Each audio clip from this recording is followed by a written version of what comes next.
Live? Du bist live? Ja, ich gucke noch auf den Stream, ob wir wirklich live sind. Weil noch sehe ich irgendwie was anderes. Ja, das hat ein Delay von 20 Sekunden. 20 Sekunden sogar? Oh, okay. Dann willkommen zurück. Ich hoffe, ihr hattet noch einen angenehmen Abend gestern. Wir sind versackt. Wir wurden rausgeschmissen aus wie vielen Restaurants, Frank? 2, 3? Ja, also wer übrigens hier ist, noch keine Badge hat, bitte einfach nehmen, nachfragen. Ich glaube, wir haben ein paar Leute haben wir gesehen, die waren eigentlich da und die haben noch keine Badge genommen. Wir nehmen. Wurde auch doppelt ausgedruckt, gut. Ja, das ist unsere Einlasskontrolle und danach gucken wir nach, wer sich angemeldet hat und nicht gekommen ist und kommt auf die Wall of Shame. Das heißt, ihr müsst euch dann rechtfertigen. Also besser, wenn ihr da seid, nehmt eure Badge mit. Ja, so ein kleiner Hinweis. Dann, wir sind live in Mannheim, Channel 1, wie wir früher, Channel Mannheim, Channel 1, wie wir früher immer gesagt haben. Hier nochmal vielen, vielen Dank an Hamburg, Timo, Peter, Judith, das ganze Adventas-Team. Habt ihr echt toll gemacht. Wir haben ein paar Fotos gesehen. Ihr glaubt, ihr hattet eine echt geile Zeit. Und wir hoffen, dass es euch genauso viel Spaß gemacht hat, wie uns euch dabei zu haben. Und wir hoffen auch, dass vielleicht nächstes Jahr ihr das nochmal wiederholt. Ja, also Feedback, das wir auch bekommen haben, war 1A über das Internet. Ihr hattet auch relativ viele Streams, Zuschauer. Ich glaube, parallel waren es im Top weit über 100 oder 150 irgendwie sowas. Zumindest sagt man das YouTube. Also auch hier Gratulation plus vor Ort. Habt ihr echt toll gemacht. Und hier auch noch einmal vielen, vielen Dank an unsere lieben Freunde in Wien. Föß, Domi und natürlich auch die ganzen Kollegen von Kadaxu und heute von Docs42. Ihr macht ja gemeinsam diese Location. Auch hier vielen, vielen Dank. Auch hier noch einmal für alle, hier vor Ort, auch im Internet. Ohne Kadaxu, ohne den Föß und den Domi wird es auch keine ABAPConf geben. Also hier auch noch einmal vielen, vielen Dank, dass ihr uns auch die Treue haltet. Also hier.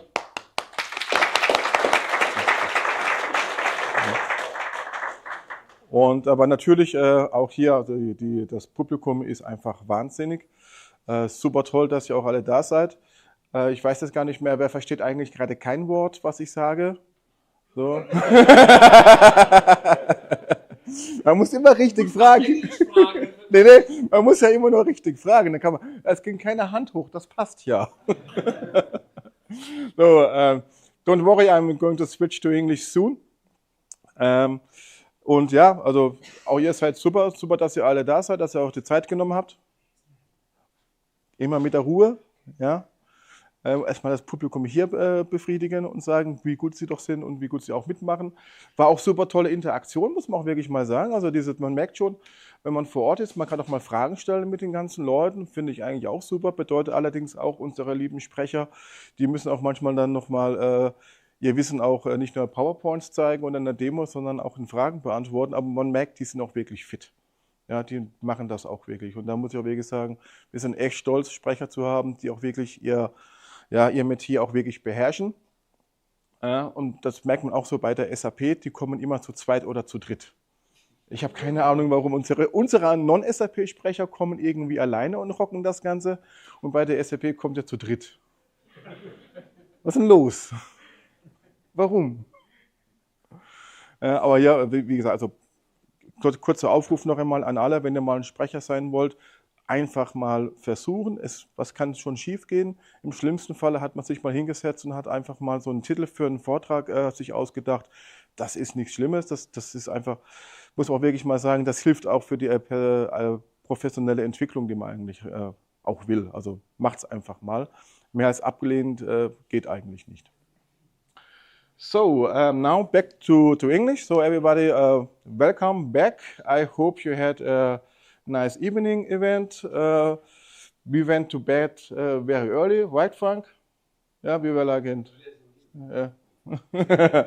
Søren also, we did nothing in the evening. It was just water and we and yeah.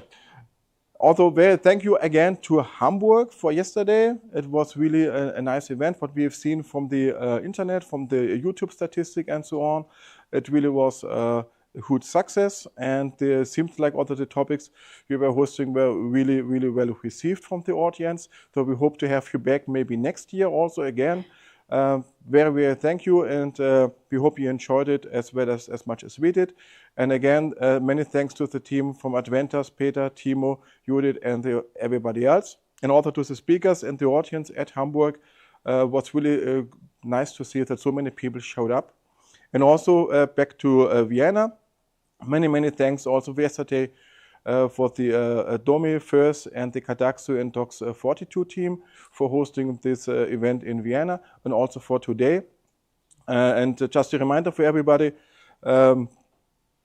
without Domi and First, there wouldn't be an ABAPConf, so also give them a huge applause and a thank you.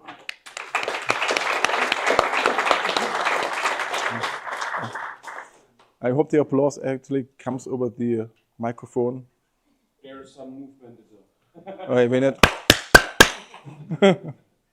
So, and yeah,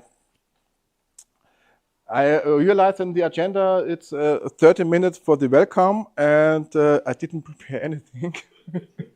So my suggestion basically is, first, thank you again also to the audience. Everybody, at least here in Mannheim, was really challenging the speakers with questions, and we have to say this was really a nice interaction also, and this is what we are doing this back on site so that people can interact and exchange ideas with the speakers.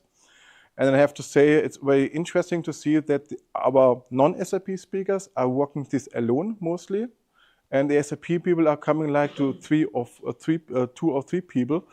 So I'm not sure why, but maybe just because the topic is maybe a little bit more complex from the SAP side, or they need a backup, or I don't know. But we also have seen yesterday a really nice demo from Christoph Golmik, and he walked it alone, and Sebastian Werner was sitting here doing nothing, even if he was listed as a speaker. So we have to talk about this a little bit more. Please, SAP, be more like Christoph. Yeah. And well, I don't know what to say else. I would suggest everybody can go back to grab a coffee. I don't know, because many people maybe joining a little bit later because the agenda is at 9:30. Who doesn't want to hear the welcome doesn't deserve the presentation. I would say everybody can go back and grab a coffee, and we will be back at in 15 minutes. Yeah.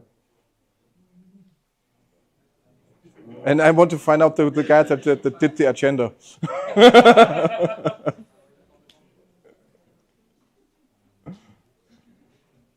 Oh, I do the presentation, just a PowerPoint sliding and.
Die sind verkabelt, genau. So, we are going live now with the next session, the SAP keynote. I'm going to close also the door. And and I'm very happy to announce. Tobias, du. Nee, ich mach nur für den. Achso. Wir gehen jetzt sowieso noch richtig live.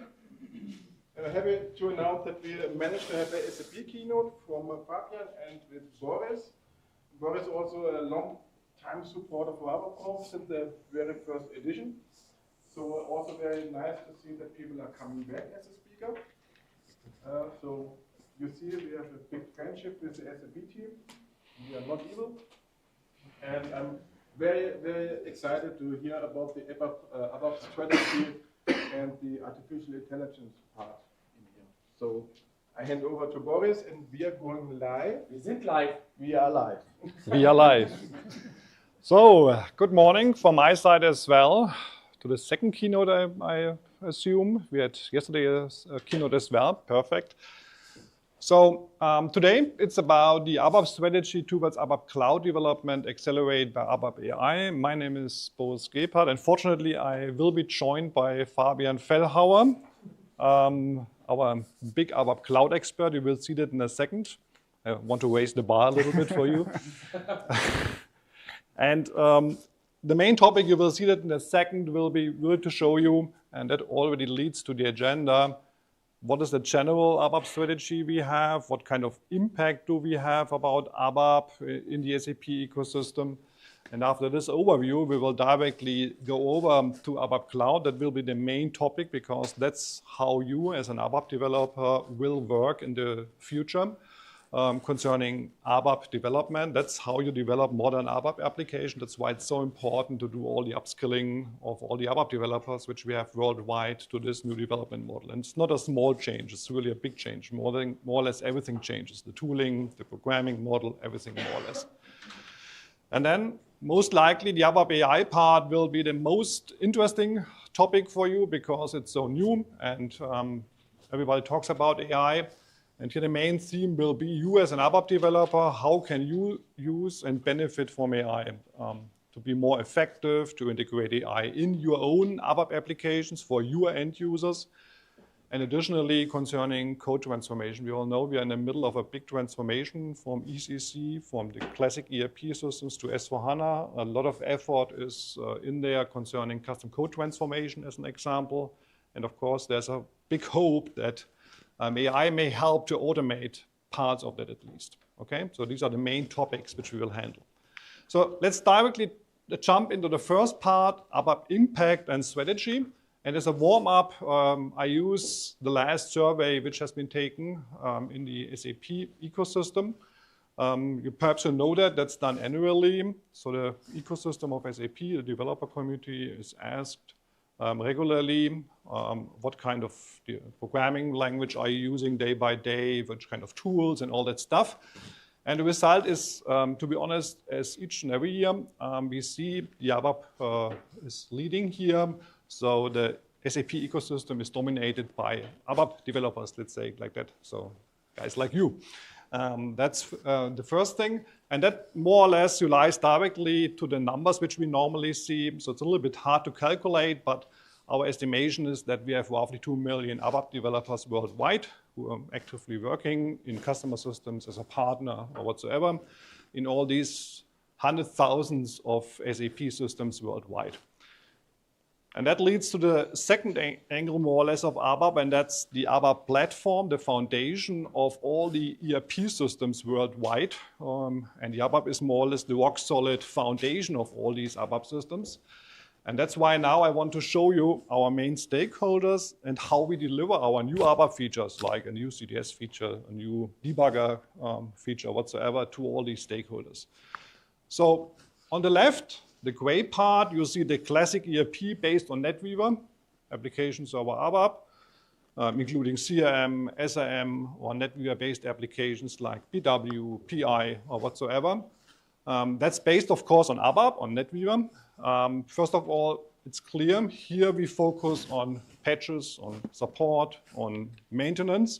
That's not something where we do new features. Here the main focus is to transform the customers who are sitting on these products to the new world and before the maintenance ends. Okay, that's the main focus here. The innovation happens in the blue area, which you see here. That's especially S/4HANA, the next generation business suite of SAP. And here you have, first of all, the different editions. You have on-prem, you have private cloud, and you have public cloud. And below all these different S/4HANA editions, it's always the ABAP platform as a foundation. Okay? And last but not least, our own product, very successful, SAP BTP ABAP environment, nicknamed Steampunk. That's our platform as a service offering so that customers or partners or SAP itself can build ABAP cloud-based extensions or solutions on BTP. So their own cloud solution, let's say it like that. It's our own product. Our means our department is really operating Steampunk. We do the upgrades quarterly. So we are responsible for that service for Steampunk. It's not your task to upgrade the ABAP platform. That's on us. We do this quarterly. And we do all the technical operation stuff. So you are only responsible for your own extension for your application. The platform is handled by us, by SAP. Okay? And then, now the question is, how do we serve all these different stakeholders? SAP internally, we use one development code line to build new features in ABAP. A new ABAP language feature, a new CDS feature, a new debugger features or whatsoever. That's done once. And then that reaches the different stakeholders. Exactly. So I remember what I said, that's good. Good. If you have Steampunk, then that's the product where the features can be used first. Because here we do the upgrades, and that's done quarterly. So first you will always see in Steampunk the new features. Be it an AI feature, be it something which we added to CDS or table entities or whatsoever. Here, that's done quarterly, meaning February, May, August, November. Okay, these are the typical dates, and then you have a new version in automatically. Your extension goes on working, and then you can use the new features. If you do this, if you do user developer extensibility on S/4HANA public cloud, so building ABAP cloud extensions on top of S/4HANA public cloud, then you have twice a year a new release of S/4HANA Cloud, and with that, a new ABAP platform version underneath. That means twice a year you see new features in S/4HANA Public Cloud, which you can use in your ABAP Cloud extension on top of S/4HANA Public Cloud. And then we have private cloud and on-prem. Here you have, each and every 2 years now, a new release. Last one was 2023. Now this year, a new one comes out, 2025, and then 2027. And then all the supported features are delivered to those on-prem and private cloud releases. If we now concentrate a little bit more on our Steampunk, because there are two flavors in it. So first of all, innovations. When I attended Ticket, then many customers explained to me really nice features, which you explained, all the new stuff. But when I'm back at my desk, I'm working in an ECC system, which is 15 years old. I can't use anything of that. That's different if you use Steampunk. That's always up to date. So here you can build side-by-side extensions on the newest technology stack, including ABAP and HANA. Okay, that's really an opportunity. And if you think about the free tier offering we have for education or getting your hands on the new features, you can use it for that as well. Plus, as explained, for productive extensions. Okay, next to your, let's say, old ERP system. Second, we internally at SAP use Steampunk as well as our front runner for cloudification and for new features and for innovations.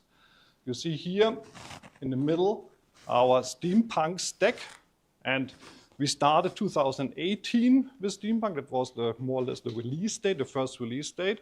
And from day one, we operated it. We did the upgrades. Therefore, it was a must that all the extensions sitting on top must be clearly separated from the SAP code because we do the automated updates.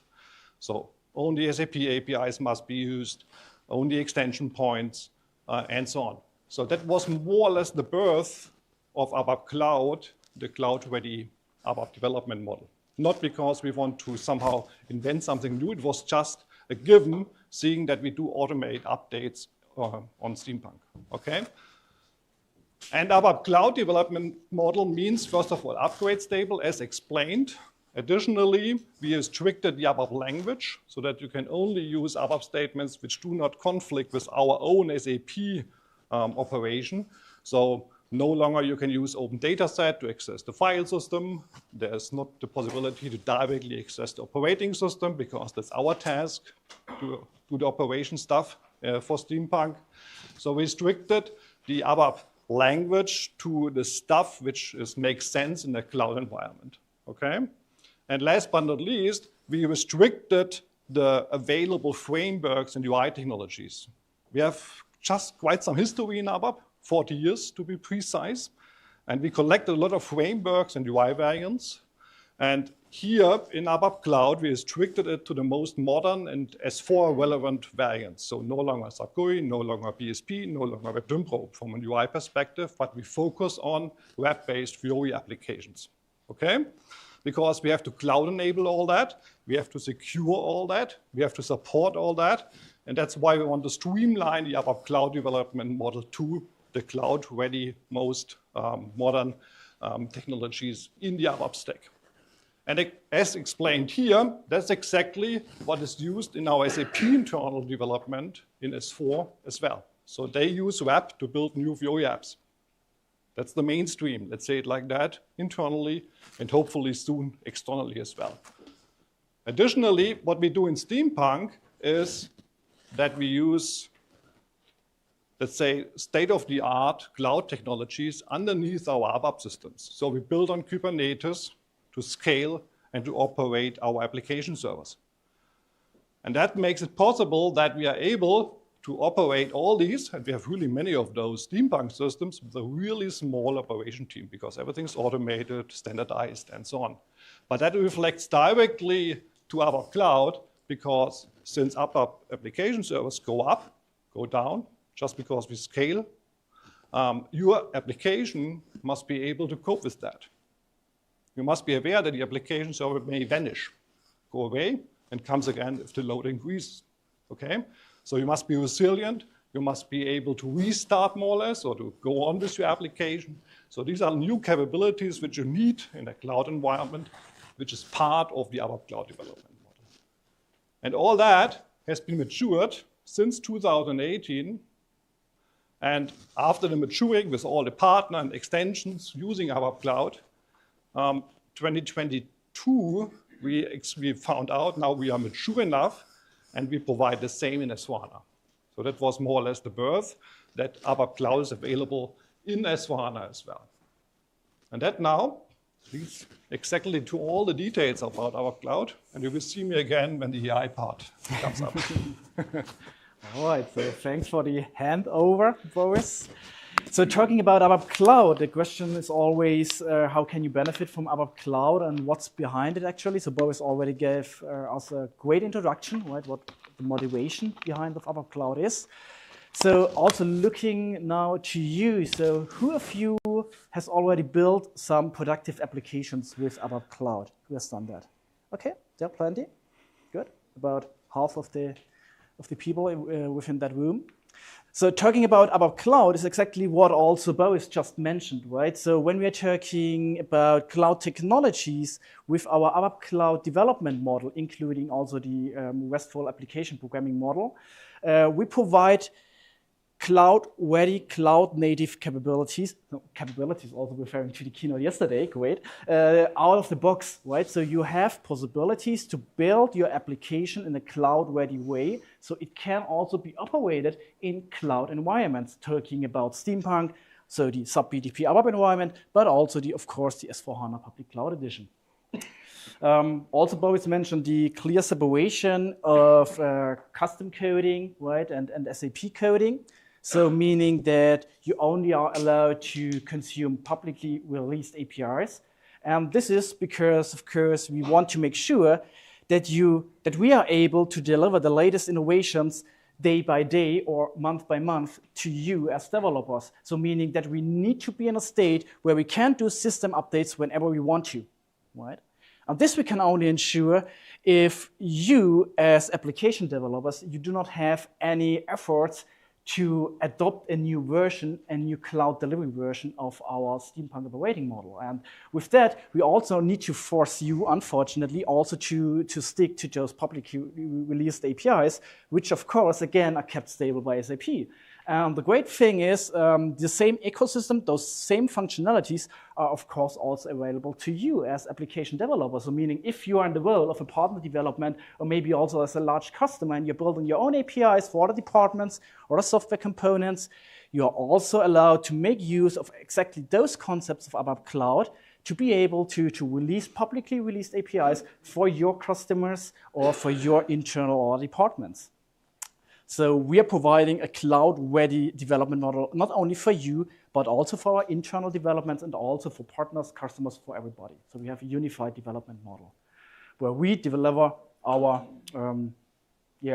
innovations.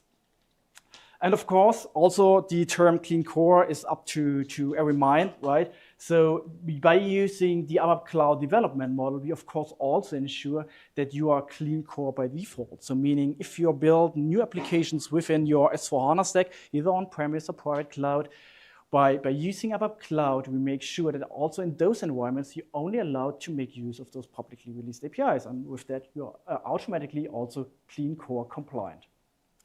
So now what's actually in ABAP Cloud? So we have a huge ABAP Cloud map with a lot of technologies and stuff in there. So let me summarize what you see there. Actually, when we are talking about ABAP Cloud, we are splitting it in two major parts. On the left-hand side, and those are the boxes over there, we're talking about those technologies you need to build business applications. And when we're talking about building applications, we are focusing within ABAP Cloud primarily on three development scenarios. First of all, building transactional applications. Second, building analytical applications. And third, building integration services. So you're able also to consume other stacks, other applications, because we also know we are heading to a more distributed system landscape in future.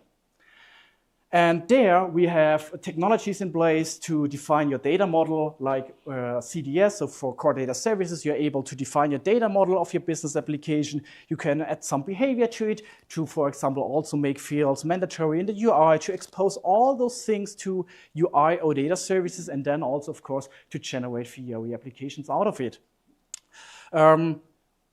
Beside of those technical foundations which we are delivering, we also have a lot of qualities which we're bringing just out of the box with our ABAP Cloud Development Model. So I think some guy in the keynote yesterday also referred to it, right, and talked about it was just great to stay in the ABAP environment, and you do not need to care about dependency management and other components and stuff like that, because everything you need is out of the box already included within your ABAP Cloud Development Model. So we are talking about, of course, reuse service functionalities. We are talking about lifecycle management. So also transports are still a thing, right? But also make use of ABAP JIT. We are talking about business configuration, extensibility capabilities, so not only provided by SAP, but also for you available to make your applications which you are building also again extensible. So if you would like to provide a SaaS applications also for your customers in a cloud environment. And the latest thing which we just also added to that map are those generative AI functionalities, and we will also have a deep dive into that later on. And also in the afternoon, there will be a detailed demo session of our colleagues giving you also some overviews which features are in there in detail.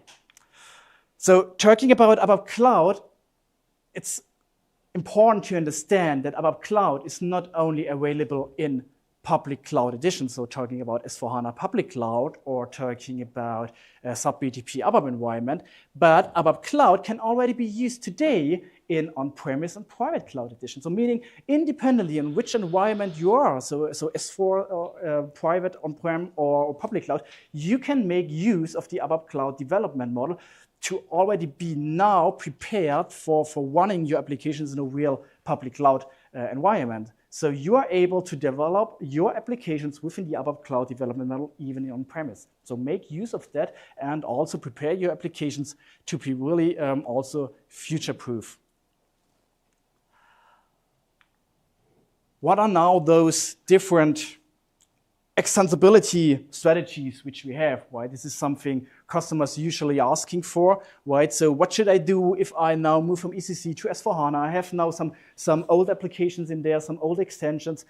What should I do now? So should I now rework everything and build everything again the same way? Of course not, right? So please have a look into your applications and check what are your core business processes where you really also require a continuously innovation code line, right? Where do you need to innovate and also to be competitive with other competitors out there in the market? And those business processes, they are worth really also to get modernized. And when doing this modernization, you have exactly different possibilities to do so. So on the left-hand side, we see our on-stack capability. So if you are on an S/4HANA system, you can, of course, make use of the ABAP Cloud Development Model also to build on-stack extensions, meaning you're in your system, you do not need to carve anything out to the sub BTP, but you can stay on your system and build your extensions directly there, like you did in the ECC, but just with a new development model, which of course also considers those publicly released local APIs. And when talking about the on-stack extensibility options, you also always have the possibility to either make use of the Pro-Code tools, so talking about ABAP development tools, really building in the development tools and writing on your data model with CDS, working with those coding artifacts. Or if you do not have that much experienced developers within your organization, you can also make use of low-code tools, talking about, for example, key user tools to generate with a Fiori UI, a business object, and also to add extension fields to standard business processes of SAP. This really simplifies also those extension strategies. Beside of that, of course, there might also be scenarios where you say, okay, I do not want to keep it any longer as an on-stack extension because I, for example, need to scale out my custom application different than my S/4HANA system, right? So those scale-out things are different, or you do not need to have those close integrations within your S/4HANA system because you have built a completely separated product, right? And therefore, you can also make use of those side-by-side extension strategies. And again, there, we also have Pro-Code and Low-Code qualities in place. And when talking about Pro-Code development tools or stacks which you can use, you can, of course, make use of the sub-BTP ABAP environment where you can still implement within the programming language ABAP, so you can keep also that knowledge you have from ABAP there. Or you can also, of course, switch to other development models like the SAP Cloud Programming Model CAP. Right? Also, this is possible, of course, there. And those are the strategies which we have for building extensions also within the future development model at SAP. And all of that is also summarized by a term which we call sub-build. And with sub-build, you have the central entrance also to modernize and also to orchestrate your extensions, right? So you have a build lobby where you can dive in, you can have an overview about those projects which you have created, either in the CAP environment, the ABAP Cloud environment. You can have access to those low-code tools, talking about process automation, for example. All those things are bundled up in the sub-build lobby. This is your central entry point in future also to have an overview and a tight integration between those different developments you do in your distributed system landscape. All right?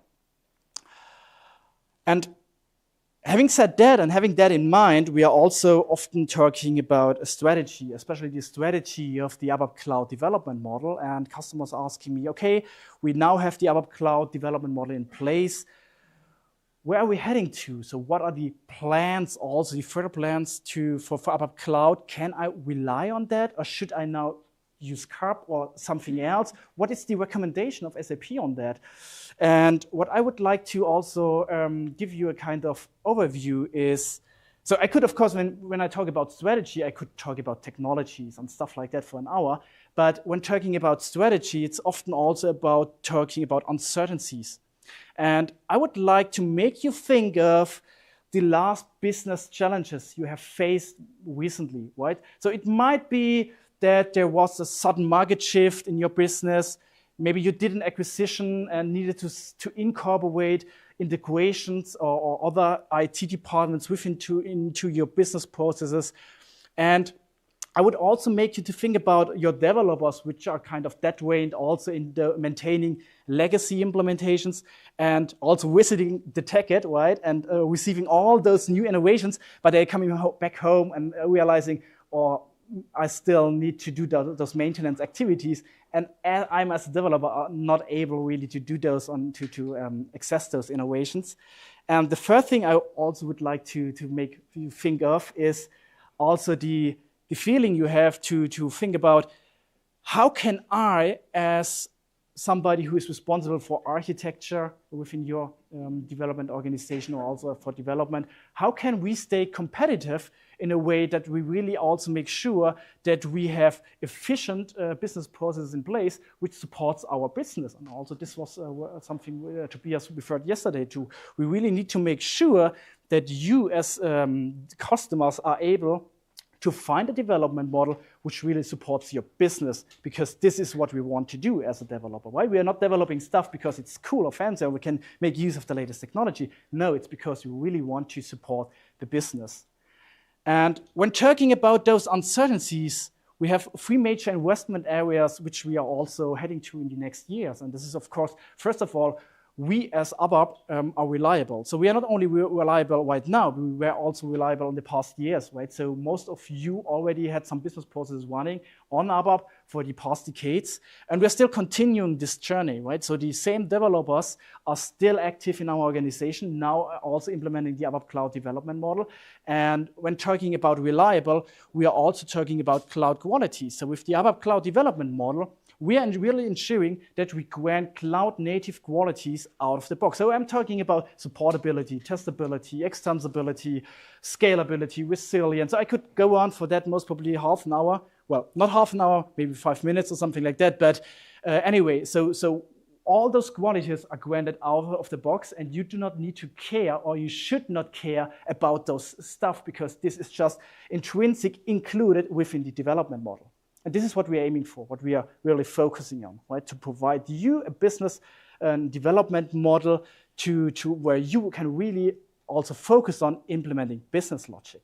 Second, we ensure competitiveness, right? So also talking about embracing technology. So we did that in the past already also in ABAP. So when HANA was around, we made use of core data services to expose all those HANA capabilities which came out of the box also then for the ABAP server. We did it with Fiori, right? So granting all US ABAP developers possibilities and capabilities to expose your services to a Fiori front end. And now we are doing the same with generative AI. So also there, we are always making sure that we incorporate those latest technologies which are really business critical. And there we currently really toughly working on those generative AI functionalities. And last but not least, we also talked about yesterday about upskilling and stuff like that, right? So we also need to make sure that we accompany your journey towards the cloud. So a lot of developers within your organization are still working in, I would say, in the old programming model, doing classical ABAP development, reports and stuff like that. And we also need to make sure to really get those people also shifted into the new development model, into those new capabilities and qualities which need to be ensured for applications running in the cloud. And therefore, we also aim for providing you a low entry barrier to those functionalities, providing, of course, upskilling material, learning journeys, but also, of course, generators and a good tool chain to make it as simple as possible to get access to those ABAP cloud qualities. And this is what we are aiming for. And now also talking about a concrete roadmap, I just would like to briefly mention some features which are currently there, which are also coming up. So first of all, talking about innovating your enterprise, we have a lot of features in place, namely also prominently the WebBO generator within 2505, which is now available to you also to generate your web business objects with a wizard within ADT. So you do not need to create all those artifacts which are required for web business object by hand. You can just make use of that wizard, which is of course also AI assisted. We'll see that later on. We have also allowed you the possibility to bundle up different business processes within one static draft scope to make sure you have one transactional execution across those business processes. And what is also coming soon are those analytical functionalities within your business object. So to make sure that you not only can display and operate your transactional data, but that you're also able to make to get insights out of that quickly within your transactional processes, so as seeing or having also aggregations and grouping capabilities in place. This is something which also will come up soon.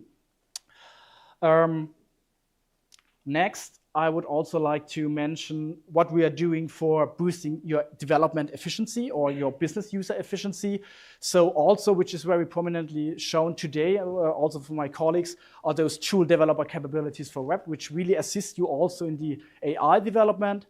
And this was already delivered with 25.02, and also with 25.05, we also included some further features in there. Next, also with 25.08, collaborative draft is coming up, so meaning that different business users of your environments can work on the same data instance. This was not possible in the DynPro so far, right? So with Fiori, this is of course possible that multiple business users can work on the same instance, so data record at the same time. And what is also coming up are AI integrations for your business user processes. And there I would like also to give you a short demo on that. To make sure that you also see what recommendations are about. So when we are talking about recommendations or about AI integrations, we often have a very tight focus also on making sure that our developers are working efficient. But at the end, we want to support our business. So we also need to make sure that our business runs efficient. And so maybe who of you knows the ICD codes? So kind of ICD codes which are required also for classifying any diseases in the medical sector or something like that. Is there somebody out of the medical sector? No? Okay, one hand over there. So I need to be careful what I'm now telling you. Right? Okay, so let's assume we are running a kind of emergency room with a Fiori app. I know nobody would run an emergency room with a Fiori app. But anyway, so let's go for it, all right? So we are maintaining kind of quick birth date here, right? A gender, I don't care about it. I also take a name. Hopefully there is no Schmidt-Michael within that room. Otherwise, we would now maybe also have some diseases for him. So let's assume that somebody defines a symptom for this patient, right? And say, okay, I have some pain in the chest and high blood pressure. And now what somebody would need to do also for an emergency room thing is to classify that, right? So to assign a criticality to it, right? Like we are doing here.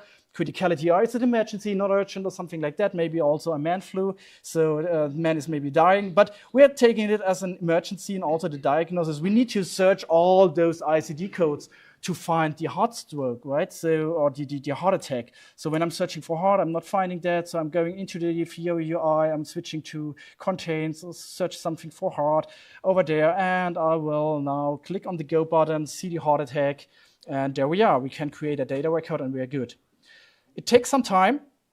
And what I would like now to show you is how would this process look like if we also incorporate some AI within our business object. So meaning that we really also enable a feature which we call recommendations within web. So I just comment that out, say, okay, we would like to make use of recommendations. I'm activating that, switching back to my Fiori UI, I'm refreshing the UI, and also doing now the same process again. So I have somebody coming into my emergency room. I say, I would like to create a birthday a patient, male, again, our Schmidt-Michael. And we are also defining a symptom, something like pain in the chest and high blood pressure. And what is now coming up is we get some recommendations automatically filled out by the system, right? Which knows based on the business data which was maintained or dependent on the implementation you're doing, you get some recommendations there. And you do not need to fill out that again. You can just say, okay, I would like to create, you get again a notification what was just added, right, within your business process. And you can say, okay, yeah, it's an emergency, it could be a heart attack, let's go for it and care about that patient, right? And in the end, what we are doing in the implementation is we are providing you functionalities or the infrastructure also to implement those capabilities. And talking also about AI integrations, we also, for example, within that implementation, we are also providing you the possibility to make, for example, use of our ABAP AI SDK, right, which you see here. So what we did some prompt engineering in the backend, right, to make use of those AI SDKs to make also to also grant those close integration within your business process. Because we also know sometimes AI is not always right. So we need also to incorporate those processes and those limitations which we have into our programming model, and also giving the business user the chance on the one hand to reiterate about those across those things, and also to make sure that those things can be fine-tuned. And having said that, I would like to hand over to Boris also for the AI part.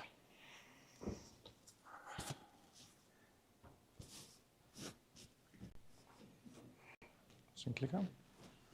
Where did I put it? Oh, over there. Okay. Yeah. Good. Perfect. Oh, yeah. Oh, a lot of slides. There we go. Here we go. So after seeing already a preview for AI, now let's dive a little bit deeper into the AI chapter and try to understand what kind of strategy we have concerning integrating AI into ABAP. So we have three main areas where we want to provide AI. The first one is about accelerate, and that really means accelerating you, the developers. You all know that, as an example, Copilot, other programming languages are already supported nicely with AI in the IDE to provide code proposals, allow to explain code, generate unit tests, all that stuff. And we, of course, want to ensure that the ABAP developer community gets the same level of support concerning AI to make you productive. So that's the first big pillar we are working on. In ABAP, that's a little bit more challenging. Why?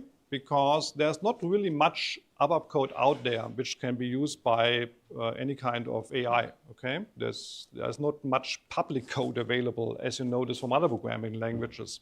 The most of the ABAP code is residing in SAP systems, proprietary, can't be accessed by ChatGPT or whatsoever. Okay, and that's why, first of all, what we did is to train or to optimize models for ABAP using our own SAP code, okay? So that we have an ABAP-based, an ABAP-optimized large language model which we can use for these tasks, okay? That was the main step which we first had to do.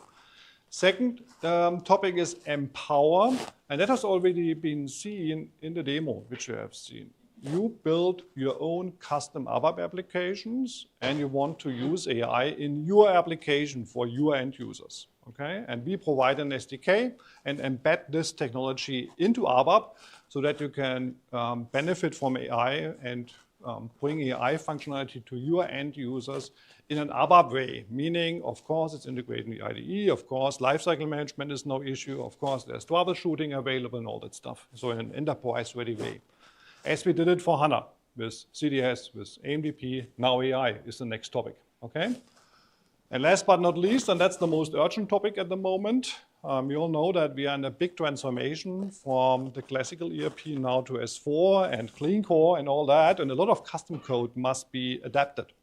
Of course, we have a long history here with quick fixes, ABAP Test Cockpit and all that stuff, but there are still areas where you have to do this manually, and that's tedious, that's a lot of effort. And AI comes now into that and shall help to reduce the effort even more concerning the migrations we see.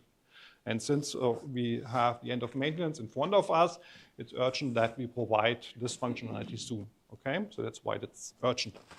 Perhaps an additional thing which is not on the slide, from a timing perspective, AI comes perfect, I must say, for ABAP. Because now we are in a big transformation from classic ABAP to ABAP Cloud. All those 2 million ABAP developers somehow have to learn ABAP Cloud. And with AI, and you will see that in a second, when the demo is, will be done, is now able to provide you more or less an expert in ABAP Cloud via the chat and all the functionality which is sitting next to you. And AI is never tired. You can ask even stupid questions and so on. So always an ABAP expert, an ABAP Cloud expert is sitting next to you, and you can ask him, okay, I want to hide a field, which kind of your functionality, what functionality do I have in web, which kind of annotation do I have to use, and so on and so on. So you have always an ABAP Cloud expert sitting next to you, which you can ask, okay? That's really important. Good, let's first jump into the use case Accelerate. Here you see what is already available in 2502 in Steampunk and in S/4HANA Public Cloud. You see the functionality which is available for you integrated in ADT into the Eclipse. So we have, first of all, the chat functionality as explained. You can more or less, as you notice, perhaps from ChatGPT or others, just discuss and do some discussion with the bot. Additionally, you have predictive code completion. You see this in the picture here.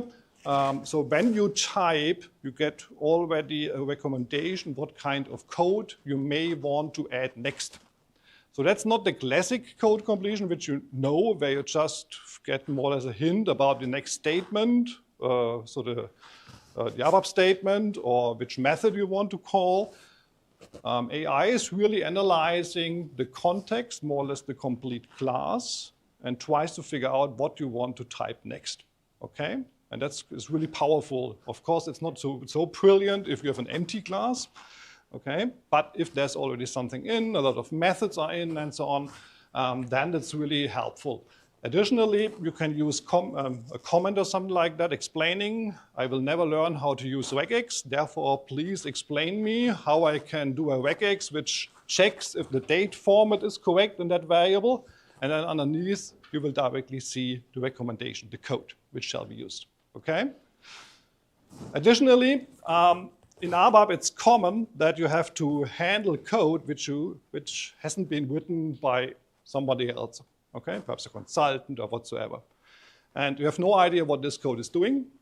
And that's why AI can be used to explain the code specification, what is the business semantic behind that code, what is the code actually doing, so that you know what you're doing, what this code is about. The same for CDS. CDS can be really complex.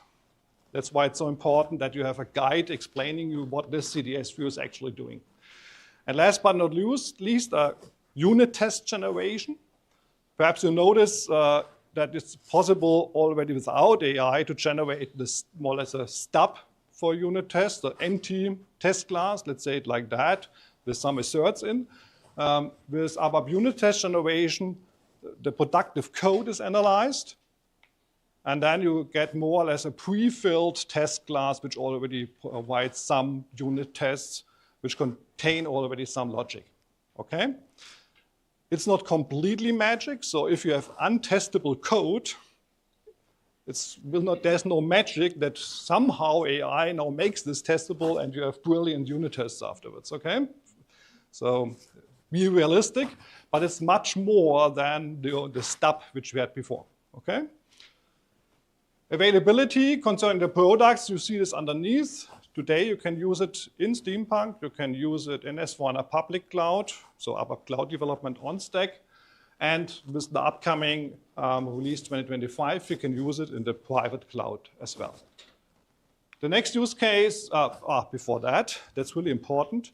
Whenever we develop new ABAP features, we first more or less mature and test those SAP internally. Okay, first, always the ABAP features are used by our SAP internal S4 developers. They give feedback and so on.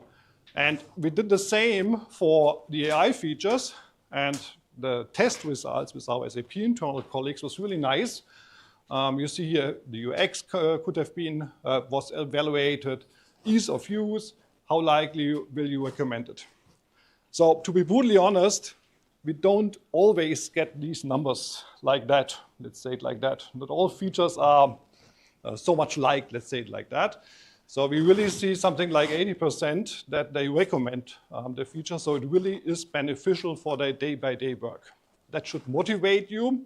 If even the SAP internal S4 developers like it, you may like it as well, okay? Empower, that's exactly what has been demoed by Fabian.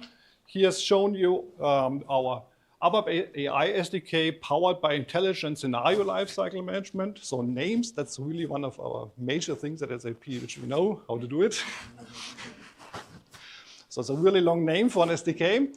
But anyhow, that allows you to, and your ABAP developers to have a standardized way how to access SAP AI Core, so the SAP AI functionality. So that not everybody is doing it differently, and you have to ensure that it's somehow secure, compliant, and so on, and lifecycle works and all that. Use that way to access SAP AI functionality, and then you're on the safe side. We use the same SAP internally. So it's really the standard way how to access AI functionality. This SDK is available in 25.02 again for Steampunk and S/4HANA Public Cloud. We provide that, of course, with the 2025 release as well. And we plan backports back to 2021. You can see this in the respective node. And it's even available on-premise, the SDK. Okay? Then transform, and that's now a lab preview, not available yet. Here, as explained, the first focus is really to assist during the ECC to S4 transformation concerning your custom code. That's the first target. And what we want to do there, you know, we have already a lot of stuff there. We are doing this for a decade, more or less. The Suite on HANA, the first iteration, then S/4HANA and all that. So we have already the ABAP test cockpit, we have quick fixes and all that. And the first step, what we want to do is explaining all the findings and what you must know about custom code migration. So the first thing is, perhaps you know, if you go to S4 with your custom code, there are two main pillars which you have to do. First of all, be HANA compliant. So for example, adding an order by to a select and so on and so on. Second part are simplification items. So these are all the incompatible changes which you have if you compare S/4HANA with ECC. Material number extensions, the data model is changed, and so on and so on. And these simplification items can be really complicated. There's one node referring to another node, referring to another node, attached a PDF and a PowerPoint and blah, blah, blah, okay? Really complicated. And that's why now first step is AI is used to provide a summary, a readable format of a simplification item, allowing you to understand what you have to do, okay? In an easier way to understand it without link from node to node to node. That's the first one. Second, you can use a chat if you have questions about custom code management. So these are the first two things, so that it's easier for project managers and for developers to understand what shall be done. Additionally, of course, the explain functionality is really essential, because if you do a transformation, the best way to reduce the effort is to just let the old program in the ECC world and don't migrate it. So especially if you have never used this old set report, okay? And that's why we invest a lot in the explain functionality, helping you to understand, okay, this old report does the following stuff. Do I really need it in the new world? Okay, that's one of the major pillars. But the last one, and that's what we are working on at the moment, is of course the most important one, meaning helping you to correct the code. And what we intend to do is, if you have the results, you see the different ATC errors and so on, then what we want to provide is when you have here a more difficult, let's say, ATC finding, there is no quick fix available, then that at least Joule provides you a recommendation for your code. So what shall be changed? Analyzing the code which you have in your custom code, knowing which kind of simplification item is behind that, what shall be done, so what is the transformation which is behind, and then a code snippet shall be provided, which you can then use to correct your code, to make it more effective, to reduce the effort during your custom code migration, okay? Still, you are in the driver's seat, of course. It's not a magic button, do the migration for everything now or something like that, yeah? You're in the driver's seat, but this will reduce the effort. Good. And with that, it's your turn again. Exactly. So let's also deep dive in those capabilities which are already available today. I would like to give you a short example of how you can make use of the BO generator within a steampunk system, for example. So hopefully I'm still logged on, so let's check. So we already have the, as I told you, the business object generator in place, and also there we have some AI assistance. So what you can do is you can generate a business object from the scratch and also now just make use of that wizard within those ABAP development tools. And what is now opening up is a wizard with a side-by-side Joule chat window, which allows you also to interact with this wizard, right? And also to fine-tune your business object there. What you now can do is you can also define what you would like to have. So what you could do is you could let Joule know that Joule should please generate a business object for, I say, soccer maintenance, right? Soccer team maintenance. And a soccer team should consist out of a player and out of a trainer, and a player should have strengths. And what we are now getting proposed is exactly that entity player will be created, entity trainer and stuff like that. And we also see, okay, the entity player does also, maybe I make it a little bit bigger also for those guys sitting in the last row, that the entity player also has a field strength. And you think, well, actually, a player should have multiple strengths. So we need to adapt those proposals which are made by Joule, and we can still interact, of course, with Joule and also tell them, okay, could you please also fine-tune that thing that a player should have multiple different strengths. So we would like to model that as an own entity within that business object. And hopefully, so we'll see that hopefully in a second, we also get now 4 entities created, so also entity for strengths, right? And you can now simply accept those things. So you see that those changes are took over to the wizard. You can now also adapt in a fine-tuned mode, right? You could also add further fields there. You could also change the data type and stuff like that. But we will just keep it like it is.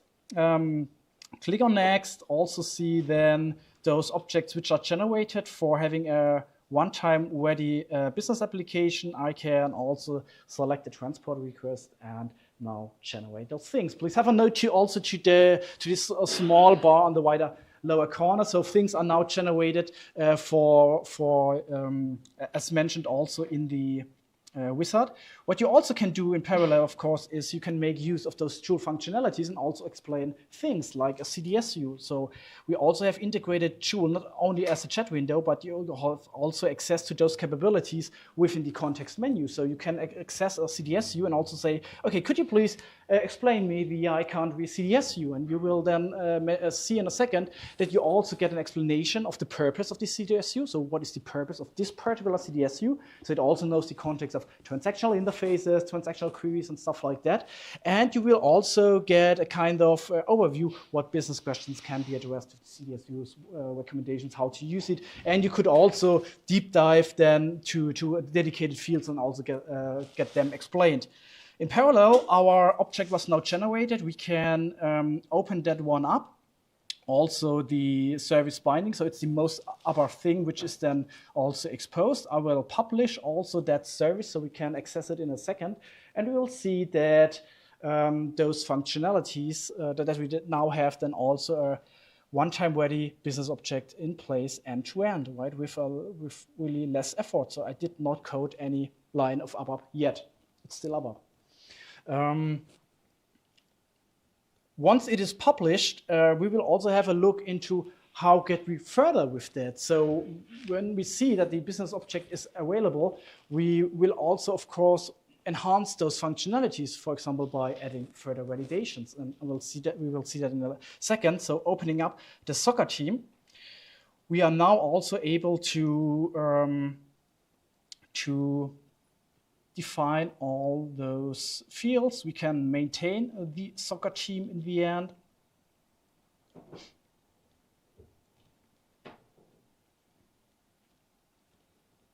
So there we have a full running business application in place, and we will also see that we can also create such a data record within here. So there is some configuration issue. This comes up this morning. So let's see, right? For example, we can also call it ABAPConf.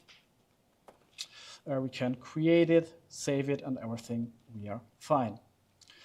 And what we can also now do in the backend is we can also switch, of course, to our business object in detail and also add some coding to that. And connection issues with the network. Let me check. We can also have a look into the behavior definition. Open that one up. Going to the soccer team. Right, to our behavior definition of the soccer team, and we can also create now a kind of validation in here, right? Validation, validate foundation date. And of course, we would like also to execute that on save, always on the create.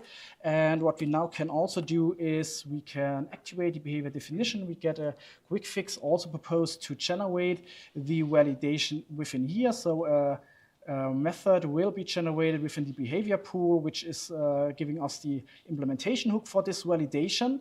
And what I'm now doing is I would like also to let the AI implement that. And we have activated also the predictive code completion within here. And what I can do here is, of course, I can recommend such things directly, but I could also give some further context by providing any comments and write something like ensure that the foundation date is in the parse. And what we will see is that it now also recommends the coding which is required to access that. So we need to first, of course, read the foundation date, and then we also loop across all those things, and we can just also make use of those recommendations.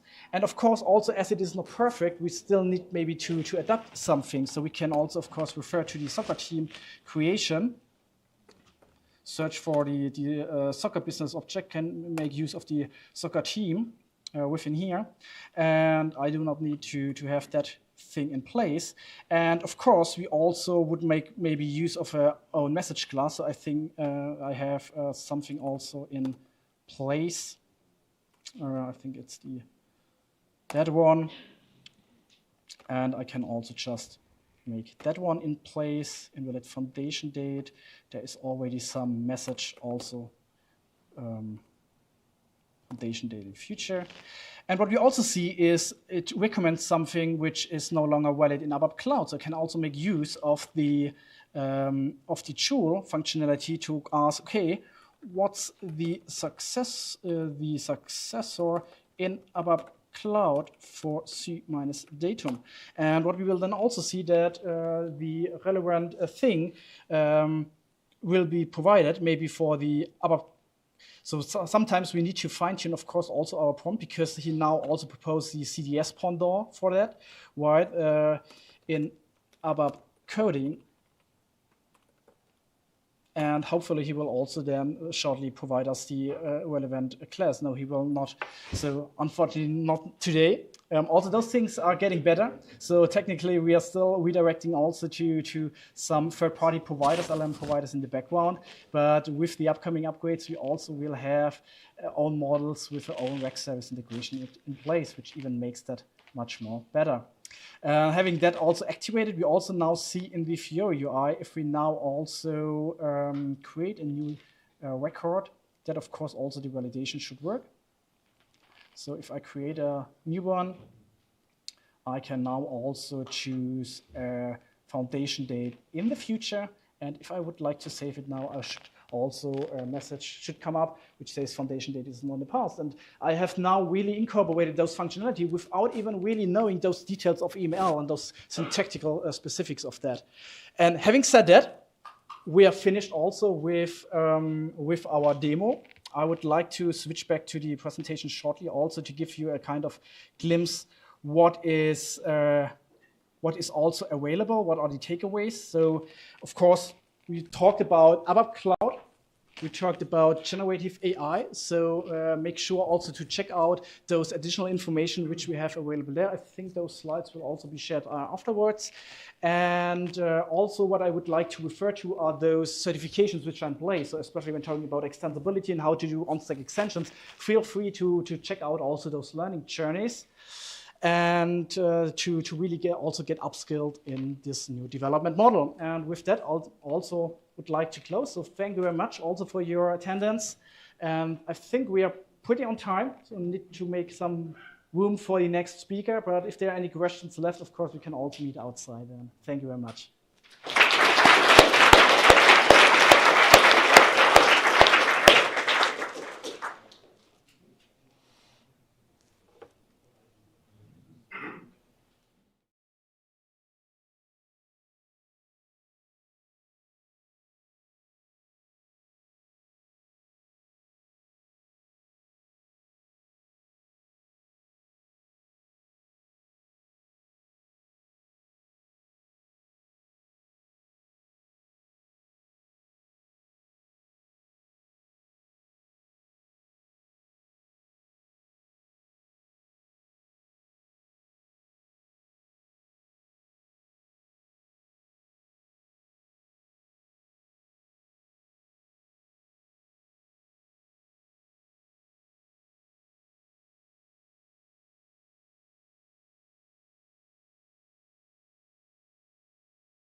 So, welcome back. Today, a location keynote in Mannheim from Software about, wow, full steam ahead, e-invoicing with CDS, RP, and Fiori Elements, Process, or just hot air. And yes, if you want to submit a session next year, the challenge will be 3 words only, not more. And I'm very happy to have Frank here from Software presenting this very interesting session. If I understood it correctly, they have developed an add-on multi-tenancy on Steampunk for e-invoicing. So if you are running a business, you know this is really a challenge, this kind of e-invoicing stuff. And he is now sharing the experience, how they developed or came up with the idea. And it's also it's already in production, right? So you can buy it. Almost. Almost. So, but it's working. Yes. So, though the stage is yours, and everybody is eager to hear what your lessons learned. Okay. Yeah. Good morning from my side. I try to have as many words as possible for keyword search, and so it's a very long title, yeah. But hopefully you can recognize it's about steampunk, and so it's a little bit the continuation what Boris told us in the first part of the SAP presentation about steampunk. And our topic is e-invoicing from a business, from the business side. And I will tell you our journey, how we get where we are now. This is a short agenda. I will give you an overview about the use case, about e-invoicing, what are the problems, what are the challenges. Then I will show you our solution. I have also a short video where you see a little demo. Then I will give you an overview about our journey and at the end our learnings we had. My name is Frank Engert. I'm one of the 2 CEOs of Software AG. The other one sits here in the second row. From my experience, I'm an ABAP developer almost since 30 years. Yeah, it's a long time. I started my career in 1996. And I was also a project lead in our company for our output management projects, and that is what we are. We are experts in SAP output management, where the forms part is very big. In December, I stand here with two guys here, Michael and me, talking about form technologies in December ABAPConf. Today I'm alone. And e-invoicing is also a big part of output management. We are talking only about output, not the incoming invoices, only the outgoing invoices. Maybe important to understand. Our company, you see a lot of faces, almost all people from Software. We are about 40 employees, half of them are developers. We are sitting in Hirscheid in Franconia, next to Bamberg, very nice city. Sven visited us also. And with a little smile, I can say I'm also the Chief Enthusiasm Officer for ABAP. Yeah, not an official title, but I guess it fits.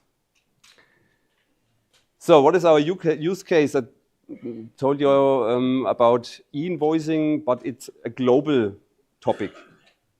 In Germany, it gets duty in 2027, latest 2028. All companies have to issue e-invoices to other companies, and that means we have an XML-based exchange. And that is challenge number 1. Yeah, we have a data format, XML. Yeah, I guess everybody knows it. But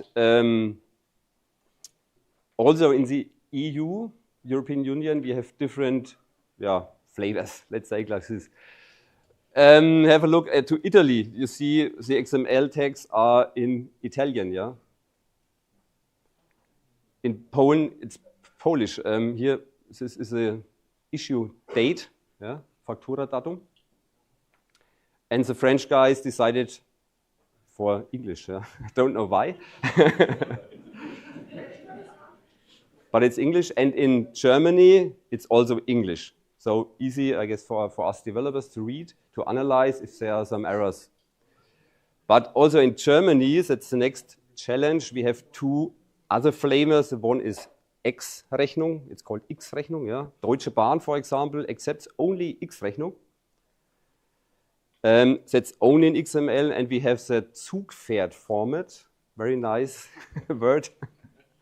And this is a PDF with the XML as an attachment inside of the PDF. Yeah? We have two different formats in Germany, and it depends maybe to your customer what he will accept, or it's a government or not.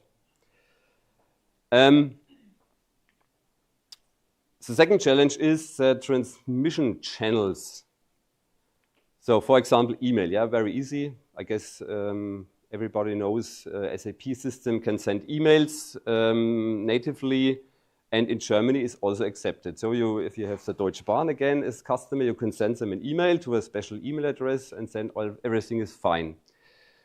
Another format which comes more and more also in Germany is PEPAL.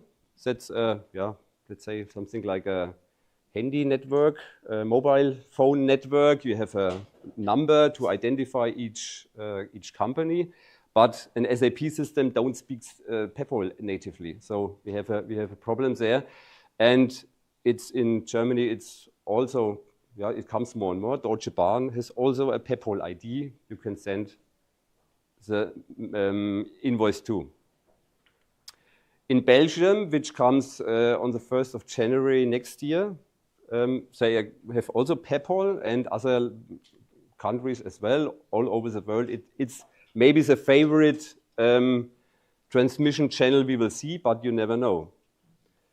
So other solutions are web service APIs. If you have a look to Poland, for example, which comes next year in February, you have to send the invoice via a web service to the so-called KSEF, and in Italy to SDI. Yeah, so we see 4 countries, 3 ways, many formats. Yeah, and the wider you look, the more challenges you have. So the next challenge is SAP value mapping. I will give you an example. We have, for example, the tax codes. Maybe someone has seen it. A transaction to maintain the tax codes. Here we have AA. This is 90% German VAT, Umsatzsteuer.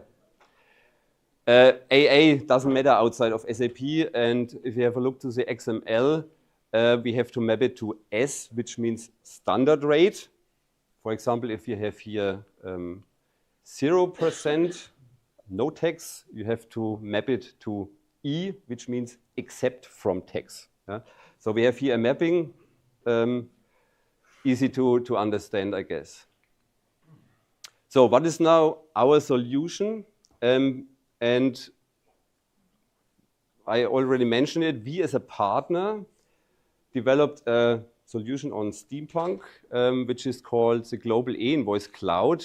And what Tobias already said, it's a multi-tenant SaaS offering on SAP BTP ABAP environment. Very long. BTP ABAP environment, Steampunk, yeah. Everybody knows it, hopefully now. And I have now one question. How many of you are customers? Oh, very few. So the other one are partners? Okay, more partners than customers. Because it depends now from which view you look on the product. Now I give you a short demo before I start the video. This is transaction VF01 to create a invoice in SD, and that's the main use case where we are focused on at the moment. And we will now create a invoice from a delivery node. This is the delivery node number here, and I will explain you how it works. So we have at first here the delivery number. It could be a job in the background in the night maybe. This is a manual pass here, and we see, okay, it's a pump, 2,600 euros, and we created the invoice, and in the background, there was an IDOC sent to our Steampunk instance, and we see now our monitoring cockpit here, where you can see, here is the invoice, this is the amount, it's in process. So then we go inside, then we say, oh, a new status sent, because it's working in the background now, and we see also some things like the recipient here, maybe Deutsche Bahn, then the sending company code, the document creator, which was I, and you see here some data which coming from the backend system, not from Steampunk, it's coming from the backend system. And if we refresh, we see there is another status, only archiving is open, and we see here 2 files, the invoice XML and a PDF, and the receipt from the PayPal network. And in the next step, when we refresh, the document is successfully completed. We have a protocol where you can see what happens in the background. And if we go now again to our sub GUI-based S/4HANA system, for example, we can see here in the attachment list there are 2 files now which are archived in the archive system. And we see here the XML, which is machine readable with the relevant data. Here, for example, now the amounts. But we also have a PDF, which is generated from the XML, where, for example, if you have an audit, the guy who comes will have more fun with this thing like XML. So this is a normal use case. Everything is fine, and of course, it's a process which should run in the background. Nobody goes to the Fiori app and presses refresh to see what happens. The normal use case is that you have to go there if there are some errors. In the normal, if everything works, you don't have to go there. So as next step, I would give you an overview about the architecture. On the left side, I start with an S/4HANA system or even a ECC. We also want to serve the ECC customers. They have time till 2033. It's a new announcement since February, so it's a long time from now. And what we have seen in the demo is an invoice creator creates an invoice. That's what they do. Also before E-invoicing, they create an invoice to get money from the customers. And in the background, the IDOC will be triggered, and the aim is to send this email to the world, to the wide world. And then the next step is we are here with our product global E-invoice cloud, and the blue part in the middle here is a Steampunk system where we had the monitoring, but in the normal automatic case, everything works through. We have the mapping. Remember this text code mapping from AA to S, maybe. It will be done here. And the next step is that we call, from our point of view here, we call our partner. It's the Unified Post Group. And they do e-invoicing, I don't know since when, a long time ago, and say, no, where are the specialities in the different countries? What I told you with the data formats and the transmission channels. So from our point of view, we don't have to care. They know what to do, but of course we have to tell them that's an invoice in Germany, which has to go to the Deutsche Bahn via PayPal with his PayPal ID, because his data come from here.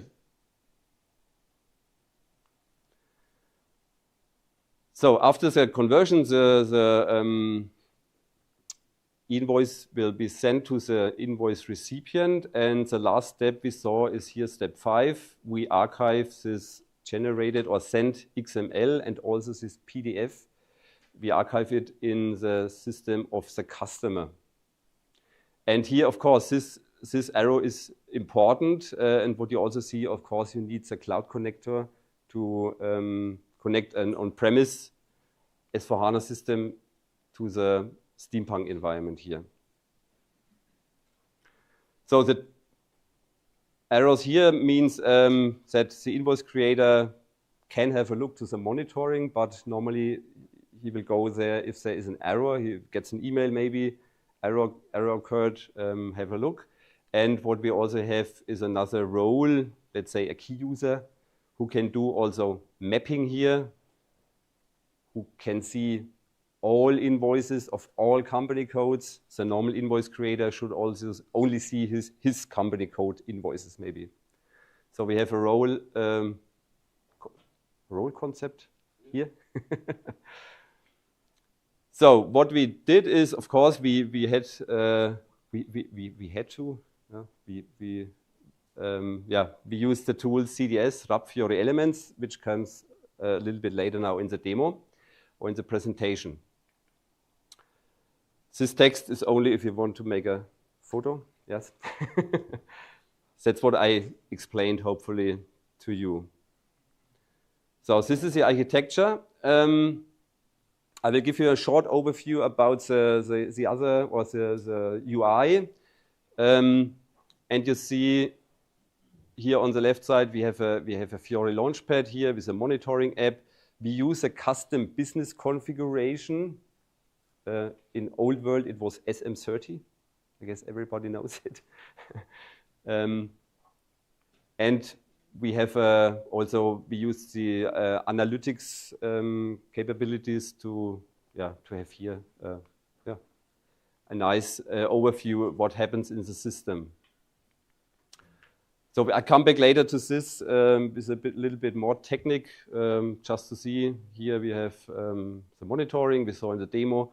Here is a business configuration. You can see in the middle here, this is a mapping of the text code. Here's other mapping, here's another mapping. We have about, let's say, 12 or 15 of these mapping tables. And I guess what everybody can see is the UI looks very similar because it's the same business configuration tool. And we have, for example, this show documentation button by default. So we can write in documentation in the so-called knowledge transfer documents where you can format with markup also. So it's very helpful. Without programming, we just have to enter the documentation here.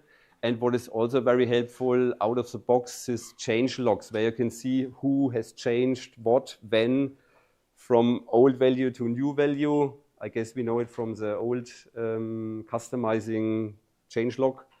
And that's also important for us to see what does the customer, if something didn't work, maybe he entered the wrong values and changed it afterwards. So business configuration, and here is a short analysis where you can see in which country, in which period, how many e-invoices were sent. But I come back later to this. So another architecture slide to show you how it works for many customs. Because we have a multi-tenant solution, we want to have more than one customer, of course, on the same system. And we have here this BTP global account software. That means from a contractual point of view, our customers don't have to get in touch with SAP. They come to us because they use our global account. In this global account, let's say we have customer A. With an S/4HANA system, the customer gets his own sub-account where he can or he have to do the administration. For example, I guess I have it now. To complete the picture, here customer A, B, and C. Maybe here he has an ECC system. It doesn't matter from this point of view. And what is very important for us is that on this systems, on this side, we don't want to do any implementation. We don't want to send any transports to the customer. No dependencies. Only configuration. What does it mean? That's, yeah, could be not only one person, maybe these are 2 or 3 different people at customer side. We need, of course, an administrator, and we need someone who has knowledge about the SD process and who can configure the IDOC. Normally, these are 2 different people. And what is to do here on S4HANA side or on the backend side is the standard IDOC has to be configured. That's the one thing. And we need a connection to our Steampunk system, which means normally you have an SM59 RFC destination with a special URL you get from us. Of course, here, Cloud Connector, you have to configure that it goes through. And on the side of his sub-account, the customer has to implement his user management. He can connect his Azure directory, for example. And of course, he has to configure the connection to the backend system, because if you remember the archiving, we have to go inside also. So he has to configure the connection with the so-called communication arrangements. And for other customers, the same. And nobody should see what other customers are there, of course. So let's step back a little bit, let's say about 2 years. And I will tell you something about our journey to get there. We have seen now the solution, and I will tell you something about the steps. So how did we approach, get up to date about technology? If I remember back 3 years ago, CDS was for me a different world. EML, don't know what it is. Sounds good, but has nothing to do with classical ABAP development, I would say. So what helps, of course, ABAPConf, to be here, and especially last year in St. Leon Road, it was great to be there, and also to get in touch with guys who knows about it, to get in touch with SAP colleagues and so on. Then what I also can recommend are the webinars from Cadaxo, where also Søren is a part. A lot of knowledge available for free on YouTube. Then also from SAP, there are many videos I will mention here too, both about the same topic. It's about the multi-tenancy aspect, because this is for us, of course, it was new. It is new in the SAP world or in the ABAP world, and you need some confidence in the technology if you decide to use it. And there are these videos very, very helpful. There are a lot of other knowledge, sources of knowledge, of course, in the internet, GitHub, SAP Learning Journeys, Software Heroes, of course. we had yesterday already. So what was the next step? We did a proof of concept, or especially me, I did a proof of concept, free tier option, easy to use. I guess it was 90 days, and I did another period, another 90 days, so 180 days to make a proof of concept, to try the things out, how to get a connection to a partner system via REST API, for example, how to handle with JSON and so on. So, and then, of course, we had to make a decision. Why Steampunk? We had yesterday the discussion about CAP or RAP. To be honest, I never made some thoughts about CAP. And I try to summarize it with 3 main reasons why we decided for Steampunk. And the first one is, of course, we have existing ABAP and SAP skills. every developer at Software knows what is ABAP, knows what is object orientation, and so on. And yeah, of course, getting up to date with ABAP Cloud, because also in our customer projects, some of our developers get in touch with ABAP Cloud. If you're on an S/4HANA system in forms development, and the customer has activated the ABAP Cloud language, you have to deal with it. Yeah, you have to know what a CDS view is, and so on. And for our project, we need it as well, and so that was the first point. I guess this fits to what we heard today from SAP. Steampunk is made sure. That's my opinion, because it started 2080. We heard today in the morning, and the tools are ready. I will mention some things like system hibernation. Yeah, you can say, okay, our system for our development system, for example, runs every day from 7 to 7. So it's cost. The cost will reduce. Yeah, so it's a good technique. And I guess at the moment we have about 6 systems for building our product, for testing, and so on. We have 6 systems, and one is from 7 to 7. All other systems are down, and only if we need it, we hochfahren. We started.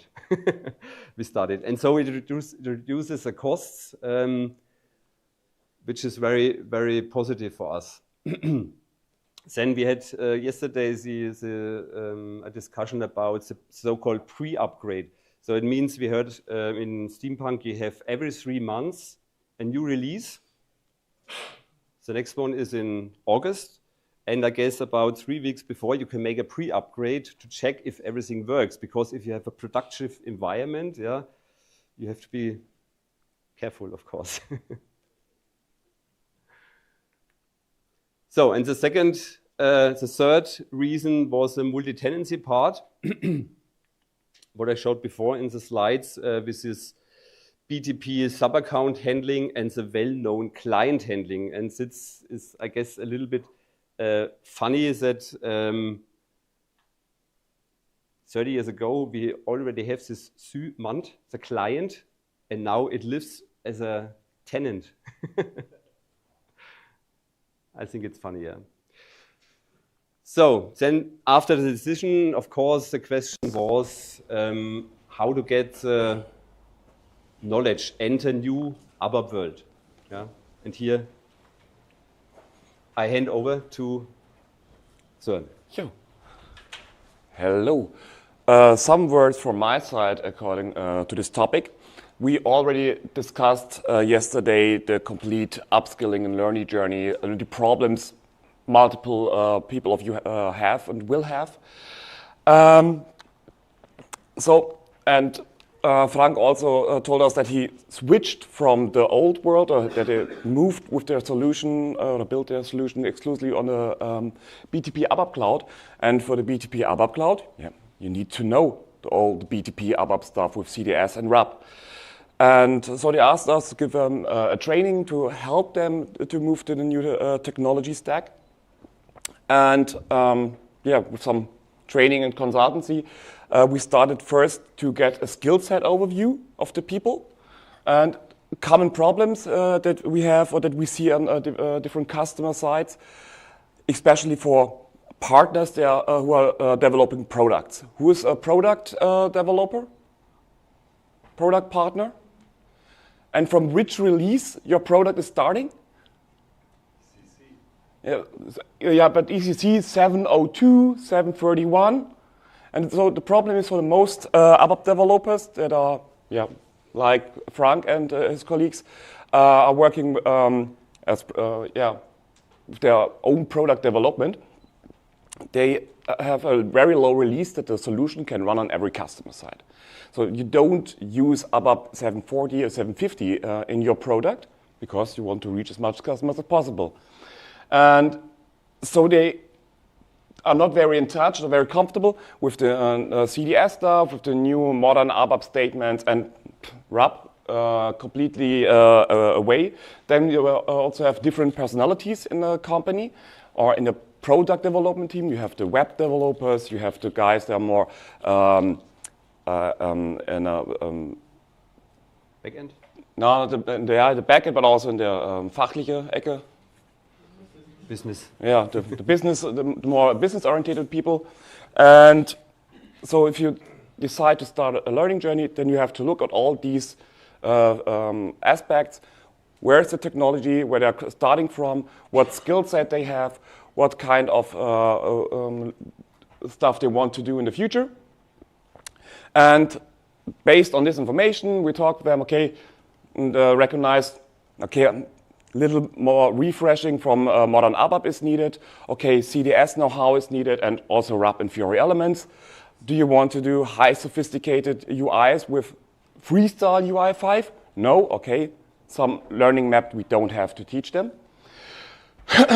And this can only be done if you talk about the target where you want to go and know what your final solution and your final skill set should look like. And yes, and then also a good idea is to group the people you want to teach. So I said already, you have different personalities. You have, for example, the old developers. They know the old ABAP very good. You have the young and wild developers. They want to learn the new and crazy shit. And you have all of the people have different learning speed. And by separating them in different groups, it's also a very good idea or a very good movement to optimize the learning effects.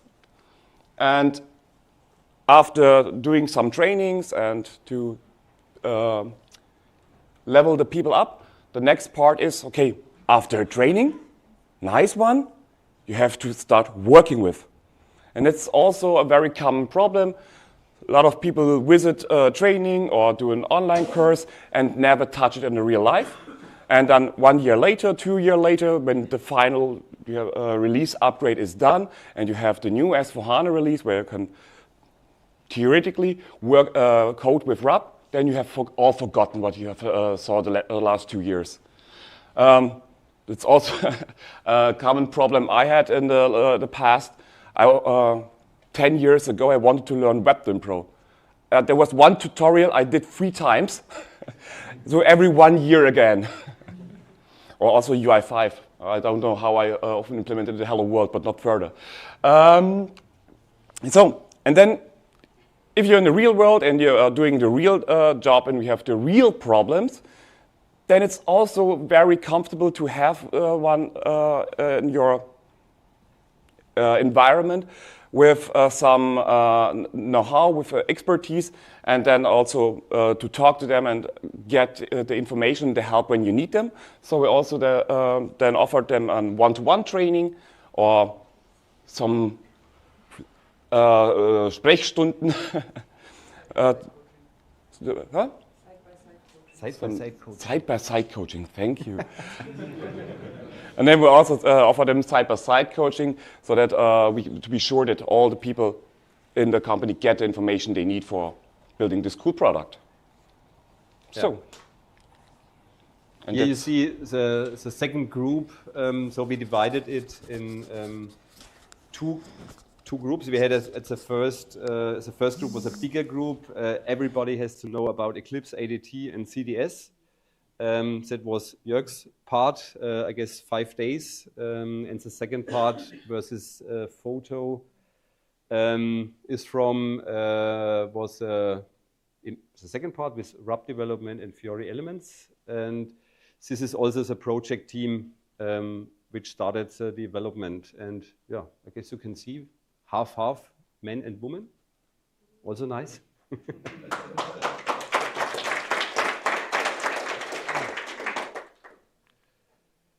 So, but after that, we didn't start immediately with the development because I guess it's good to have a phase to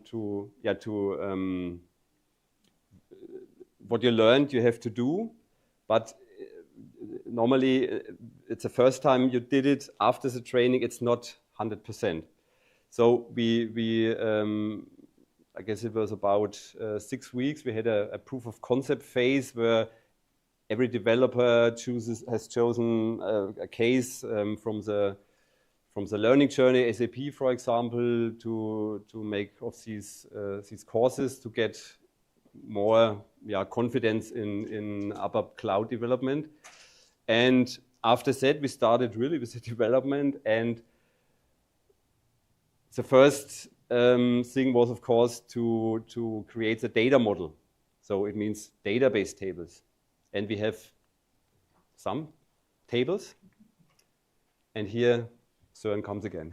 I thought this slide would come later. Yeah. As already said, and the complete development is done in the BTP ABAP environment. So the way to go to develop on the system is using RAP. And the problem we had is that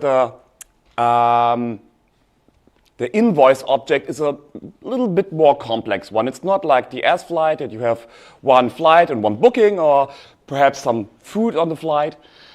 So, for example, we have the simplest way, we have a head of an invoice document, and for this head document we have several items.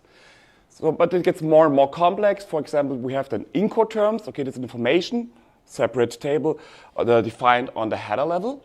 But then we also have texts on header and partners and conditions, also on the header level, but also on the item level, and so on and so on, and there are many other tables.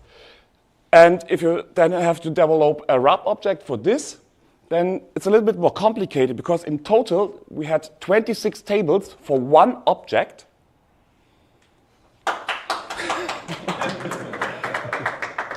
And for these 26 tables, to do it in a nice RAP way, we need 26 base views, so the classical R views. We need 26 consumption views. We need 26 interface views, 26 draft tables, 3 behavior definitions, E, R, and C layer, and, because complex objects, up to 26 implementation classes for every entity of the RAP object. For sure, this can all be done manual by hand, but yeah, will take some time. So instead of doing the complete stuff manually, we decided to do a little cheating and accessed to the good old RAP generator, the right one. Why the right one? There's also one simpler edition implemented in Eclipse. Just right-click and then the object generation. But this is not concepted for very deep and complex objects. Okay, today we have the AI generator, but yeah. Will it ever work? But we use the right one, and yeah, the open source solution by this guy. Kenma? And the alternatives to do it manually, to use the AI-based version or the ADT built-in version, was not the ways we wanted to go. And upsala. And if you look at how this RAP generator, whoever used Andre's RAP generator? Some of them. So the cool thing is, you create a project in the delivered Fiori app, delivered via an open source product. You have to download via Git, and then just doing of 5 minutes. Then you create your generator project, and then you have to do some clicky and clicky and clicky, where you define your entities based on the multiple tables, where you define how they are associated to each other, where are the key fields of the entities, and then you have something like this that we here say, okay, there are, this time there were 23 entities, and for example, you see here the header object. With the header object, we also define what key fields we have, for example, associations to other entities and so on. And then you click on generate and it runs, and after 10 minutes you have a complete RAP-based application. But the pro tip is, this is a powerful tool, but it's also a little bit complex. And it's a good idea to test it before in a small environment. Because if you do it several times with 26 tables and all the generated objects before, and then recognize, oh, there was some table field missing, there was the wrong key, and so on, and then you have to clean it up again, then the speed boost is not that big. So just learn it, play around with the solution, get a little bit, feeling for it, and then you will save a lot of time. And That's my part. Ich dachte, die Folie kenne ich noch nicht. Yeah. This was also on the result. We have now, let's say, a test application or what we had after a few hours, let's say half a day maybe. Yeah. We had for all tables a maintenance possibility. And you can see here we have an edit button. We have here all the tables. We can enter test data manually to test some special cases, for example, because to send an invoice every time from the backend system via iDoc and so on, you have to do more than sometimes more than 5 minutes. But here you have the possibility to enter some data, to delete some entries and so on. But important only for testing. Yeah, it's like an SS16 expert application, but only for testing used. So then let's have a look again to this UI I showed you before. We see here, for example, this is an open point. Yeah, we want to see here is it 34 errors. We are investigating how it works, but we have a number here. It means we have 34 errors in the monitoring at the moment. So let's have a look at the monitoring. We seen it before, and what we have here. To understand it, this data we have here, we don't manipulate the invoice data, of course, the amounts and so on. The source is the ERP system, and here it's more or less a display option, but we have also some buttons. For example, here a send or retry button if we have some error, like here. Maybe you have to add now a mapping I showed you before, and then you can send it again. And how we implement it, let's say with a normal RAPPO, I had no better name. You see here the typical artifacts you maybe know from your developments. And of course we have here the cancel and transfer button with the side effects to update the data if you press a button immediately and not after refresh in the browser. And then the other example here I showed you before with a business configuration. And here is very helpful. Here you have maybe the basis table. You have to create a database table, of course, where the data are stored. And then you have a generator here, which is very helpful. The business configuration maintenance object will be created, and afterwards you have a lot of objects. We divided it, every mapping in a package. Here's, for example, the mapping for bank details, and you have now here's this business configuration maintenance object, this knowledge transfer document I told you before, with a markup for documentation. And an access control, a behavior definition, the behavior implementation class here. And this code you see here is generated. Yeah? For example, here, it's authority check if the user should have the edit button or not. So it depends on authorities, of course. And this is all generated, but I would say in a way which is more, it's of course, nicer than SM30. What is 30 years ago, was 30 years ago developed. So, that's again your part. Last one from Søren. Some nice to knows if you're working with the business, the BCMOs for the first time. First, if you create your first BCMO, then you see for one table you get 2 entities.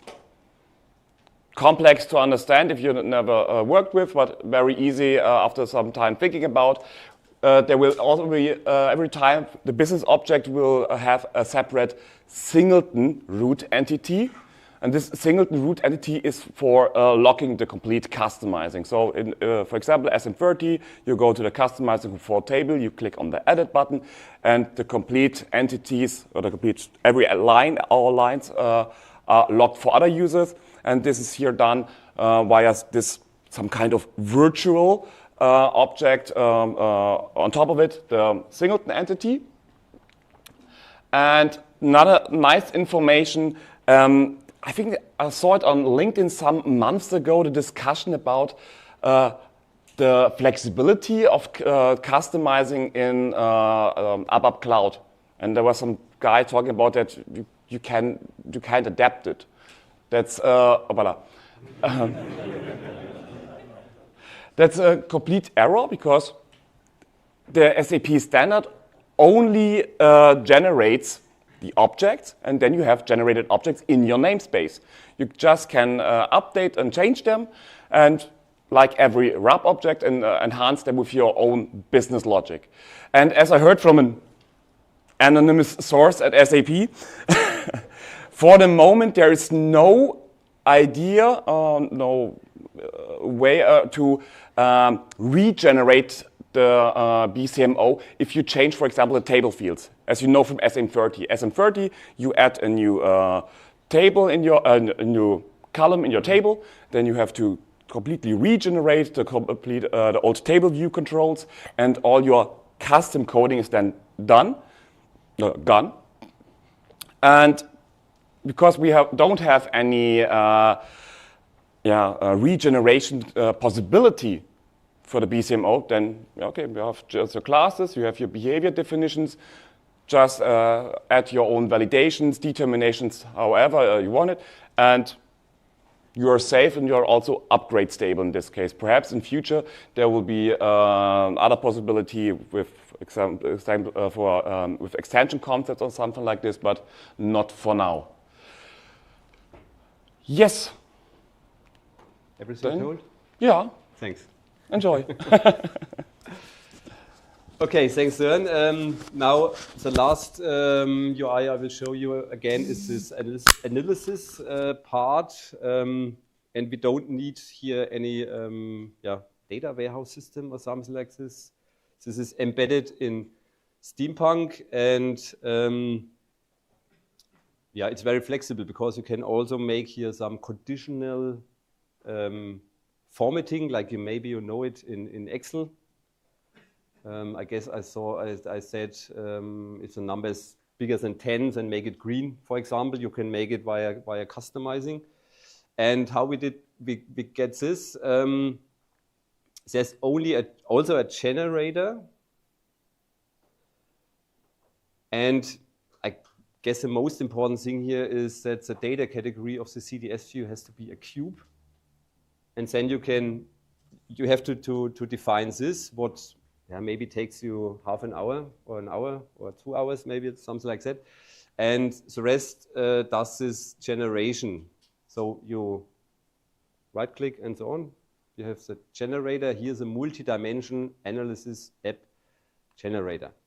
Yeah, and here you see which artifacts will be generated.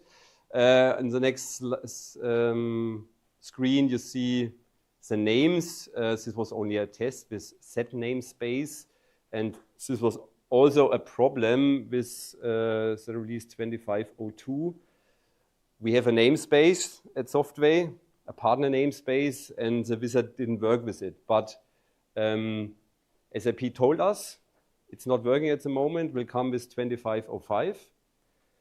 it will be fixed, and for the meantime, we generated set objects, and now we have to move it to our namespace because now it should work. Yeah, so it was very easy to get this analysis we've seen before. So let's come a little bit now outside of the development now again and have a short look about the BTP side and the sub-account handling again. I showed you the slide before. Now I show you almost the same. Every customer gets his own home. I told you about the SU client, and we will see it now. So we have, again, our global account in the middle, software, and we have here customer A, and we are in a multi-tenant environment, so customer A is tenant number 1.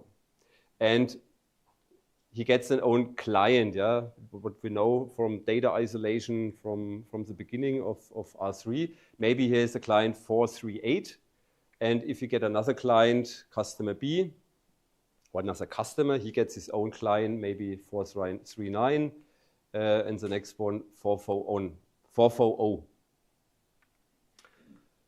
So what is also possible is to use the so-called custom domain service as a BTP service from SAP. So I guess everyone who tried out with Steampunk knows this UUIDs in the URL. Nobody can remember. And the sense of this custom domain service is that we can decide what should be the name of the URL. And what we did, we saved us this domain, software-hub.com. And what we can do is the subdomain before the domain, we can define on ourselves. Important to know this part here, the first part, has to be unique in BTP. Not the whole URL, the subdomain. And so it makes sense to have your own, maybe here SW for software and something like a customer number. And so it should be unique. And then maybe the name of the customer. But this we can define, and that's, I guess, good news to have speaking URLs. Yeah, and the next customer gets another URL, of course, and the next as well. Yeah, it's a custom domain service. It's a service you can book in BTP. Has nothing to do with ABAP development, of course. So what are the learnings? I'm almost done with the presentation now, but I will give you some learnings on your way. Where are our beloved test data containers? 3 years ago, I made here a presentation about test data containers because we use it in our classic add-ons for unit tests, for example. But of course, yeah, you have no transactions in Steampunk. You have no Dynpros, you have no reports. Or let's say you have it, but you can't use it. So a transaction like SE-cut will not work. Sub-GUI you don't have. And so it makes sense that you have no test data containers. So the second thing is the ABAP unit runner. I told about unit tests, and from on-premise system, we know the classic report.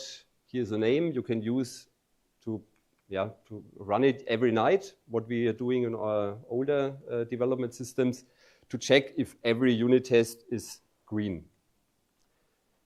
But yeah, the report is here. Yeah, you can see it. You can analyze the code if you want, but you can't execute it in a Steampunk environment, of course. And if you try to make a submit, it's not possible. It's not allowed in ABAP Cloud, of course. Yeah, it makes sense, but you try to fix it somehow. Yeah. And here was, of course, very helpful Björn's help with Software Heroes blog, and he has delivered a solution You can see here a part of the solution from the block with many objects. And now we are able to run every night our unit tests again with the so-called application jobs, which is the same as SM37. SM37, yeah.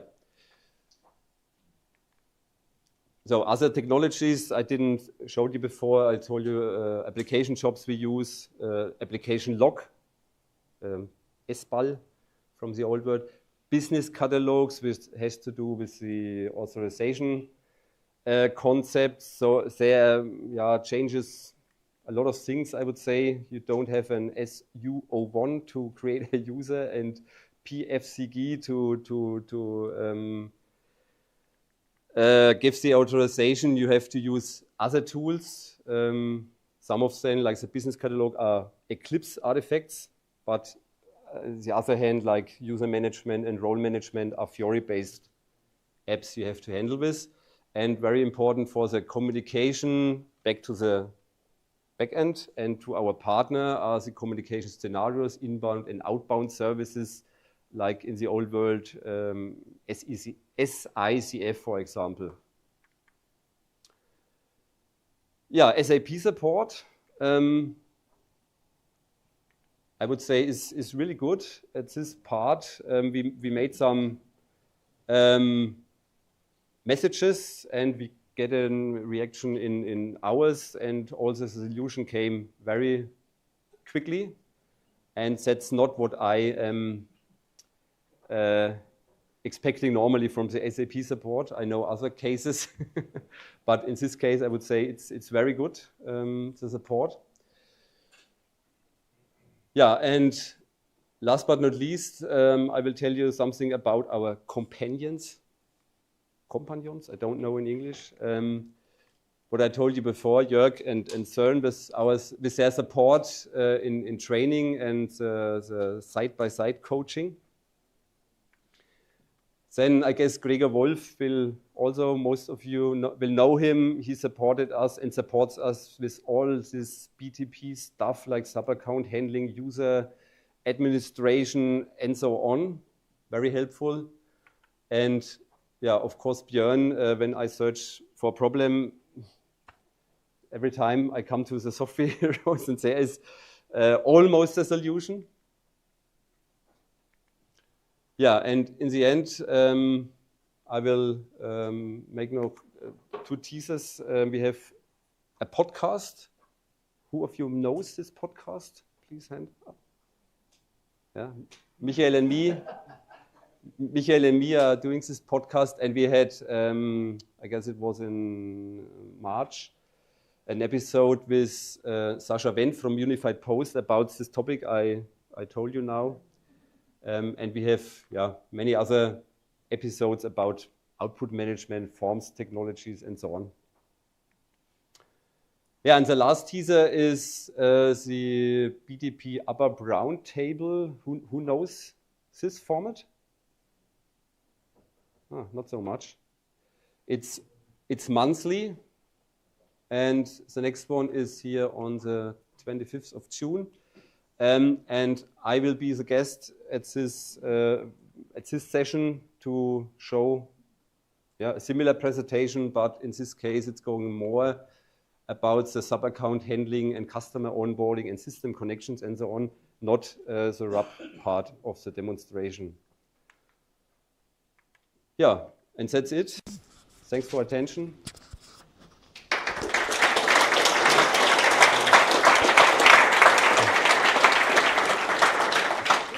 Yo, thank you very much, Frank Engert, the Chief Enthusiasm Officer. Very nice overview of your journey. And now we are going directly without a pause to the Ask the Expert. Expert is here, Frank, about not as written on the agenda about forms. Someone was too lazy to update the agenda. When we find the person, we will have a nice talk with him. It's actually about output management.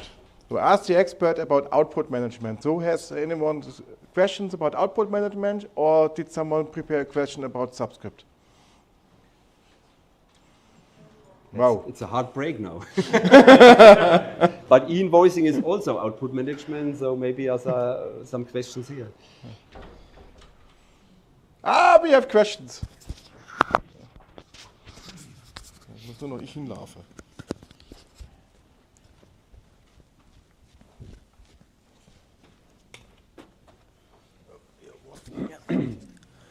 Yeah, I have one question. I don't know if this is exactly about output management, but this is more regarding Adobe Forms and the way in on-premise systems. So there's currently in our company the big discussion to migrate to Adobe Forms, but one thing we have in mind is this Forms and the server and XDA or XSA, I don't know. XSA, yeah. XSA, which SAP either says, okay, go to SAP BTP, pay per 1,000 documents, or wait until we have a solution for on-premise. And my question is, do you or someone else here has more information when this solution will come to on-premise? Because the last information we had was it will come near 2026. Now it's 2027. Maybe next year it's 2028. Or it's coming never and we have to pay per 1,000 documents. And yeah, this is more like a experimental question here to everyone. Yeah. I hope I have the answer. Or I know I have the answer. What is now June? In April on the DSHG, there was the keynote from Philipp Herzig, CTO of SAP, and he told us it will come in Q1 2027, latest. Okay. That's a short answer. Let's see. But just a second.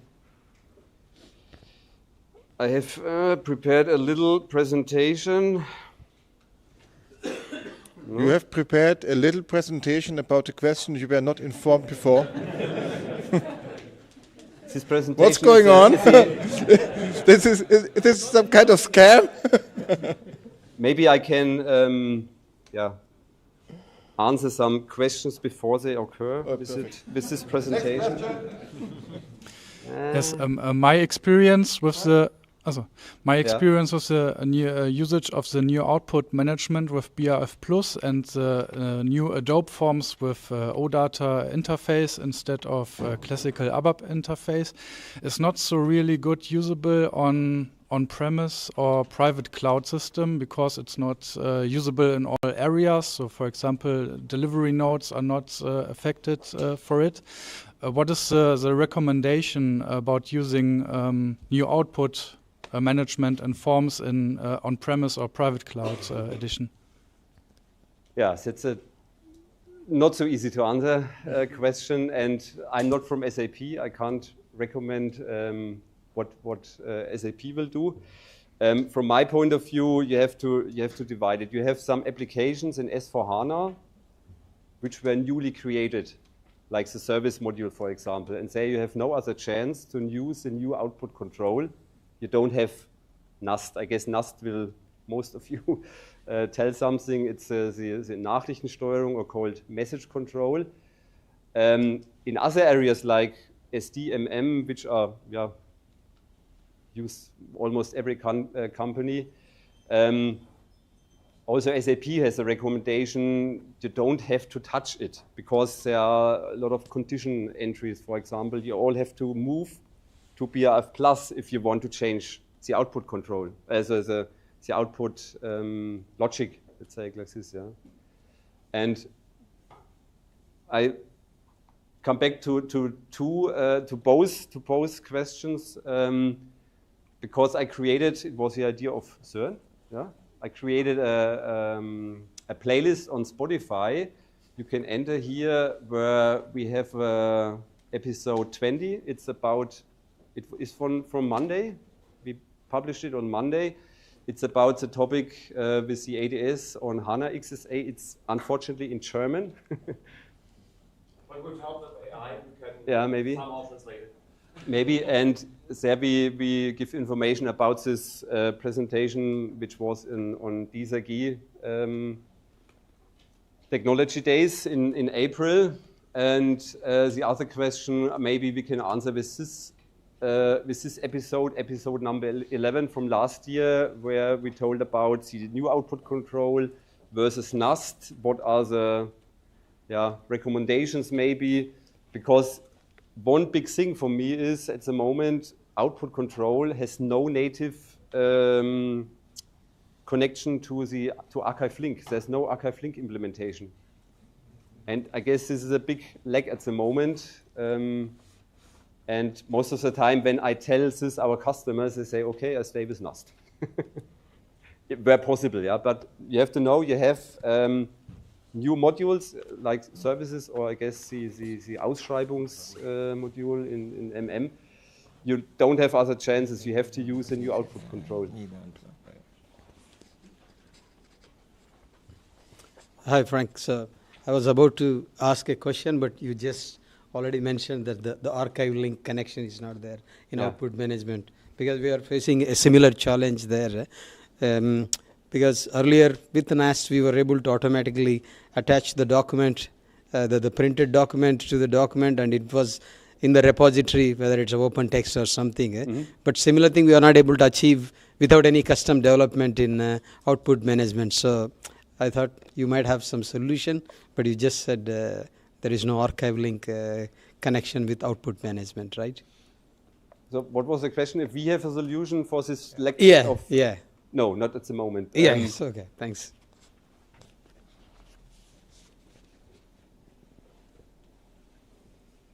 Someone else?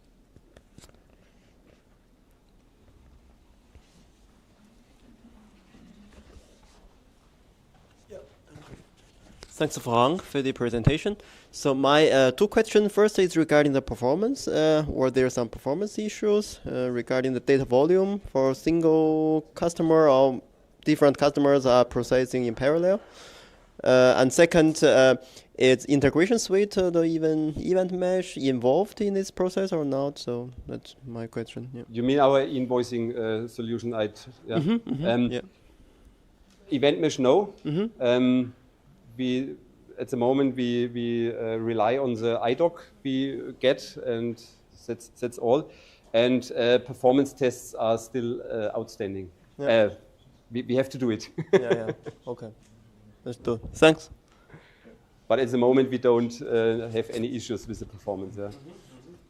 One question from my side, if I see something like XMLs, E-invoicing, it reminds me of the Nota Fiscal Electronica in Brazil. And that's a solution from SAP, for instance. And if this is a legal requirement, what is the risk that SAP at one day will say they're going to offer something like this also as a service or as a standard product? Yes, they have already a product. Yeah. The document and reporting compliance tool, which is from a technology point of view a mixture between on-premise part, where you have to have notes to implement, for example, if they're coming new things, and they have also a BTP part to send the documents. And I would say this is a big flagship solution. We are focusing on an easy process, easy to integrate, and I guess this is our goal, to have an easy to implement and also updating solution, because we have only one code line on Steampunk. Yes, it's a great advantage. We don't have to deliver some transports to our customers and so on. I know your unique selling point in that point is that it's just easier to implement it from a customer's perspective. Yeah, and if you have a look, there are other solutions like Seeburger. I guess Seeburger know a lot of you. The customers I know who have a Seeburger implementation, for example, they have to do the implementation in their own system and enhance the IDOC. You had a lot of segments for Hungary, for Poland, for Germany. You have, and you don't have an overview and custom development. And that's what we don't want to have. We want to establish everything on Steampunk, and the data which are not in the IDOC, we get via BAPI, for example. So if you want to have a plug-and-play solution, someone else? Ah, in the back.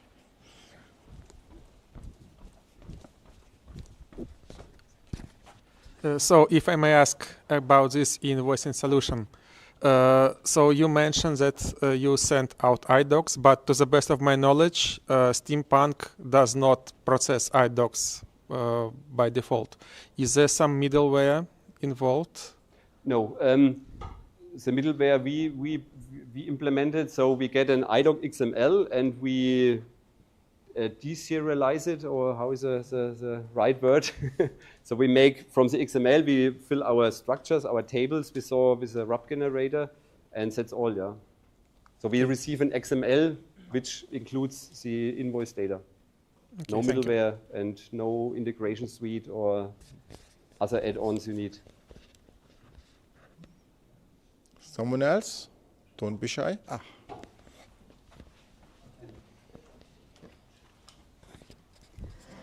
Hi. How are you processing items parallelly? Is it something that BTP is able to handle, or is it something that you're customizing with your code? I didn't understand the term. How are you processing items parallelly? Like items? Parallel processing.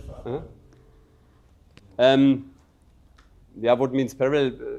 The normal process will be we get this data via XML and we save it in the first step in our database. That's the first step. Then the connection is, let's say, closed to the backend system, and then we have some jobs, say running, yeah, let's say every 10 minutes or every 15 minutes, who are doing the next step and the next step and the next step, since everything is completed. This demo we had, the jobs were very regular to have it in the demo, yeah. Normally, it will take maybe 15 minutes if the whole process is done, because we have to care about what is if our partner system is not available. Yeah, then we have to retry it. For example, is this the answer of the question, or? I mean, invoices. You might be generating multiple invoices at the same time, right? So, like, how are you handling it? That's what. Yeah, let's say if you have a job which runs at night, 10 o'clock in the night, which creates 1,000 invoices in the backend system. Then we will receive 1,000 iDocs, and after one after another, we process and So no parallel. Yeah, no parallel. Yeah. Okay. Yeah. Thank you. But that's also a very good question about processing times. And so it's a multi-tenancy solution. So it's your Steampunk. So if you now have like 200 customers on the different clients, how do you do your sizing that it's still good for you? I mean, you still have to do a sizing for your worst customer in that case. Or do you plan to separate maybe in the low volume customers and the high volume customers into different Steampunk environments? That's maybe an option. We will see at the beginning, of course, we will have one production system, and the number of the clients is also restricted. And there's always the option to have another production system, which costs, of course, more money, of course, yeah, but it's scalable. And this is also, I would say, the good news about the multi-tenancy concept, scalability.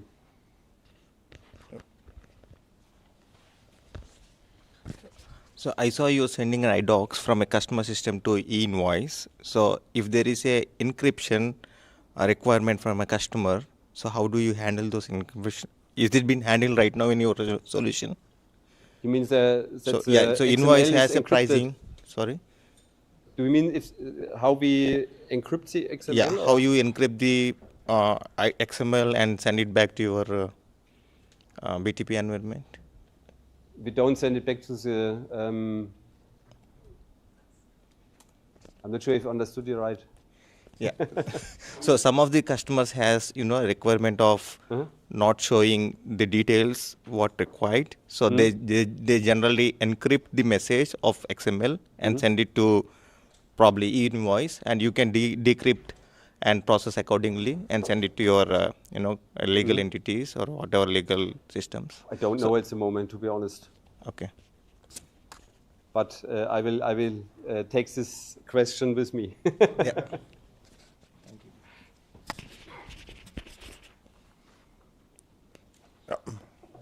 Only one question, yeah? Got inspired. Yeah, maybe this question is a little bit sensitive, which is cost. So actually also follow-up question. So what I can imagine is we have the single code line, which is the advantage. So we can have a big profit margin. But another side, at the beginning phase, the HANA database and also the ABAP unit, are they still expensive or they are affordable for partners? You mean in the not productive environment or development tests? Yeah, so the cost perspective. So it's I would say we as a partner, there are good conditions to start with the development and so on. It's not a big amount. Okay.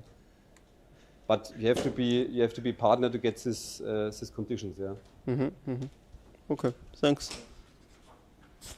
And with this system hibernation I talked about, it's very easy because we have a build system. You need it maybe once in a quarter to build the product. The other time you don't need it, so you can have a downtime, yeah, which costs you not so much. And who is paying the cost for HANA database? So like it's included, yeah. It's included in so partner solution from you or the customer, the real customers? Yes, the real customer pays for the productive environment a part, yeah. So including the HANA database, ABAP unit, the Simpunk. Yeah. He don't know that it's a HANA database, and he should not know it. Yeah. So it depends also on, for him, yeah? on their own data volume. Yeah. Okay. Yeah, it's about the data volume, the amount of invoices. Okay. So I would also say we are getting to an end of this after the expert session, or if someone still wants to raise his hand, has a question.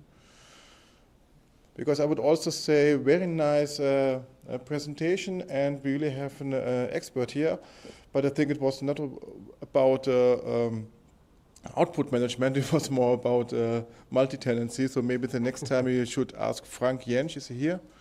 No? He's outside? He was here. To also give his multi-tenancy talk again. I think that would really be a great benefit or addition to ABAPConf. And I think one part of the multi-tenancy, I may be corrected from some SAP employees now, but if this is done correctly by you guys, software, you could also offer, I think, almost the same coding as an add-on that a customer can use it and install it in their own Steampunk environment. That's the so-called installable product, yeah. I think you have to change almost nothing on your coding. As far as I know, we don't have to care about special things, but at the moment it's not in our focus to do this. I guess you have to, then you have the sub-store involved and SAP involved about the money and so on. And as far as I understood it, we last week in Wiesloch, DSAG, ABAP Cloud Development, we discussed about it. That we have to say which are the released objects where the customer can make extensions. Yeah? So we have to do something that it's extensible, and maybe in future we will use it, we will see, but at the moment we focus on the multi-tenant part, and as far as I know, it's not released at the moment with the installable product, but it's not long time ago away. So maybe next year we have a different talk from you, bringing it to an add-on installation. So, and I would say it's almost lunchtime. Jörg is not visible, so I guess the caterer arrived. We will be back at, I just looked it up, but already forgot it. 3rd and 30th, that's 90 minutes for lunch, and we will be back with an SAP talk about Joule's ABAP developer capabilities and ABAP Developer Tools. Again, next time, please, shorter titles. And that let's give a huge applause again to Frank.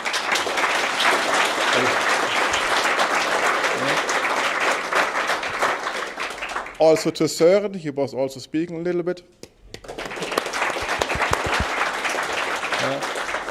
Thank you very much, and we are now going into lunchtime, so the stream is out.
back on track. We are back live.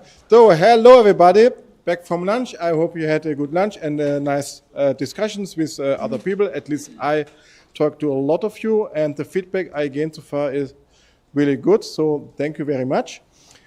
Now we are on time almost for our next talk. Now we are in the evening, afternoon sessions. And still more, 4 more sessions to come. And we are starting now with a very interesting session from the SAP, from a very nice, 3 people from SAP from the ABAP team. Yes, exactly. Exactly. So those are the ones in the end, the Leon, Manuel, and Seftier. Yeah. Yeah. That's right. These are the ones writing the ABAP foundation, I guess we are using on the daily basis. So first, thank you very much for doing this, and please, less bugs. Of course. Of course, that's very good. So now I hand over to Seftier and we'll start the presentation about Joule's ABAP developer capabilities and ABAP developer tools. Do I have to repeat myself for next year? Thank you very much. Great. So. Thank you, Tobias. So my name is Seftier. I'm from SAP, as Tobias told. I didn't come by myself only. I also brought 2 colleagues. So we are 3 in total, just to mention it like in the morning. We came to talk a little bit about Joule. This morning, Boris and Fabian, they have also given a great keynote on our capabilities.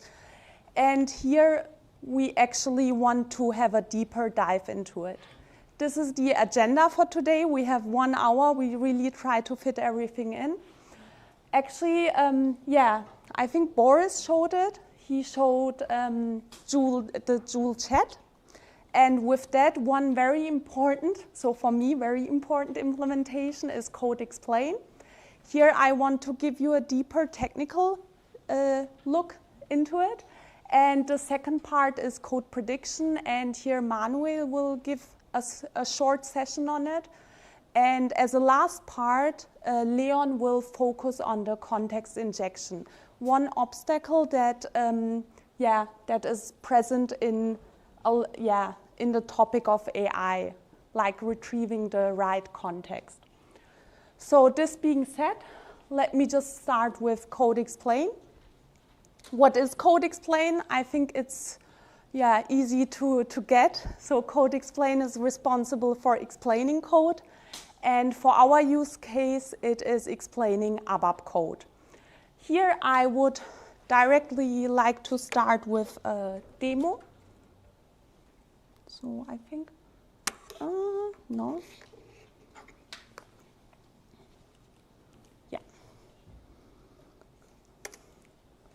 I have prepared a demo here. Actually, yesterday I thought, what kind of code should I show here? But then after a while, after searching, I thought it's not really important that I should know the code. So I just picked up some code randomly. This is an example from finance, I guess, and it's in regards of purchasing requisition. And here I would like to trigger Joule. Currently, the Joule window is not available. This is no problem. I can just trigger it by triggering Joule with the first option to start it via the context menu. Here we have various options to start it. We can start it either in the Project Explorer, in the outline, which you can see here, or also inside of the editor.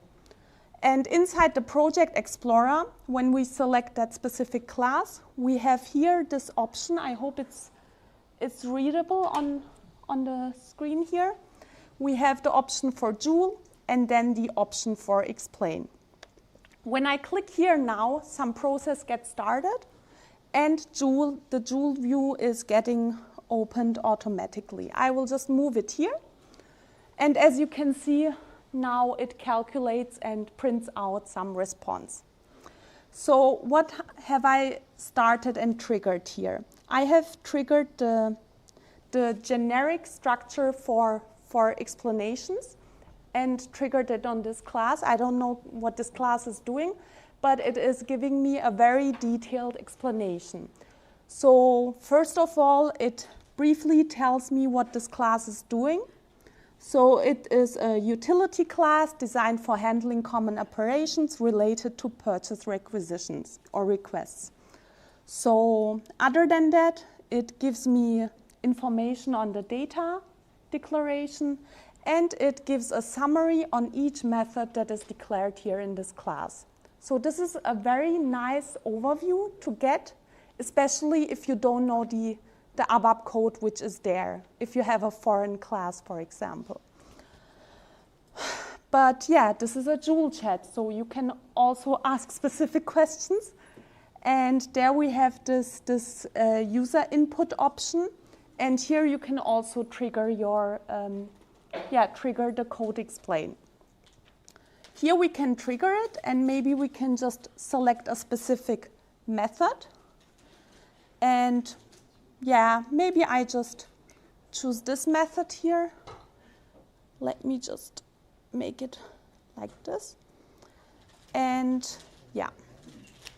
Besides triggering it on options, I can make direct selections inside of my editor and select, for example, this method here.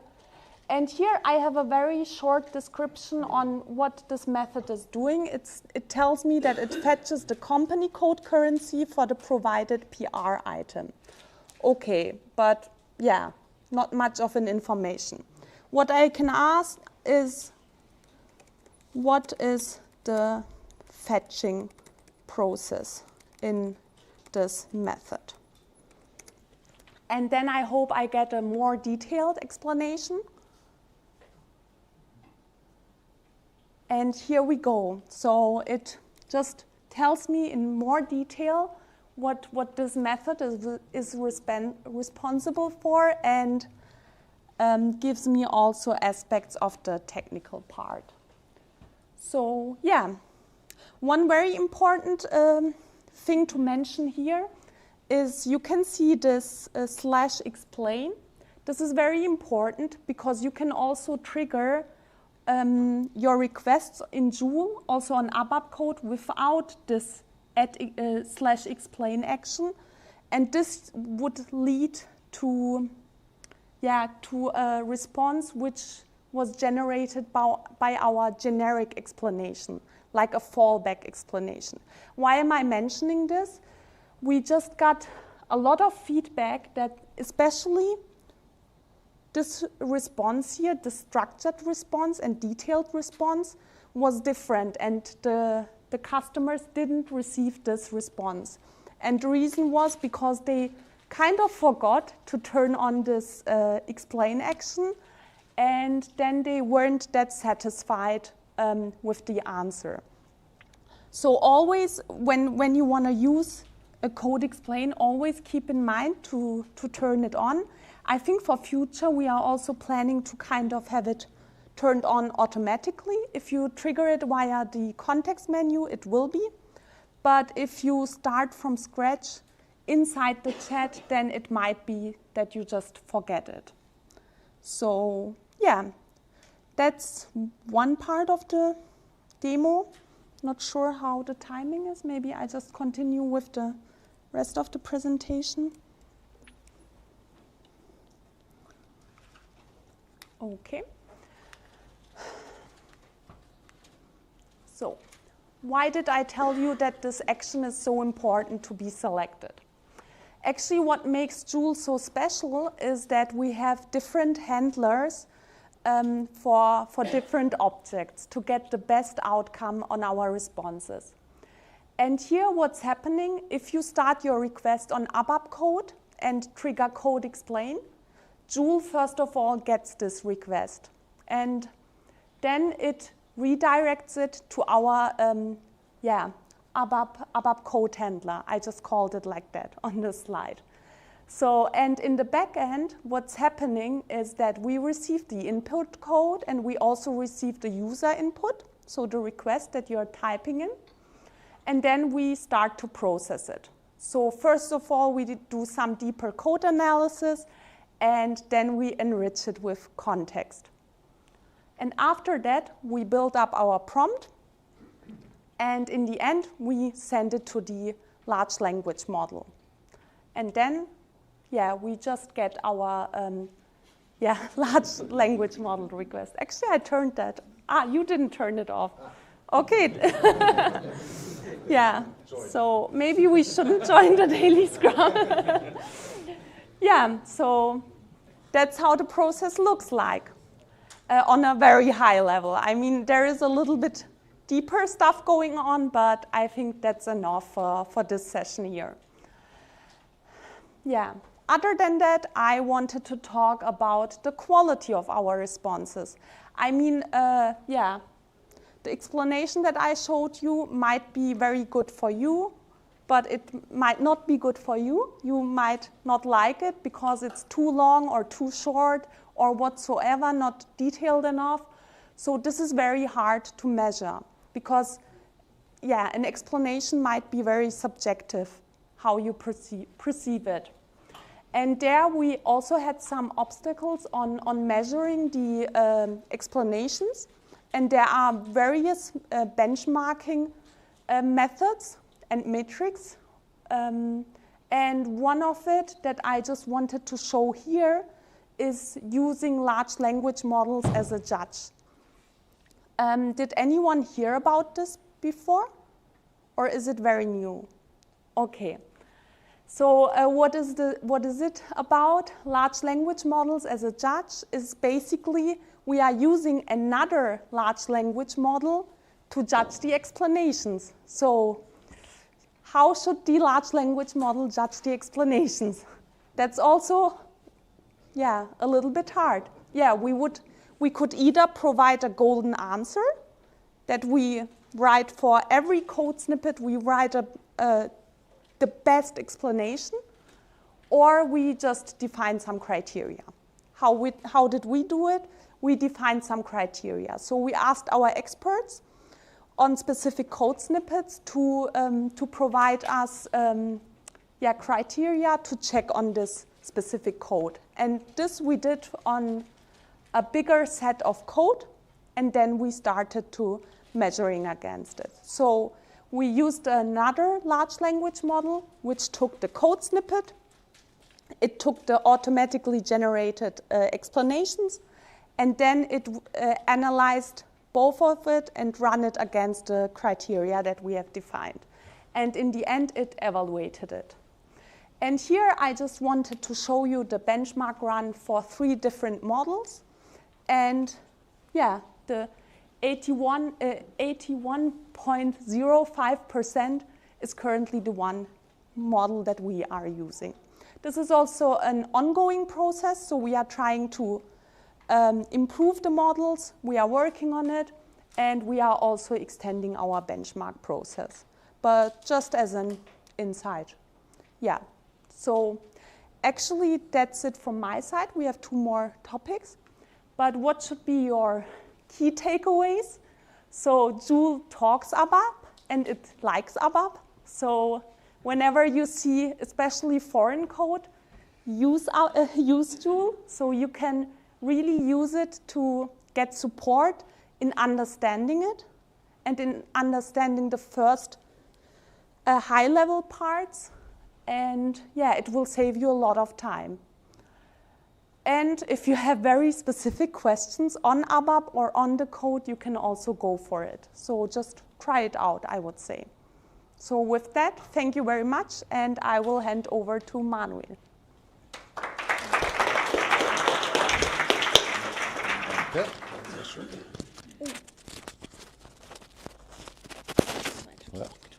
Ja, nicht so schlimm. Ich krieg's irgendwie gerade nicht hin. Sorry. Soll ich dir machen? So.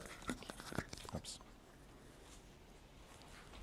So, ich hoffe, man kann mich hören. Hallo. Oh, we are speaking English. Yeah, sorry about that. Switching quite a lot. Yeah. So, yeah, thanks for having me and letting me present the second use case here today. The use case I will be presenting is called predictive code completion.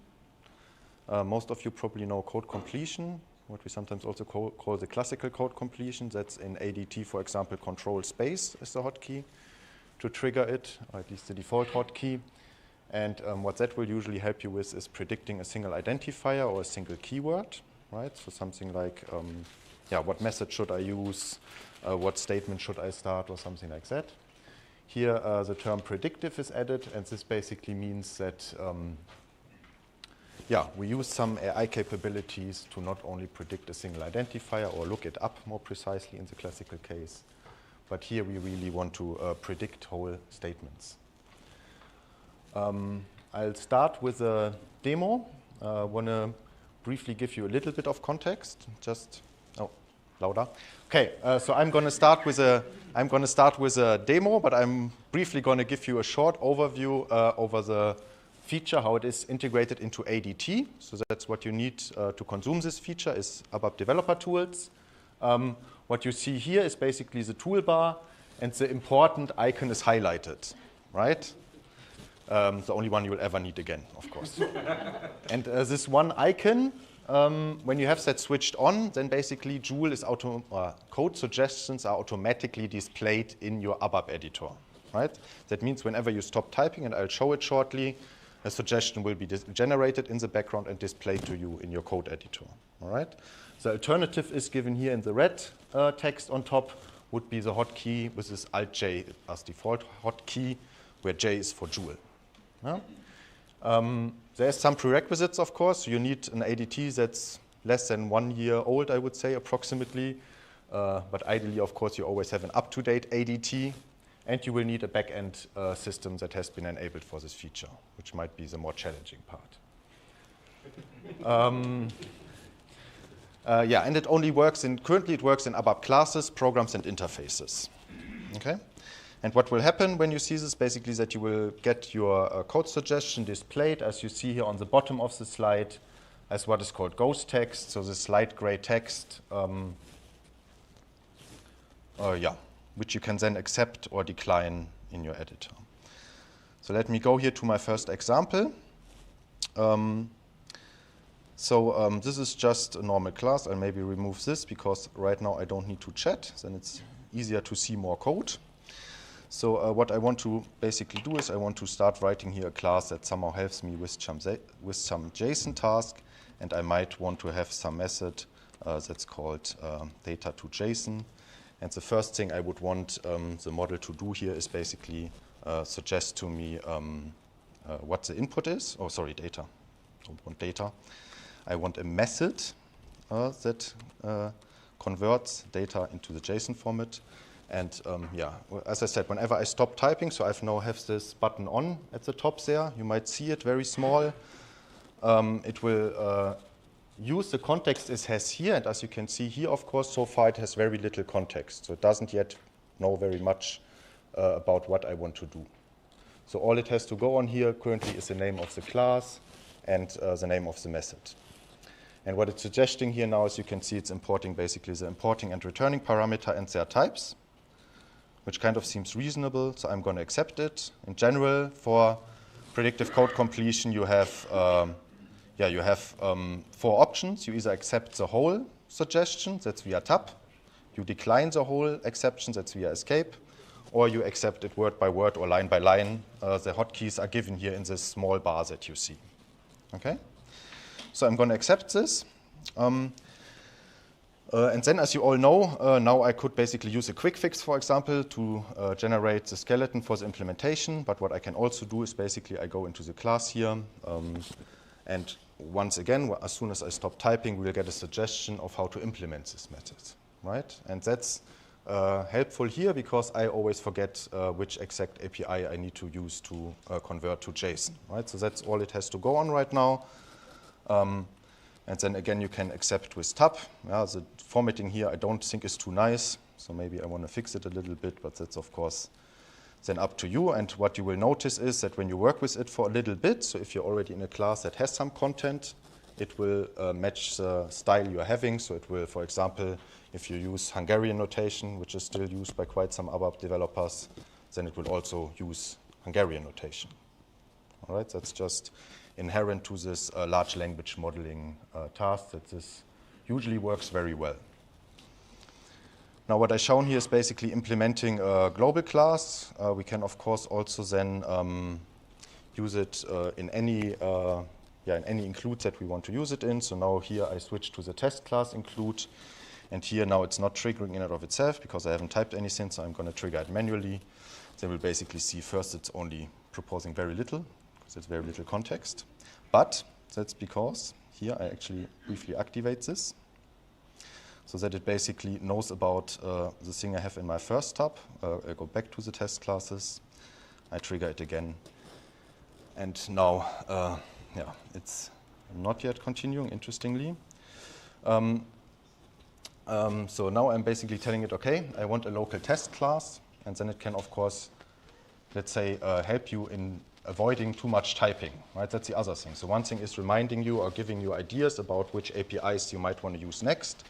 And another thing it can help you with is avoiding typing in certain sections. So here I think that's good. Basically, it's proposing the rest of the name of the task, of the class, the method it used for testing, and so on. Of course, so far it has not done too much, but then, of course, also we can ask it to basically also implement here a test for this JSON class now, right? So just basically indicating what I might want to do next. And here then we see the implementation of this class. We also see that it ends somewhere in the middle, so there's kind of a maximal length that it will predict. We can accept it again, wait for a second, and then it will suggest the continuation, as you can see here. Okay, so now with that, as you can imagine, even more so than with other work that you might be doing where you write code yourself or you're checking code from a colleague, I would very strongly advise you to test this code or to read it, right? That's here, so at least writing one unit test for the code. Ideally would, of course, continue doing that for a while, but for that we probably don't have enough time today, so we can also execute the unit test and see that something is not yet working as expected. So here we basically see what the difference is then. So yeah, just goes to show that it will not steal your work in the immediate future, but we hope that it will support your work. Okay. Okay, I want to briefly show one that I found very interesting, because in today's keynote we also saw the ABAP AI SDK as well as predictive code completion and code explain features. And for the predictive code completion, for the ABAP AI SDK, we here have an example of how we might want to use it. So we have one very short method that basically instantiates the ABAP AI SDK and runs some arbitrary prompt against it and returns the answer. Right? So it's a very small method. And now we can basically ask the model, okay, when we give it a prompt, how would you work with that? So basically, again, avoid too much typing. And whatever you do, it will always try to think about, is there anything here in this local context that I can still do? So here it's basically now catching exceptions. We all know that catching root is probably not the best idea, right? So we might want to give it another hint here. Might want to catch some other exceptions, maybe also the second one, because it's still complaining that I'm not catching this one, right? So, okay. So this is a general setup for code prediction and the end of my demo. If you're interested in more details, of course, you can try it out yourself or come to me later. I'm still around for a bit, and then we can have a look together. Okay, a little bit background. So what exactly are we doing here? So we are training this model, I would say, in a standard way. So it's nothing, no company secrets I'm revealing here. It's basically what everybody in the AI or large language modeling space does. So you have some content that you have here on the very left side. So for example, a dump of GitHub on the upper hand, or on the lower hand, a dump of our S/4HANA coding. And on that, you first do unsupervised learning to get to a base model, right? Unsupervised learning here means you basically give it code. The model simply takes out a small amount of code and learns to predict it, this code that it took out, right? So basically, just by reinforcement learning, you could call it. So incentivizing the good answers. Next step we did is we have a curated data set from our S4 colleagues where we also have natural language comments included in the training data. That's for guiding the model with comments. so you can always write code comments, and that will influence the code suggestions that you get.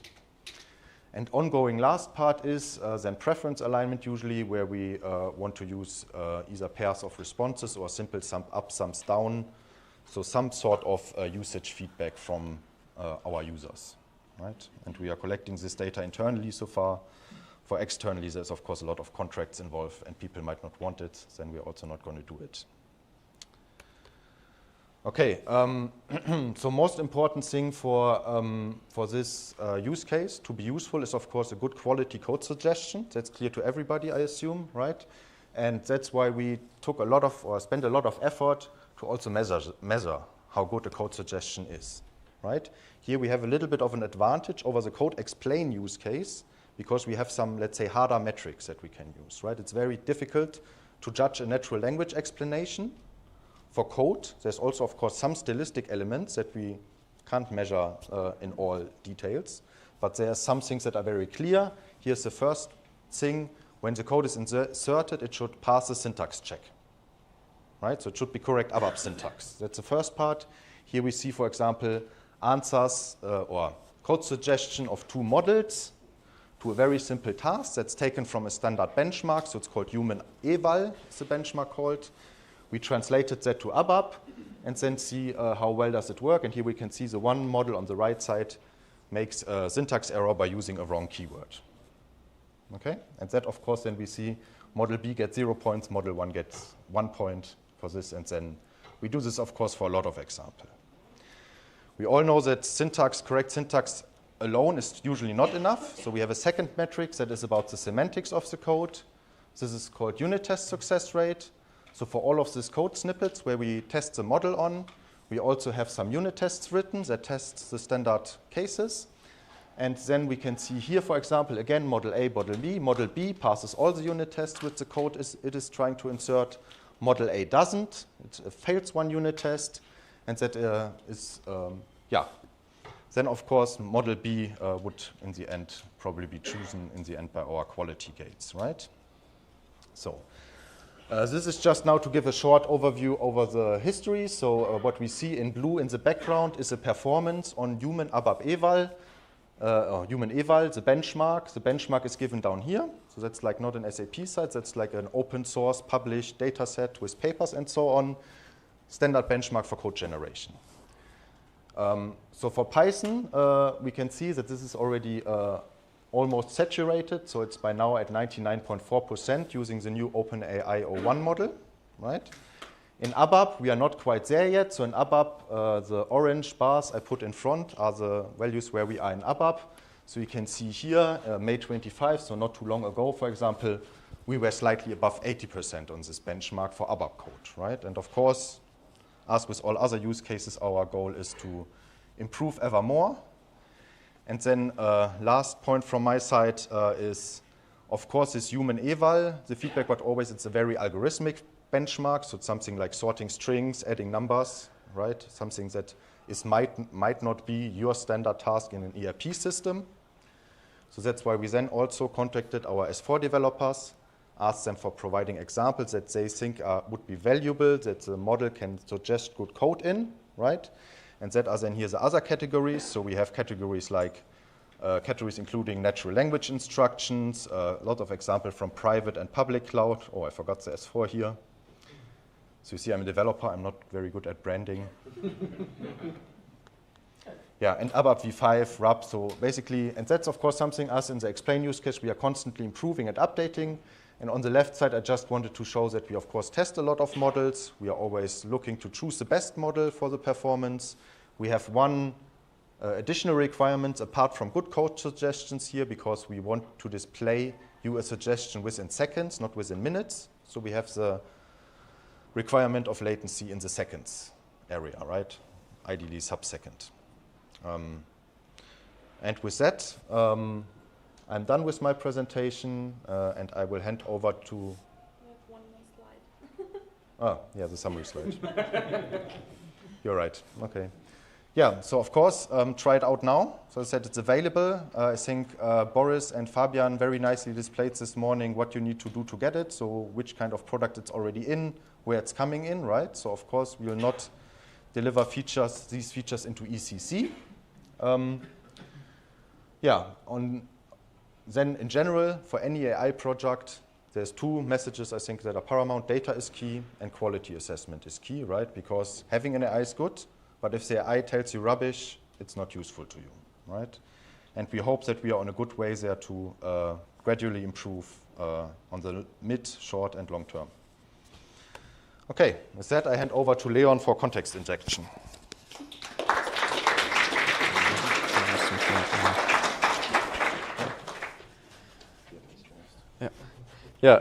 Thanks, Manuel, on the topic of making sure that the model isn't talking rubbish and doesn't forget any slides that you might have open in ADT.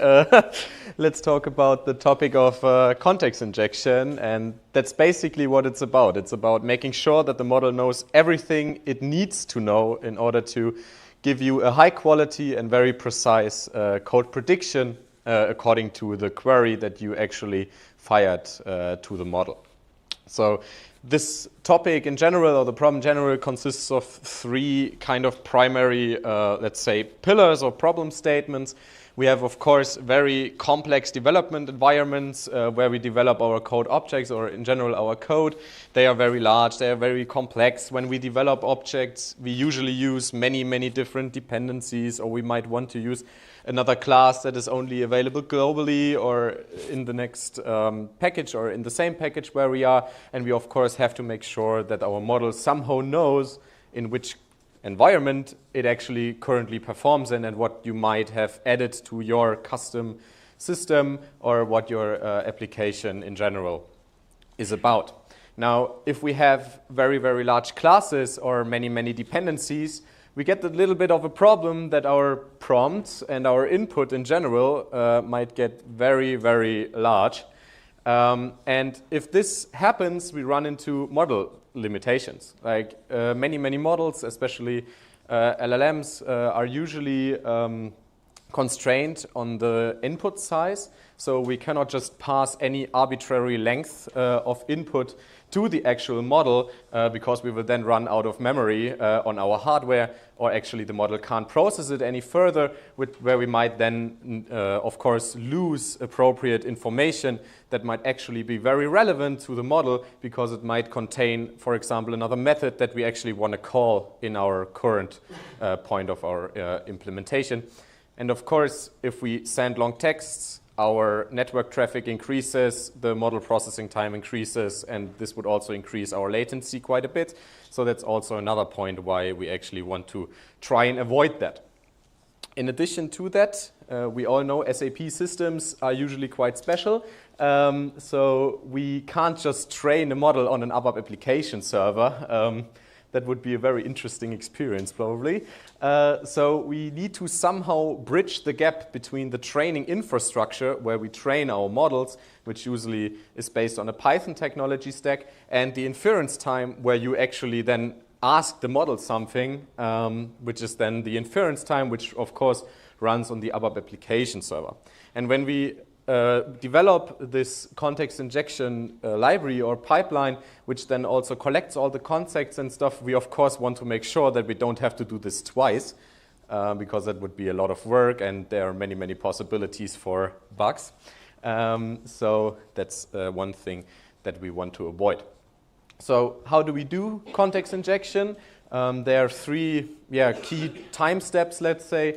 In the beginning, we started off with just handing the single dirty include, so the include that you're currently editing, so the tab where you're currently editing in your editor to the model. We did this during training and inference time, and this was more or less our first prototype that we used for this.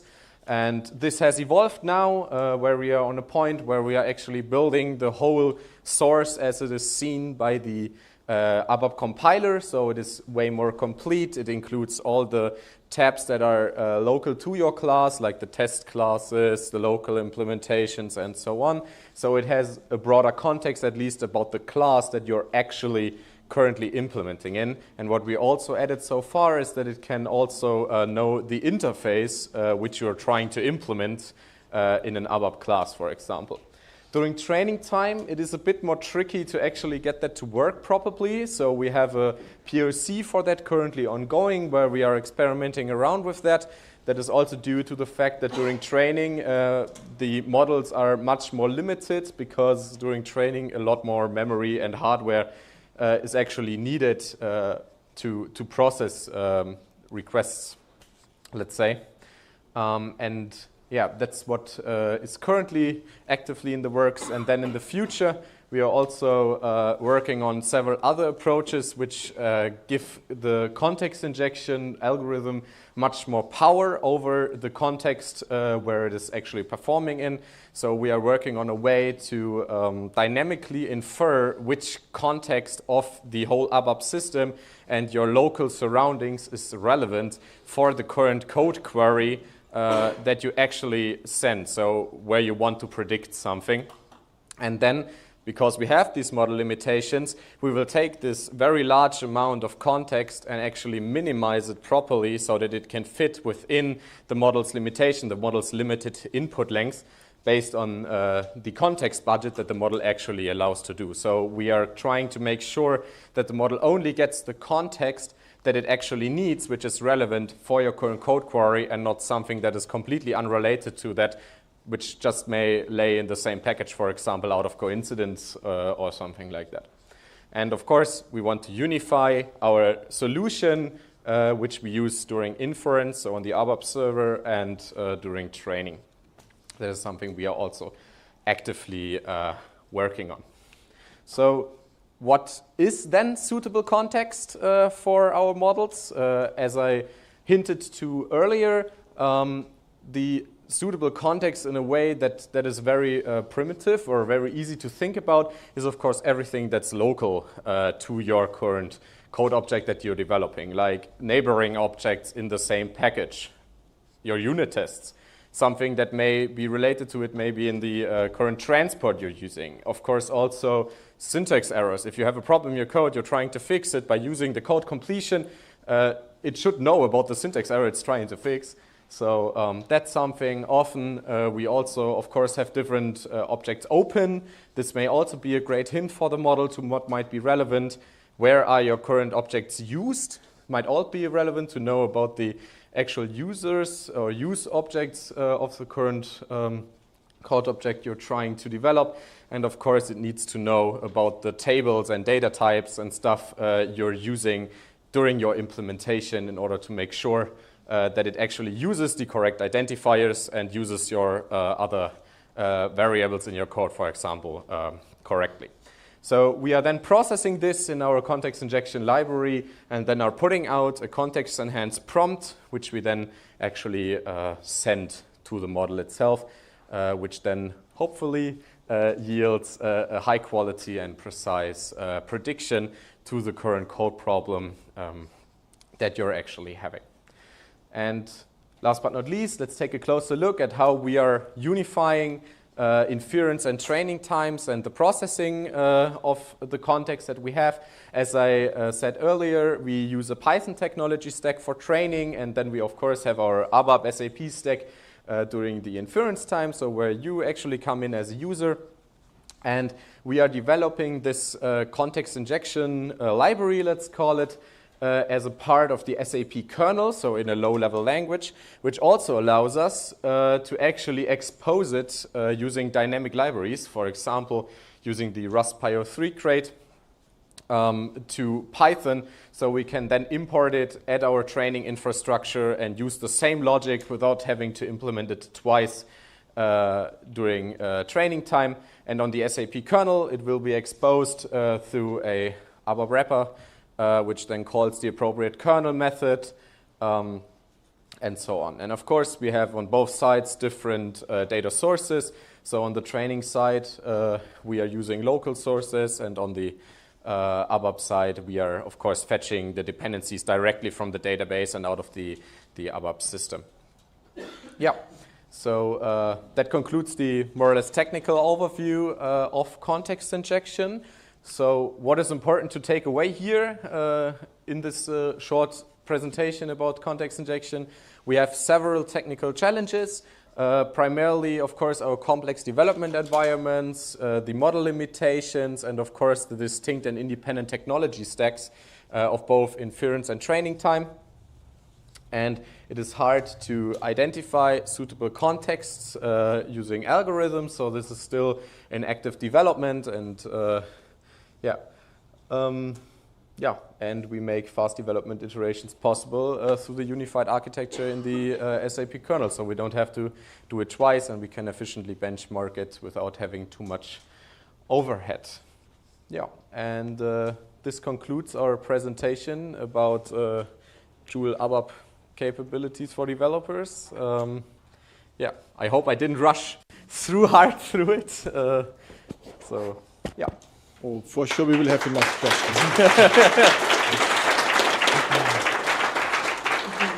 So, thank you very much. But first, any questions? For sure. No, you know.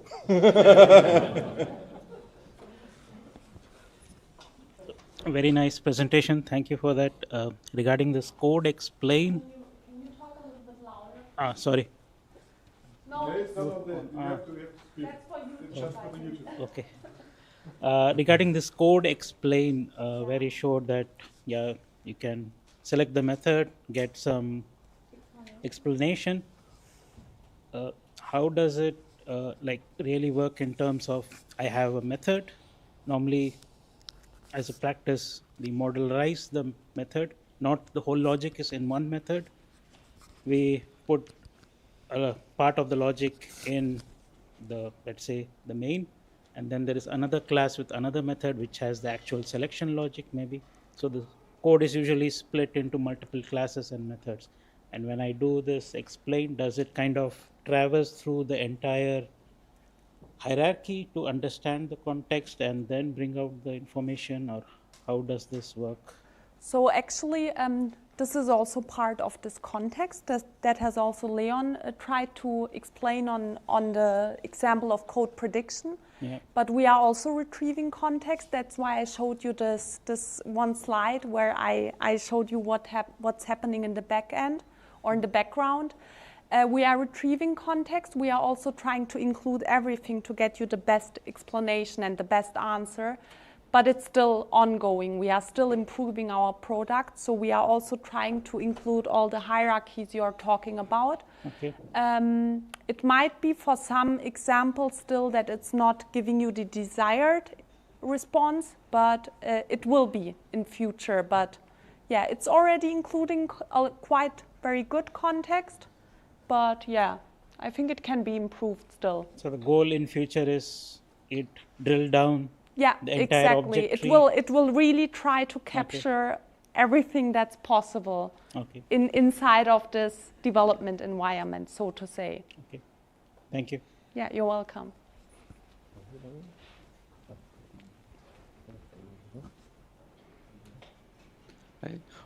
When I try to explain, if it is a custom object. I think you need to talk louder. When it tries to explain, does it look at the objects that are from the standard or from the custom code as well? So if we want to utilize the code explain for the custom objects, what is the strategy that our customers or the have to use? Okay, do you mean? Sorry, I'm not sure whether I got your coding question. is currently trained on your SAP coding, and he's asking, Yeah. I have custom coding. No, I think it's quite good. How I said, it's quite good in talking on ABAP, about ABAP, so it's trained on the language. I think I understand the question. So when you have a custom object in your system, right, that you programmed yourself, that you have not shared with SAP for training purposes and so on, then obviously the last part Leon showed won't work, right? So the model won't train on your data. Right? So if we want to train it, what is the strategy that we need to apply? Yeah, so the strategy is that context injection in and of itself during inference manages to extract your local object and during inference use it. So during inference, your custom code object will be analyzed. That's what context injection library is about, right? And the context that your custom object provides will be sent to the model. So it might not be as good as if it was trained also on this data, right? But it will know everything about the object that you have in your system. So that's what this context library really is about. I'm not sure whether I managed to explain it well. Okay. What is the average time that it takes to get it trained?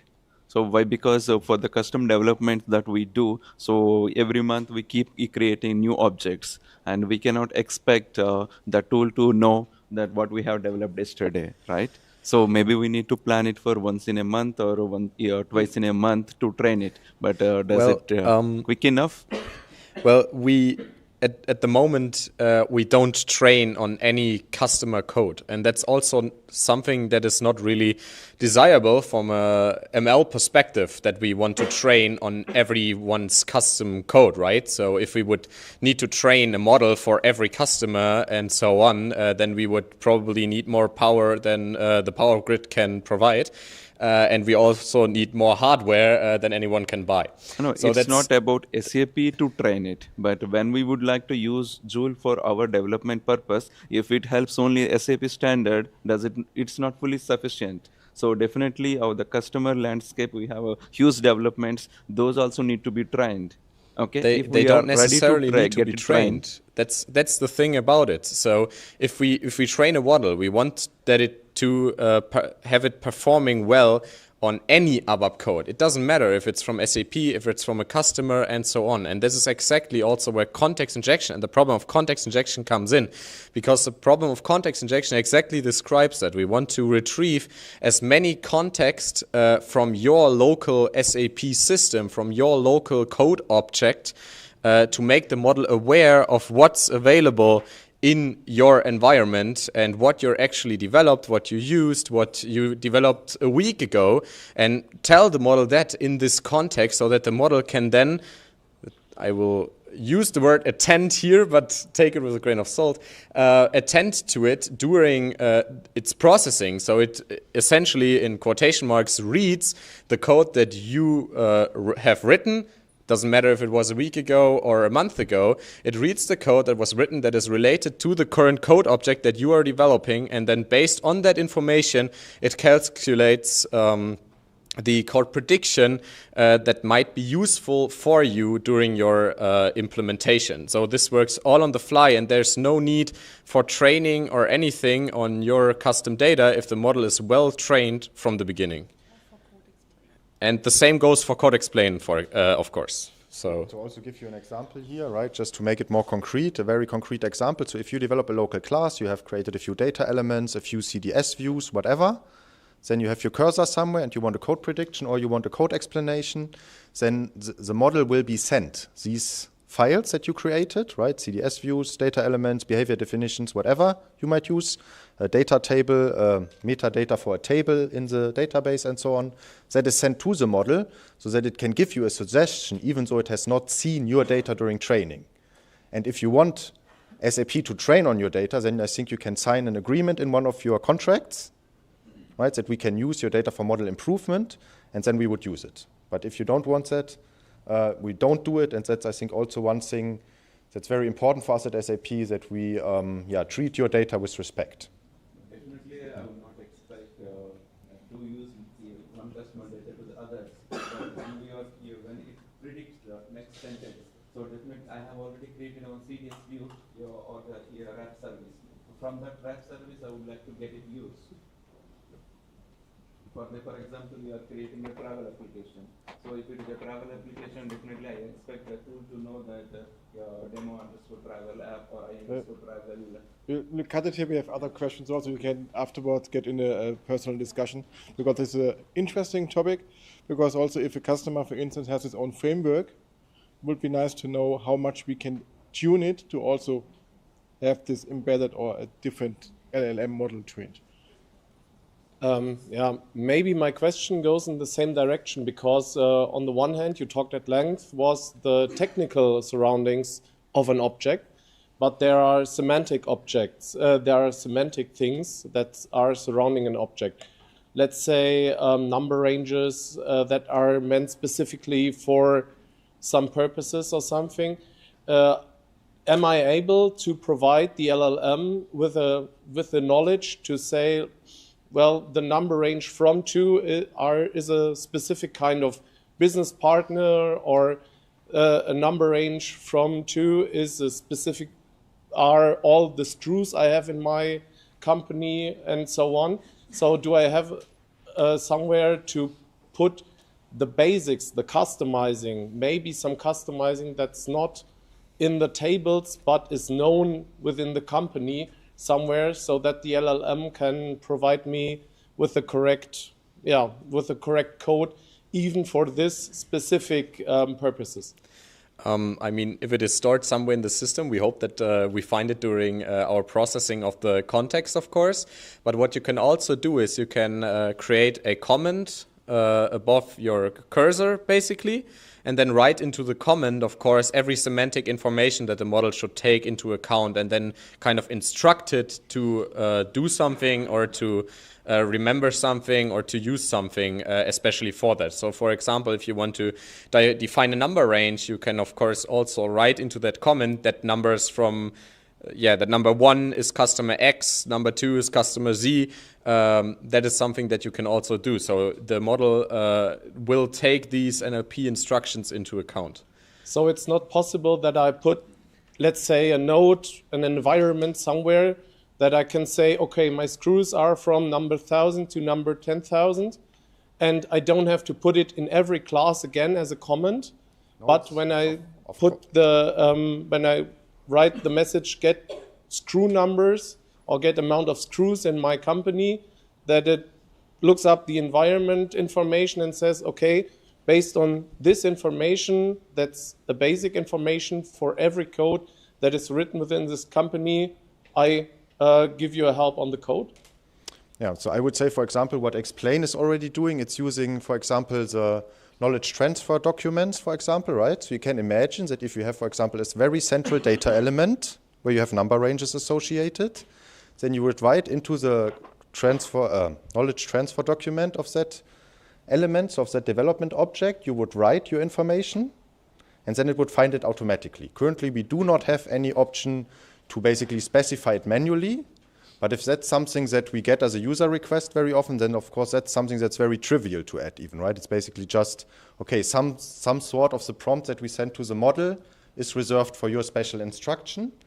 What we really try to do here is to find this context manually, because what we wouldn't want you to do is for every code suggestion or explanation that you get, right, to say, okay, you need to consider these 3 classes, these 5 CDS views, these 5 behavior definitions, and so on, right?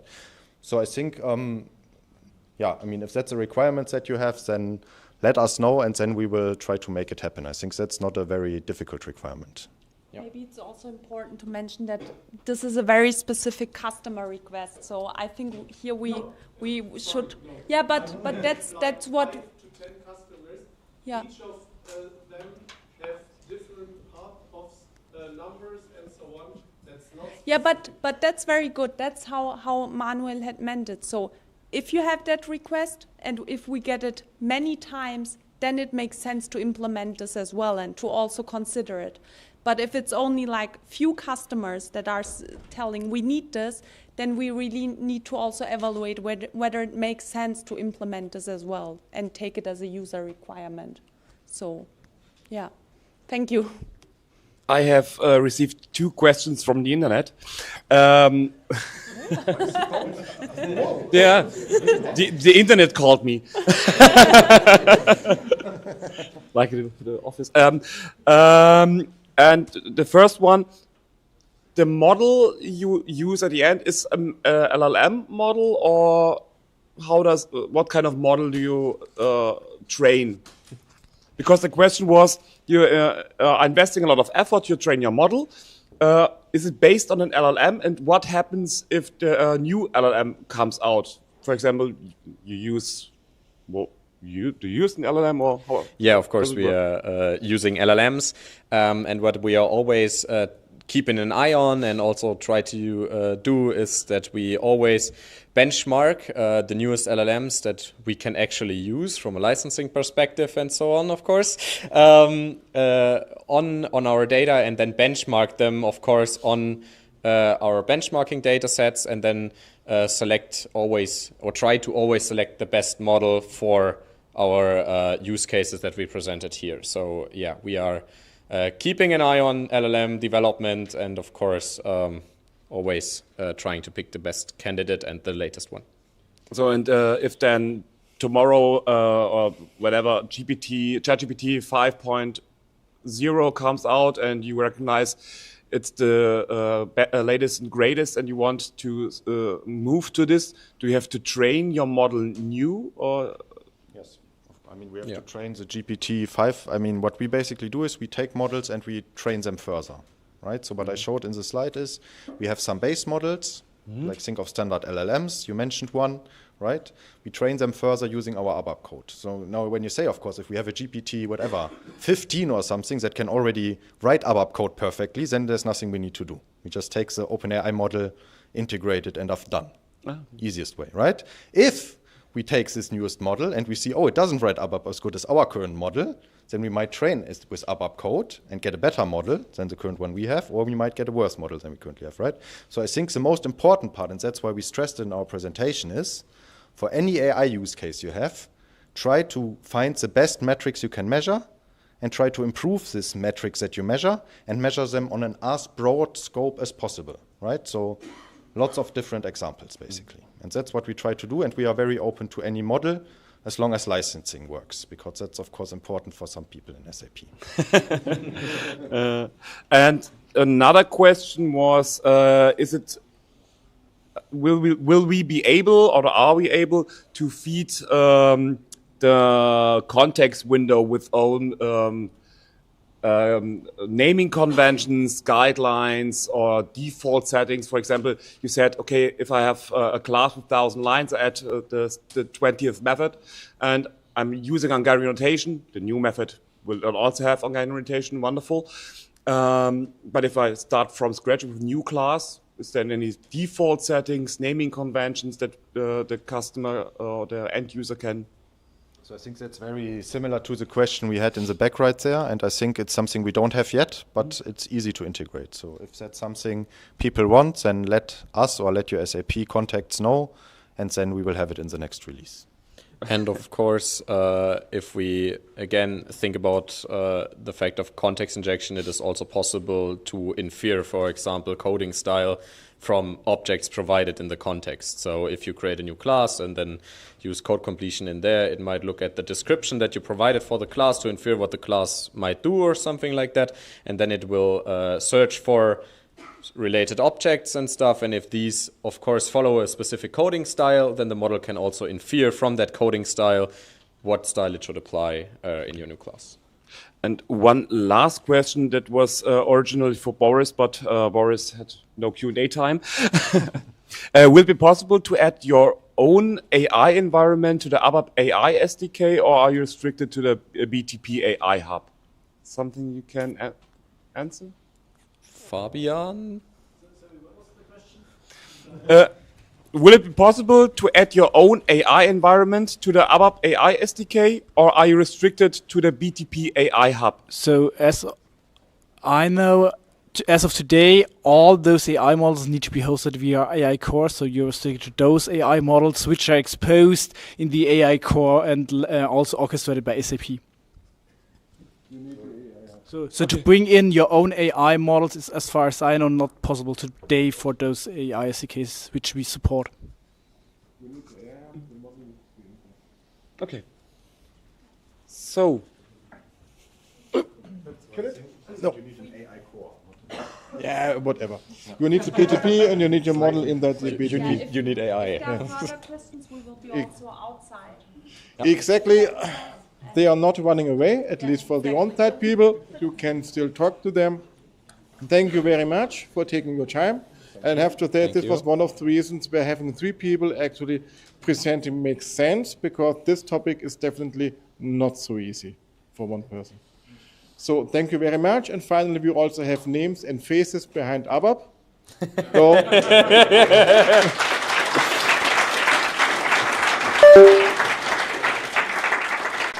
and we have a 5-minute break. Then we have finally a different accent, because Clément is from France.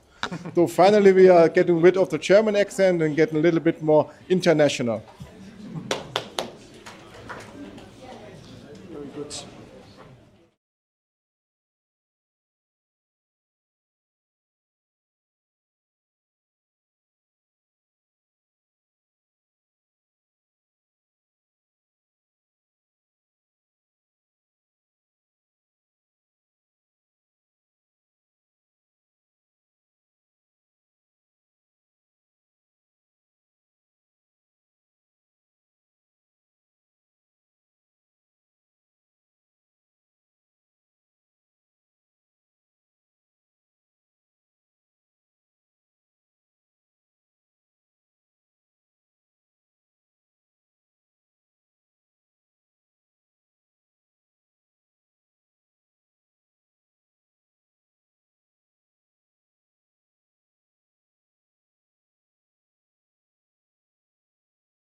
So, welcome back now to our next session, just before the coffee break.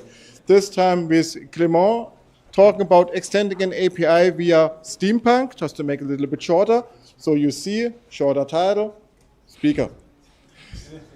And also, I'm very happy to have him here. He is also an avid blogger. He has his own blog, ABAP, and if I'm not really good at French, but I think it means like an ABAP developer person. Yeah, the I think is for the person part. Oh. Welcome him. He will talking about a very normal, I think, use case. You normally get this kind of use case from the CAP side, extending in a SAP API, and he's doing it also now with the ABAP environment on Steampunk. So the stage is yours, Clément. Have fun. Thank you. Hello, everyone. So thank you, Tobias, for the introduction. I'm not sure why you talked about my French accent is pretty transparent. No. So yeah, today we will talk about API and the BTP ABAP environment. For this, we will build together a use case. This use case will be to create a Fiori application. It will allow to how business users to create orders which are linked to external products. These products we will consume a remote API, the Northwind API. I think some of you know this public API, and we will consume the product entity. After this, we will show the product on the Fiori application, and we will also extend this API to allow the business users to add some comments, and after this, to add some orders linked to this external product. If we take a little look to the Northwind API, this is so a public API. We can access this through the web browser, and we can see there is a further entity. On what we will use here for our demo, it's the product entity. Same, if you navigate to the product entity, you will see all the data that is stored about the product available in the Northwind API. So we will call this API and we will display the data on a Fiori application. To be more concrete, if we have from the beginning a look at the result at the end of what we will build together, the application will look like this. So we will call the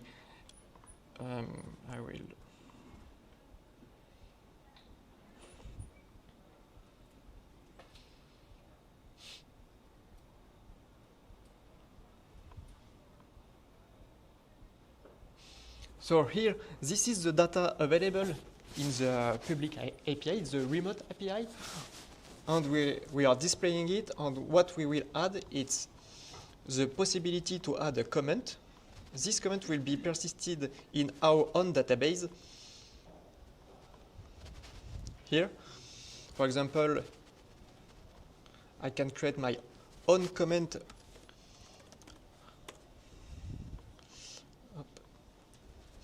on this product, which is not stored in my BTP ABAP environment, but in the remote API, but the comment is stored on my system. I can also create an order which is linked to this external product. So we will go step by step to see how we can create this together. So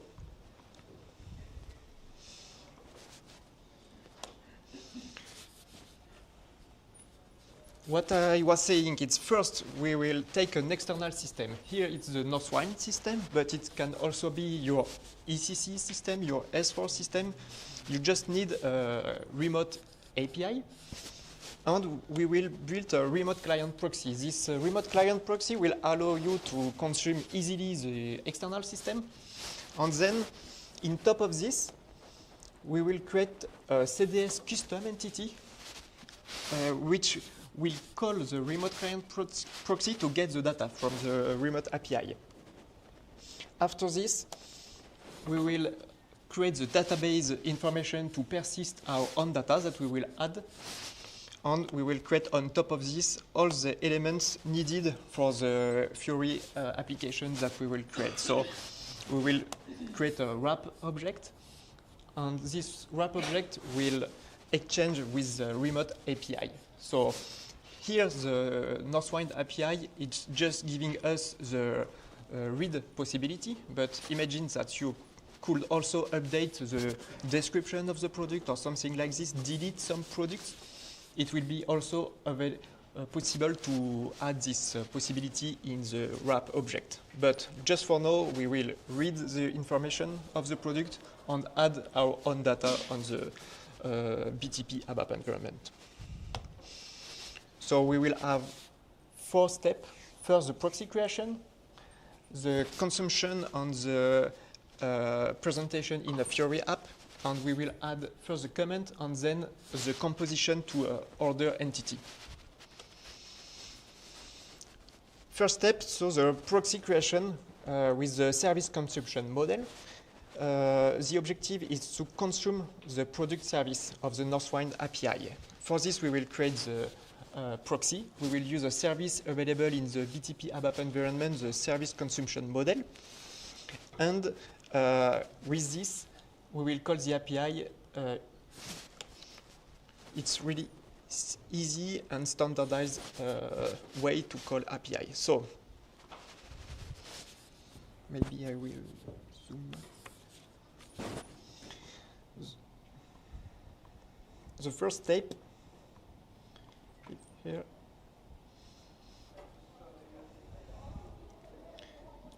New repository object, service consumption model. You give a name, so here, for example, service consumption for ABAPConf.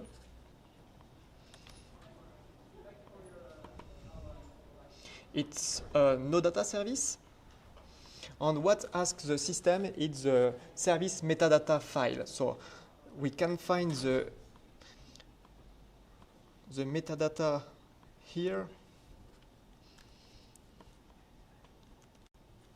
Normally it's like something like this.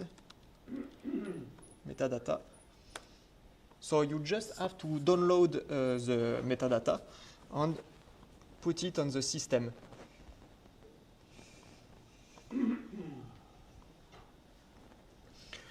What the system do, it's automatically it will see all the entity available, and it will create a class to work with these entities and this API. So we are waiting for the generation.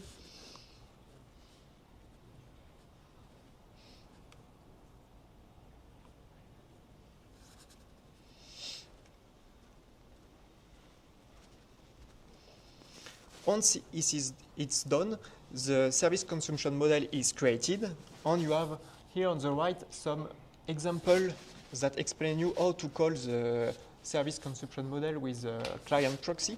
So for example, here we want to call the product entity a read statement, and you just have to copy paste this code and to put the HTTP information to call the API, and it will give you the answer from the API call. So the first test we can do is copy paste this scenario. I have already done this. And here, for example, we have created together the service consumption model. I will change the ID. Here you put the ID of the proxy.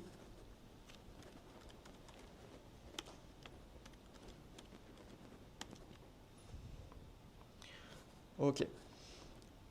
And then at the end, what I'm doing is just I display the product ID on the description of the products. And here what I do is I request precisely the product with the ID 1. So if I press F9 on the console, we can see that the product ID is 1 and its description is child. So if I go back to the API, that's what it is stored in the Northwind API. If we go more in details,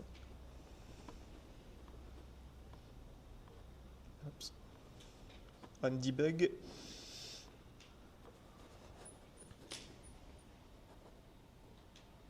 here, first we create the destination. So the destination is the URL of the service. Here the service is the Northwind service. Then we create the HTTP destination. And then we create the remote proxy for this destination. And what we give here is the path to call the good entity. So what we give later to the remote is the key that we want to call. Here the product ID 1. And then when we execute the get request in this variable, what we can have is the answer of the API. So with the service consumption model, we have not to create manually all the objects. Everything is created automatically. The structure is created also automatically. I just have to call the API and all the data will be stored automatically here.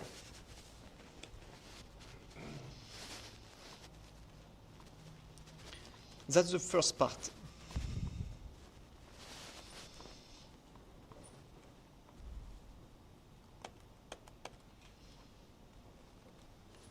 Oops.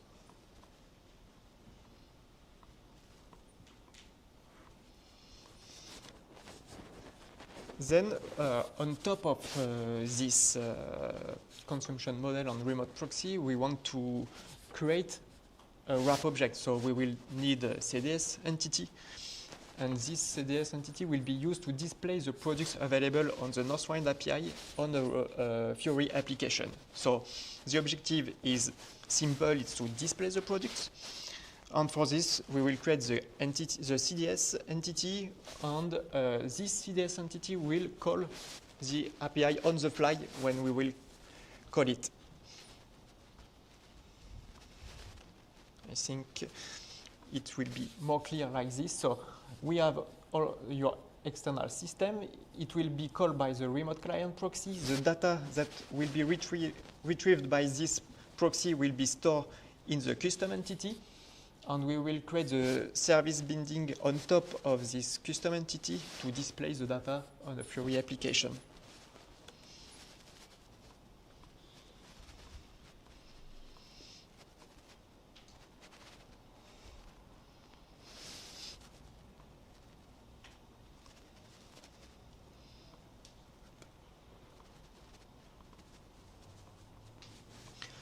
The first things to do, so it's to create the CDS object. As we are finding all the data outside of our system, we have to create a CDS custom entity. And the structure of the custom entity, it's really simple. It's just the same structure of the API. So if you look to the API, we have the product ID, the product name, the supplier ID, the category ID, etc. And that's the same, exactly the same on the CDS custom entity. What we have to do is to implement a class that will be query the external API, the remote API, and this is done in this class. So if we navigate to this class,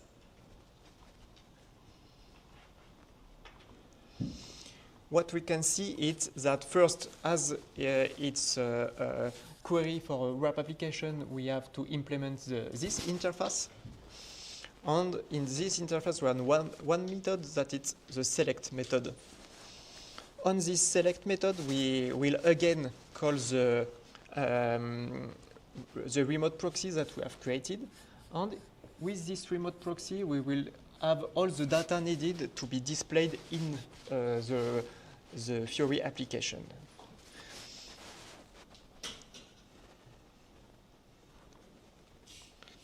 Just to show you the result, and then we will dive in more details on this application.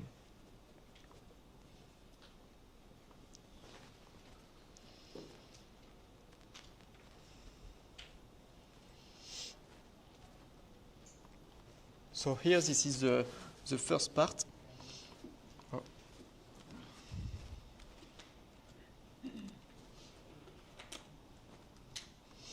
We only have the information that is on the remote API, nothing more. If I click on this, I have nothing. This is just the custom CDS entity that gets the data and it's displayed in the Fiori application.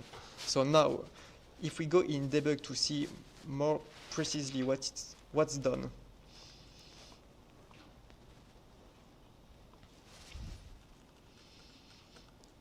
so again, we are calling the client proxy, but here we are not filtering in the product ID.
Ah.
Select into our database the data that is stored from this product we will call, and it will be displayed in the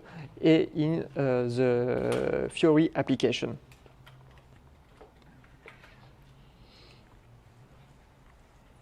What's that? Strategy. Hopefully now it works.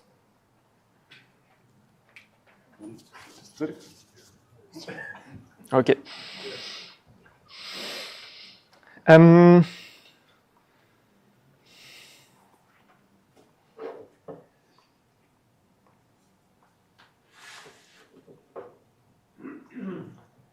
So here, when we call the modified Fiori application, now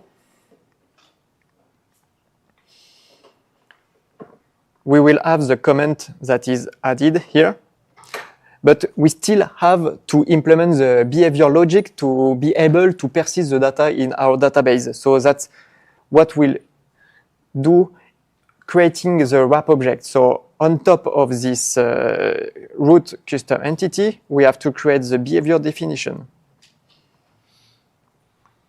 As you can see, as it's a custom CDS entity with unmanaged query, we do not have the choice. The implementation type of this wrap object should be unmanaged. So as I'm a very good developer, everything is ready.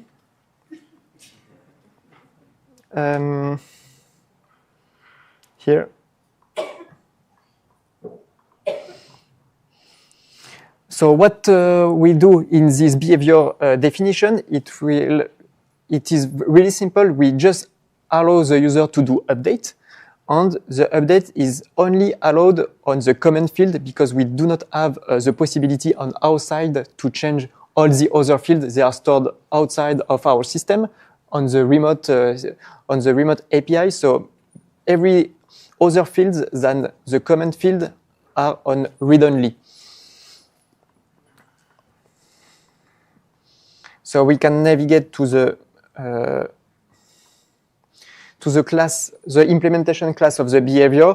What we can see is we have created the buffers that I was talking just before to store the data that we want to modify.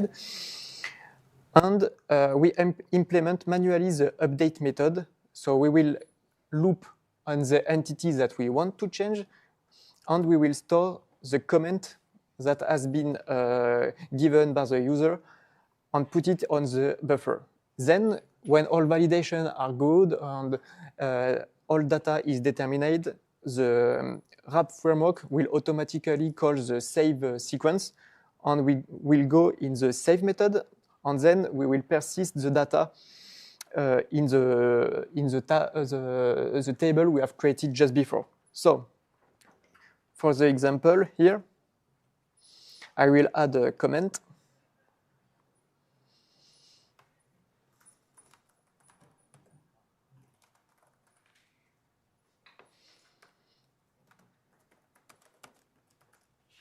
Okay. We will save. So here we are on the first step. The wrap framework will call the update method, which is on the interaction phase. And this is the command that the business user have sent to the wrap object, and it will be stored in the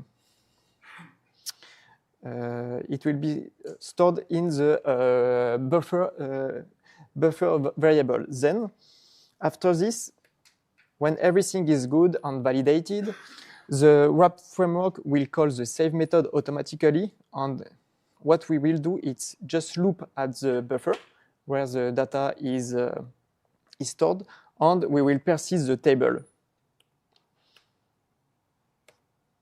Like this. When I go back to the UI now, this is saved. I can find here my comment, and then when I go back to the table, here I will do a refresh. Now the comment is stored. So every time I will call the get method of my wrap object, it will call the API of Northwind, and it will find the comment I have linked to this API, and it will display on my screen. Now we want to add a little more complexity.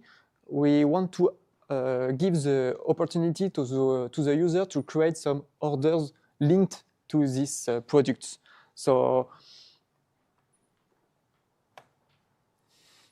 for this, we need to create a new entity. This is an entity that is created on our BTP system.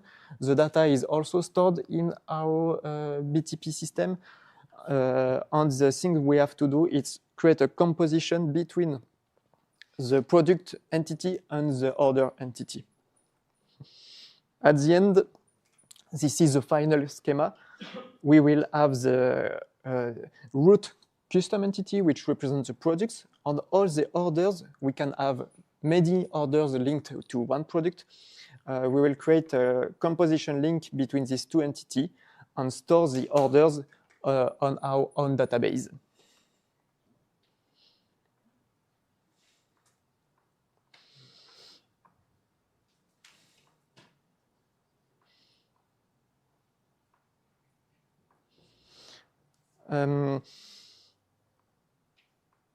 So that's the table we have to create to store the new orders that we will create. So we link again the orders to the product with the key product ID, and we will also create an order ID for the new orders that will be created. We add the possibility for the customer to add the quantity they want to order. And we will modify one last time our first CDS.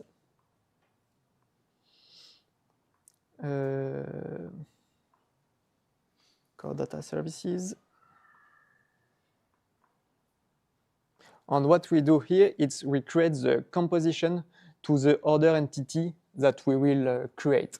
So if we go to our order entity, this is the entity that is created. We are just selecting the data from the table we just created, the order table. And we are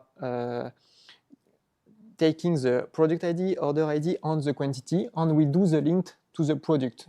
So this is a two-parent association because we have one product for multiple orders. In our case here for the test. In the behavior definition, some things have changed. We have now still the update of the comment on the other fields in read-only, but we have also the association to the orders that the user will create, and we have the creation of the new behavior definition for the orders entity. For the order entity, we want to give the opportunity to the user to update the order, delete the order, or create here by association the order. On the implementation part, what we can see is we have also add some buffer to manage the order creation, the order deletion, the order update, and the things that it's particular here is that I have asked for late numbering. So like this, the ID of the order is creating only on the save phase. So when we activate the late numbering, a method is created which is adjust number here. On the adjust number, I will give the order ID number that I want to the order that is created. At the end, the result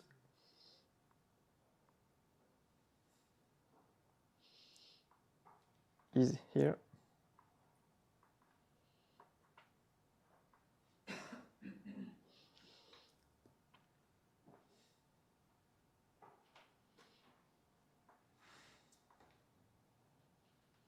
Okay, so I will still have my command field here, but the important here is for the link to the order. And what we can do now is create some order. So what we can see is the order ID, it's still not created. It will be created only on the save phase. I'm just giving some quantity of the product ordered, and it will be saved automatically.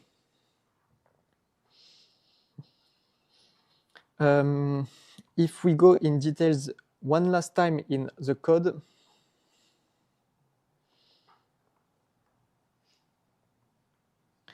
for example, for the create by association here. Oh.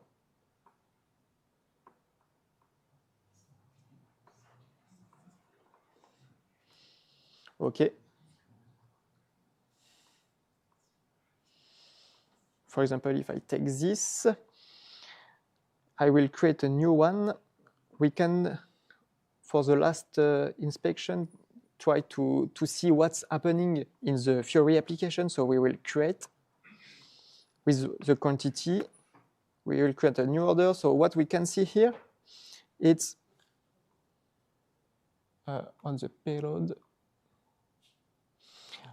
that a post for creation is done. And this is created by creation by association that we want. We can see here the link to the association, the two order association, and what is sent is the information, the product ID, with the quantity that we want to create. So we loop at the entities that are sent by the UI. We have the information that we want, the product ID, and here, the quantity that is asked by the user. What is important here, we can see that we are not yet creating the order ID. So we are giving to the wrap framework a preliminary ID that will be then replaced by the real key of the entity.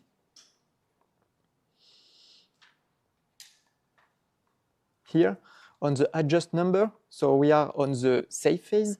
We have to now create the order ID number.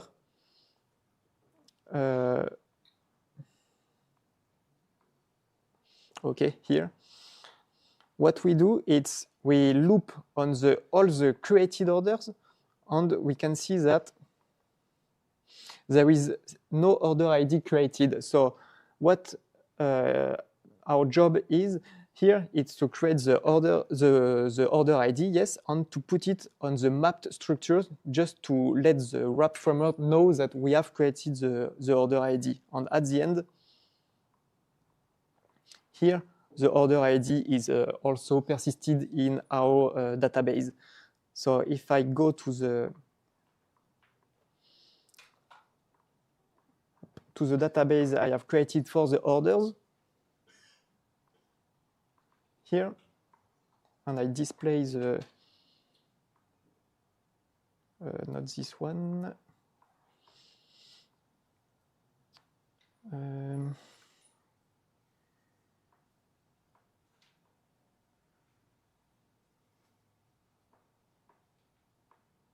Okay, I think I have some network issue, but the data will be persisted in the database we have created, and the user can now store in his own data that is linked to the remote API. So thank you for your attention. The demo is complete. If you want to see in more detail the code that I have created for the ABAP conference, it's available in the GitLab, so you can take a look. If you have some questions, you can contact me on LinkedIn. I will answer to you. And if you want to follow us to have some new information on our blogs, you can also take a look to the blog ABAPer, where I put some new article, one or two, I think 2 articles by month, so you can take a look. Thank you.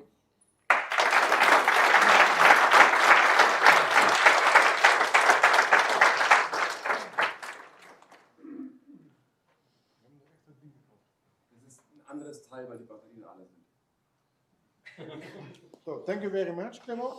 Any questions about his scenario, what he did, and the magic he's shown in the live coding? Oh, yes.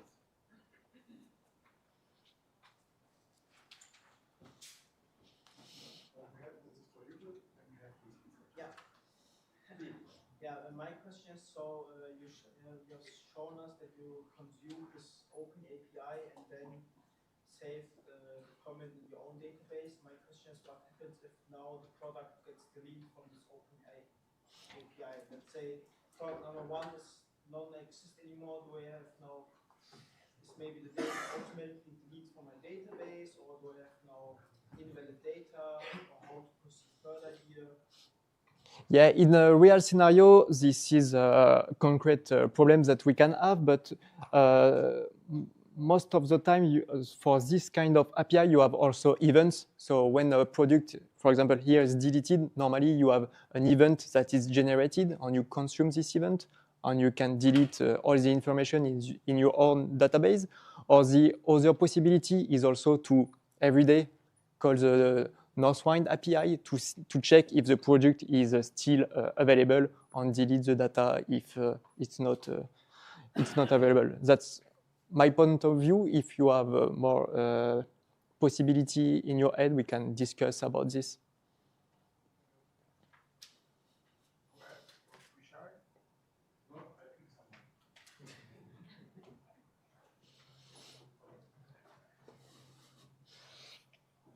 Thank you for the presentation. It was really nice. I really appreciate it.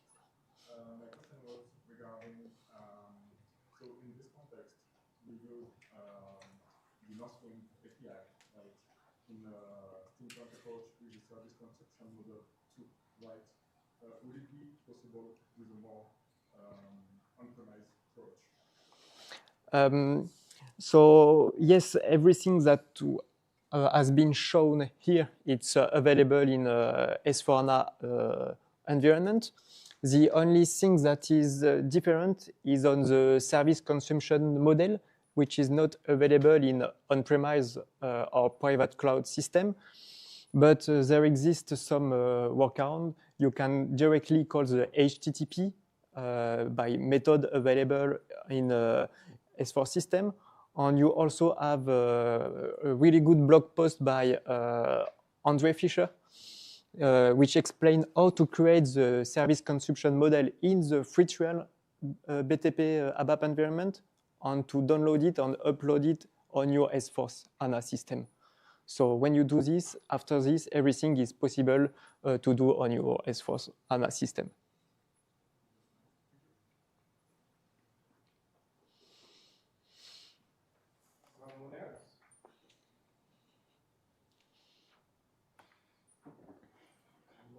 No?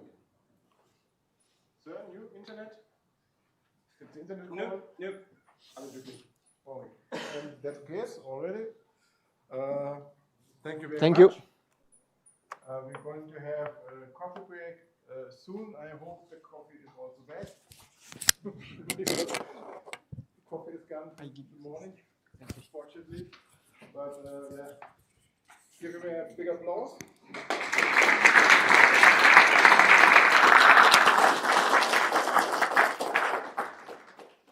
And we'll see you again in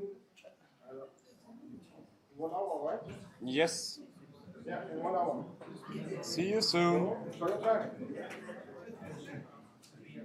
Jetzt gibt Kaffee, weil sie gehe ich auch nicht zum Entscheiden. Du bist doch live. Oh.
La la la la.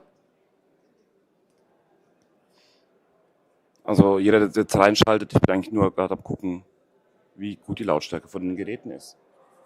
Wenn ich das jetzt so halte, dann sollte das eigentlich gemäß Pegler ganz gut aussehen.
Jetzt auch mit Ton.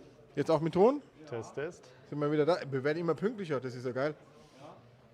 Sind da genug Pausen dazwischen zum Aufholen? Danke für die Kritik. Ich dachte, das war geplant. So, we are live? Yes. Okay. Welcome back to the almost last session of the day. This time is about the last overview you need to know, on how to extend S/4HANA on-premise. As a developer. As a developer. Again, I repeat myself, no problem. Shorter titles for next year, please. And yeah, we have here Joshua from Munich region, right? Yeah, Lower Bavaria. Lower Bavaria. There is also the living proof when you send in an abstract in the call for speakers, pre-prepared to get a call from me to clarify some questions. Yeah, so don't pick up the phone, in other words. But yeah, enough of me. Have a great session, and the audience is yours. Great, thank you. Yeah, maybe still a little bit more of introduction about myself. My name is Joshua, as already mentioned. I'm working as a Fiori developer, more like full stack developer. I do ABAP as well. And I've pretty much worked with everything you could think of the newer technologies. Like I've been working with the BTP, CAP, RAP, whatsoever. The only thing I don't want to touch is modifications and user exits. This is for my older colleagues. Thank you. Yeah, as you heard, I have a little clickbaity title, but I thought, why not? And it will probably not be the last overview, actually, but at least it will give a pretty big picture. At least this is what I'm planning to do. And before we get into it, maybe a short look into an agenda. I like agenda, so we know what we're looking on today. First of all, I want to clarify for whom is this presentation actually, because you may think like, has never worked with user exits. What does he want us to tell? What should he tell us about of all the technologies? And then I want to get into the details of what's the actual problem, in my opinion, with S/4HANA extensibility on-premise right now. I want to get the most relevant topics out of it, with at least the topics that are relevant in my opinion. And I want to bring them all together in some kind of decision guide, which I want to present you today. And in the end, I'll use the option to be on stage and show a little open source project I created. Maybe it's interesting. If not, at least it had a chance to be heard about. Okay. For whom is this? As I mentioned, I've been doing a lot of different technologies already. And I'm working in an S/4HANA conversion project right now. I've been working with a lot of new external colleagues from different consultancies, with juniors, with colleagues with like more experience than I'm old. But there's always new stuff coming out right now. There's always, every half a year, there's new released objects, new technologies to be used, new services published for the BTP. And I think even for people with a lot of experience already, this may be interesting to just get an idea of how people that are new to SAP, like me, I'm working with SAP for like 5 years now, how we approach functional requirements right now. And yeah, if you're new to SAP, I guess this should be interesting as well, of course. And yeah, but enough of that. Let's get into it. The main problem, in my opinion, there are so many sources, like sources all over the internet. We have hundreds of different websites by SAP. We have the SAP Help Portal, Fiori Apps Library, Subcommunity, so many sources with all possibilities of information. And of course, we have third-party blogs. Shout out to Software Heroes, for example, very great website. But yeah, events like this one. One of the last events that actually works for developers, in my opinion. Most others are a lot of marketing stuff. But I want to show you two sources which are very great, in my opinion, to get an understanding of what's actually possible and how to work with the function requirement as a developer and get it down to your actual technical use cases and technical building blocks. It's this two, public documents and the BTP guidance framework. I'm not sure if everybody knows the public documents. It's not very great naming, but SAP has documents, PDF files they are publishing. You can find them via sap.com/documents/year/month/some random unique ID. So if you don't know what you're looking for, you'll never find it. That's one big issue in my opinion. You can find them, if you're lucky, by finding them in blogs in the sub-community, and in some cases also in presentations, like in the ABAPConf, in the ABAPConf 2024, there was a presentation also mentioning this document, and I wanted to get into them in a minute. The second one is the BTP guidance framework. It's somewhat new for us in SAP terms. It's like 1.5 years old.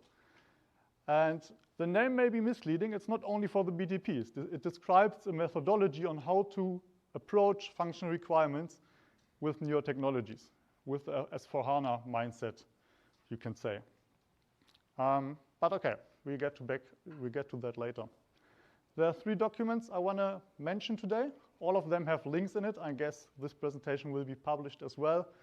And I hope you can all check out the links then. Yeah, as mentioned, this has also, at least the documents, have also been named in the talk I mentioned up there. Unfortunately, the talk was in German, so not everybody of you will be able to listen to it, but the slides are in English. From these 3 documents, one has a golden shadow, because in my opinion, it's like the holy grail. If you want to get to understand on how to, or at least how SAP wants us to extend an S/4HANA system, you should check this one out. It will explain different models, on which I'll come to in some slides. And it will give you a perspective on how SAP sees their S/4HANA system and wants us to work with it. The other 2 are very nice as well, but they are more like a detailed view on these models they define in the first document. Like the second, for example, will give you an explanation on how to work with a 3-tier model. And the last one is already pretty nice, also somewhat new from 2023.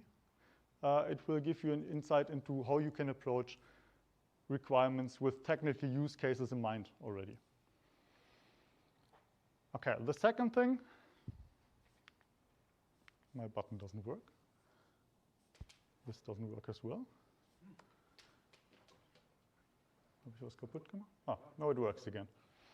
The BTP guidance framework. It's a collection of different sites on the SAP help page, and it will give you, like the name will give that already, it will give you guidance on how to work with different topics. And it's a little bit better structured, in my opinion, than the document with the use cases explained in it. But enough of all the sources. I just want to get to the gist of it. We want to talk about tech a little bit more and of the different models and ways on how to approach our requirement. Therefore, I picked 3 topics from the document and from the BTP guidance framework I want to talk about and want to tell you about, which is from the document first, the cloud extensibility model. I know everybody will know that already, like it has been shown in hundreds of different slides. I will be fast with that, I promise. The 3-tier model, and last but not least, the application extension methodology, which comes from the BTP guidance framework, BTP methodology. Okay, as I mentioned, this will be fast. Just to understand for you, for the newer colleagues, if you want to extend an S/4HANA system, SAP splits it up into 4 different blocks on how to, 4 different options on how to extend the S/4HANA system. 3 are shown here because the 4th, SAP doesn't want us to know about it and doesn't want us to use it. It's the classic extensibility. Key user extensibility basically means we can do low-code to no-code solutions in our system. It works, for example, for adding new fields to the system or for adapting the UI of standard apps. Still, at least in my opinion, it is more like an extensibility for developers, not for key users, because it will create development objects. You don't want a key user to create a new field in the VBAC and move it to P. It will hurt for some time. The developer extensibility is like the pro code variant of it. Whenever we do something that is cloud ready and upgrade stable, which means we use the newer APIs, newer syntax, and so on, it will be part of the developer extensibility. Whenever we use something else, it's the classic extensibility, which is to be retired in the future. And the last one, side-by-side extensibility, basically means that we move one part of our application at least to another platform. Doesn't matter if it's the logic, if it's the UI, or the persistence, we move it to, for example, the BTP. Enough of this one. One additional model, which in my opinion is pretty important just to understand, and it's not as popular as the first one, at least from what I saw from colleagues I've been talking with, is the so-called 3-tier model. It's only relevant if you're using the on-premise S/4HANA on-premise version or the private edition. It basically splits up the types of implementations you can do into the 3 different tiers. If you're doing something that is currently not released for cloud, it's tier 3. So all the old bodies which have not been released, for which successors have been created, for example, land in there. And when you use something that is already released, it will be tier 1.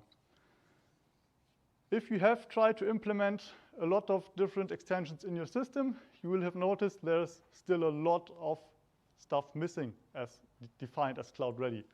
So what SAP wants us to do then, we should wrap it in a class which we define as cloud ready. So we have a class defined as cloud ready with code in it that is not cloud ready. But this then can be used in our cloud ready development without interfering with tier 1 development approach. The idea in the end is whenever SAP will bring out a new version or a successor, we can just replace it in the wrapper and we don't need to modify 20 pieces of code where it has been called. And also we can manage it better. So we can make sure that tier 2 developments wrappers are only being done by, for example, lead developers or whatsoever. Just to keep that in mind, at least from what I feel from colleagues and external consultancies, it's not that popular with a lot of customers.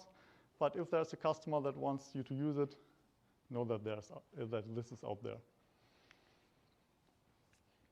And yeah, the more important part, in my opinion, is the application extension methodology, which is a part of the BTP guidance framework. It is split up into these 3 phases. This one will guide you through the way how to go from a function requirement to the technical building blocks. I will show you in a minute what technical building blocks mean in this case. First of all, basically means you need to understand the function requirement, obviously. Otherwise, you're not able to develop it into your code.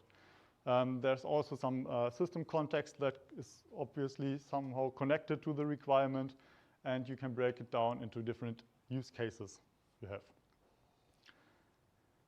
The more important phase, in my opinion, is phase 2, at least for us developers, in which we will break down the use cases even more into the different extension styles. We'll break those up into tasks, and in the end, we'll do a technology mapping. So map them to whatever technology we want to use. Phase 3 is more like defining the target solution, having a guidance. I want to skip that.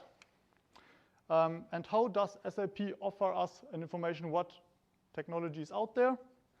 They have an Excel file, of course. It's also linked here because, in my opinion, this is one of the greatest achievements in SAP documentation in the last years. It is also being steadily upgraded and updated, which is also pretty good for SAP standards. And currently, it's, I guess, in version 2.3, and it has a lot of new technologies in there as well. In the first version, there have been a lot of technologies missing, which I saw directly when I moved them to our local documentation.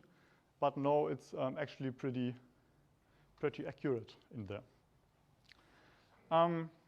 Yeah, as you can see, it's split up into the different tiers: presentation tier, logic tier, data tier, and then afterwards being split up into the different styles, like new user interface creation, creating a form, doing business logic, and so on. And afterwards, it can be even more broken up into tasks, like creating a workflow or adapting a standard process.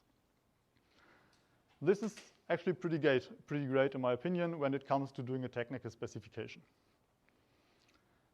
What does SAP want us to have the result look like? Something like this. So we have our functional requirement. Afterwards, we can break it down into these different building blocks, add a reasoning why we chose that. For example, if we chose a classic extensibility approach, there's hopefully a reason why we did that. Another example how this could look like this is a very basic example. Create a simple to-do list app would basically mean we need some kind of persistence to save our to-dos. We need a UI to present this data to the user and some way to move the data from the database to the UI, so an API. If we are just working with S/4HANA without any specialties like doing BTP, some fancy services from the BTP and so on, it's probably just a custom table, so normal Z table, RAP-based OData service, and a SAP Fiori app. Yeah, I skipped the reasoning because it doesn't matter for this case. Okay, now I've shown a lot of stuff from the SAP, stuff you could also find on the internet. Hopefully, I was able to condense it a little bit more. Yeah, then what is it, what we actually need as developers? I created 3 points out of that. Points we need to effectively and efficiently analyze and break down our functional requirements into workable building blocks. They may sound pretty simple, but I wanted to create like such a list of steps. Of course, we need to have a very good understanding of the extensibility model and its options. It may sound lame because SAP tells us about this model all the time, but there are a lot of people that have no idea what the BTP can do. Or why should I use key user extensibility? I'm a developer. There's a lot of stuff that can be done very easy and with a lot less maintenance effort in the future if we do it with key user extensibility, for example. And therefore, in my opinion, it's pretty important that you understand what you can do with them and when to use them. Well, the second one is hard.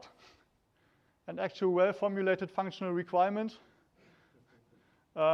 We can't write that, and if we would write that, what's wrong with this thing? Let's put it away. I press buttons too often. Yeah, as I mentioned, it's hard for us to do that, and whenever we get a functional requirement, most of us will know it. It's like back and forth discussing, should it be done like that? What would be the better solution? Yeah, and in the best case, we have someone that can do both and have a great requirement description. The last one, something that is missing in my opinion in most cases, a somewhat unified and structured way on how to handle these requirements.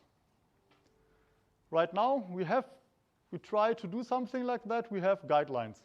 Each company, each consultancy, we all have some kind of guideline, but they are on a very low technical level. We describe variable names, we describe how to handle translations and all this stuff, but we don't really describe how to work with a functional requirement, how to break it down, what technologies actually to use in most cases. And that's why I thought I'd try to bring all this stuff from SAP together with some stuff I learned over the years and create some kind of decision guide, which I'd like to present to you today. Well, no worries, I'll zoom in later on. First of all, it's like a poster. It's open source, everybody can download it, modify it. And as this has only been created by me right now, I'm pretty sure there's missing a lot of stuff and I did a lot wrong. So I hope whoever is interested in helping and working with it, please, there's also an email address if you're not used to GitHub. You can send me an email, say this is bullshit, please fix it. Great, I'll do that. Otherwise, you can, of course, do a pull request and whatsoever on GitHub. Yeah, let me open it and show you what it looks like. First of all, it has 3 layers. It's like, oh, you can't see it. It's like a copy of, or it's pretty similar to the big picture SAP brought out for the BTP some months ago. I broke it down into 3 topics. Architectural, which is currently pretty empty because I'm not that good in this part. Then we have the conceptual. This is the darker blue one. And in the end, we have the actual, just because it sounded nice. So let's get into it. Architecture. As you see, it's pretty empty. I just added tooling there because I thought it's pretty important for you guys to understand what IDEs to use. A lot of people just start with Workbench because they never heard about ADT. Just know that there's ADT out there, you should use it, and only in cases where you can't use it because you have some very fancy debugging requirements whatsoever, revert to ABAP Workbench. And if you're doing front-end development, of course, use Business Application Studio. I didn't mention VS Code here because Business Application Studio is basically VS Code in a web version, so it doesn't matter. But there's still stuff missing. I'm not really sure about how to handle those stuff, so if you have any ideas, please let me know. I will add this here. Okay, conceptual. We have our functional requirement in front of us. What to do now? We need somehow to determine which extensibility option to choose. And there's actually a pretty nice decision tree created by SAP. And it is part of the Holy Grail document I mentioned earlier. So feel free to check that out in detail. It basically allows us to break our requirement down by checking out the target group. So are the users actually users of our SAP system, or are that external people? Software as a service solution is not that relevant in most cases, but what I see in this point pretty often is, do we want to use services offered by the BTP, like AI services, workflow services, external user management, and so on. Yeah, same goes for the infrastructure. I'm not going to read it all in detail, but infrastructure is basically scalability. System of records is how tightly coupled are we to the system. So if you want to extend a standard process, we're probably not going to use the BTP in pretty often. Stuff like that. And in the end, we can decide if we want to use key user extensibility, developer extensibility, or side-by-side extensibility. Be aware, not all requirements will fit only in one category. Of course, there will be some cases where you have, for example, the front end on the BTP and the logic on-premise. If you have decided on this stuff, we can move down to, well, I can't see it from my desktop, to break down the requirement in the technical extension building blocks. How did I set this up? On the left, you have the decision tree you found on the Excel as well, but maybe in a little bit more visually appealing way. And I break it down into the 4 different options we have to extend the system. One thing I also added in here is start with key user extensibility whenever possible. If it doesn't work, revert to developer extensibility. If that doesn't work, revert to classic extensibility, which is to be retired. So in best case, we don't use that one. And yeah, you can see, you can find all the different extension building blocks, which is stuff like, for example, for creating a new UI, it's DynPro, Web DynPro, it's a Fiori app. Custom business configuration can be discussed, but it's basically a front end to maintain tables. Or you can also do Fiori apps in the BTP. So you see all the different options you have. Because what I did in the beginning is I searched in the internet, what can I do, what options do I have?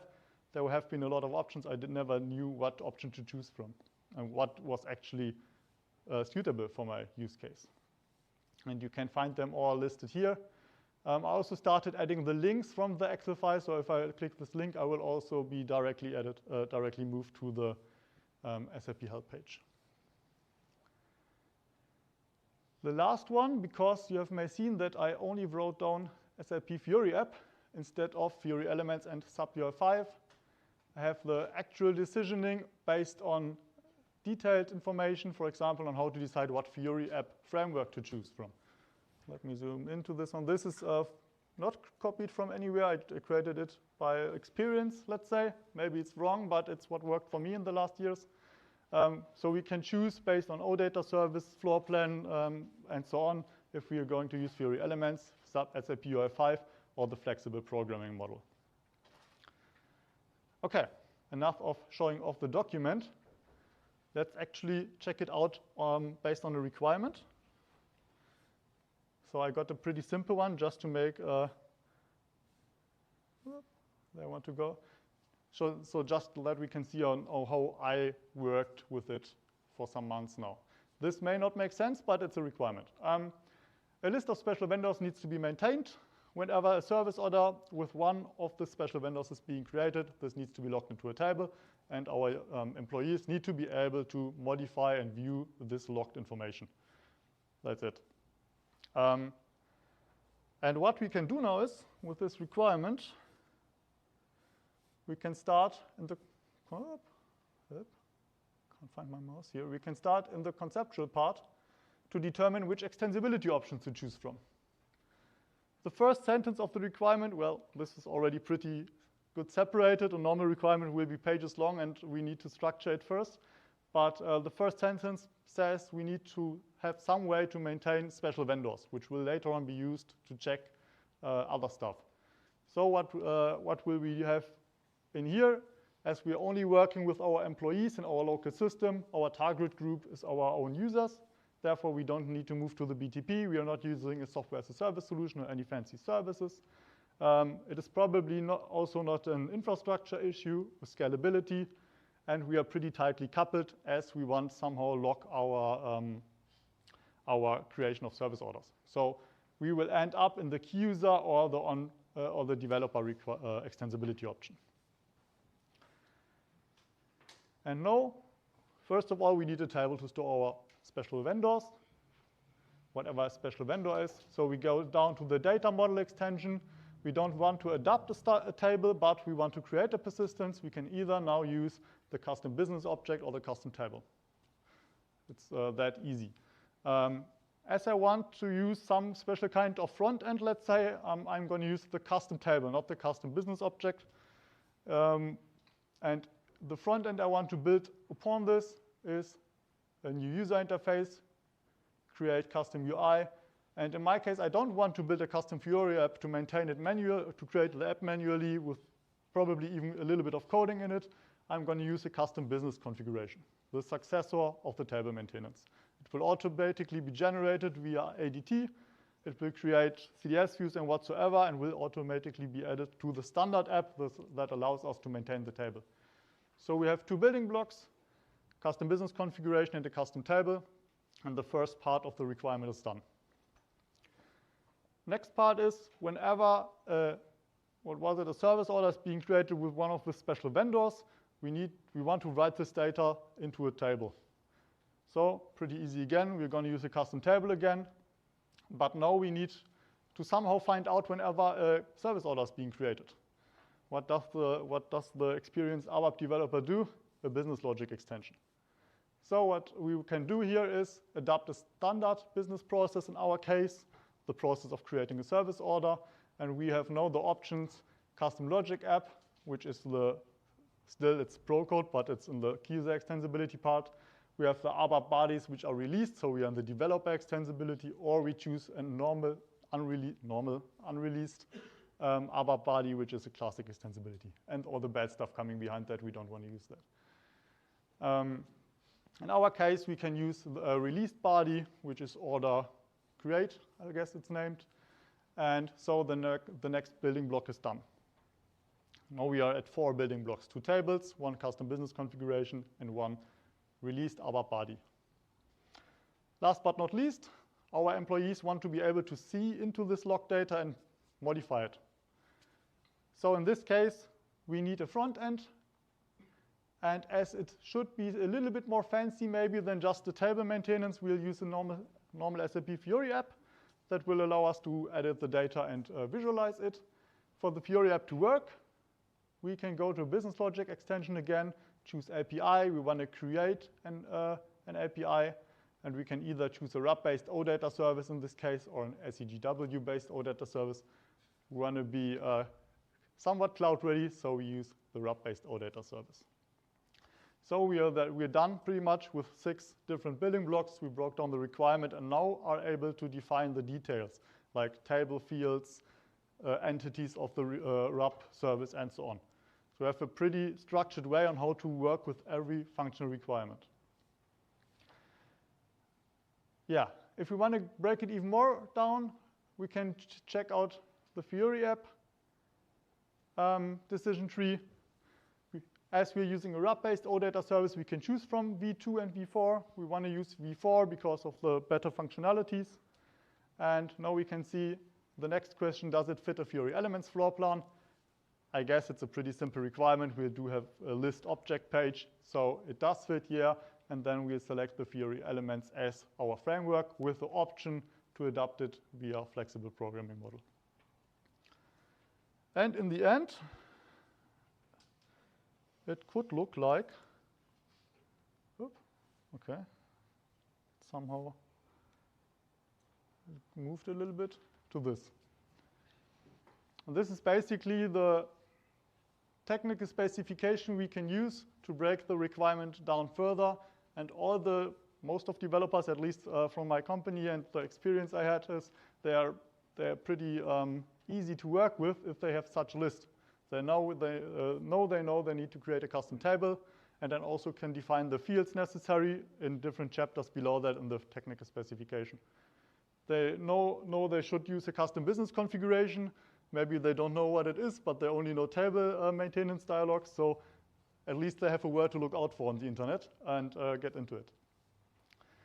This is basically how I worked with this document for the last half year, and it worked. So maybe we can improve it all together and have a somewhat structured way on handling these requirements in the future. I also have a second requirement, but I guess we don't need to do that now. This detailed, this one would allow to also integrate the BTP. Basically, some external company wants to maintain, for example, quality notifications or whatsoever in our system. And as we are having an external company here without SAP accounts in our system, we'll use the BTP. And if we check it out, we'll have a persistent in the HANA Cloud to store the data, Cloud Foundry to handle the API, CRUD logic, CAP-based OData service, and the Fiori app on top of that. And in the end, it will all be moved to our backend with an hopefully released interface. This is what this could look like. Obviously, you should create a better reasoning than I did for spacing reasons. Okay, that's it regarding the decision guide. I hope I get some feedback if it's bad or not. I have no idea.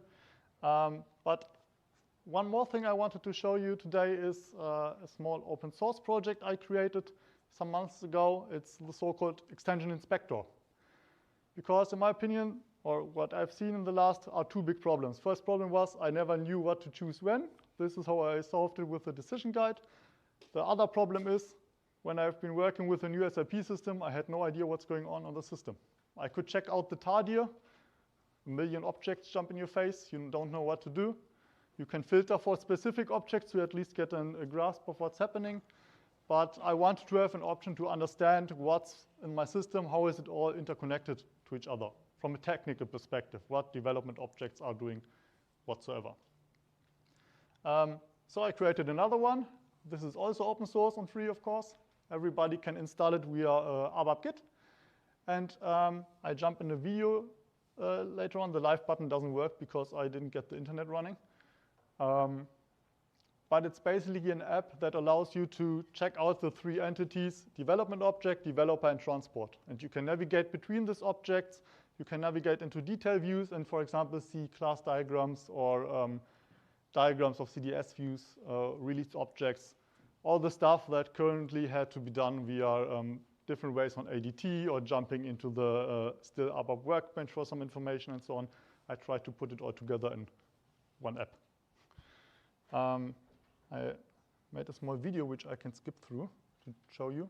So as you see, it's pretty in an early stage. And it may have some breaking changes. No worry, it won't break the system, only the app.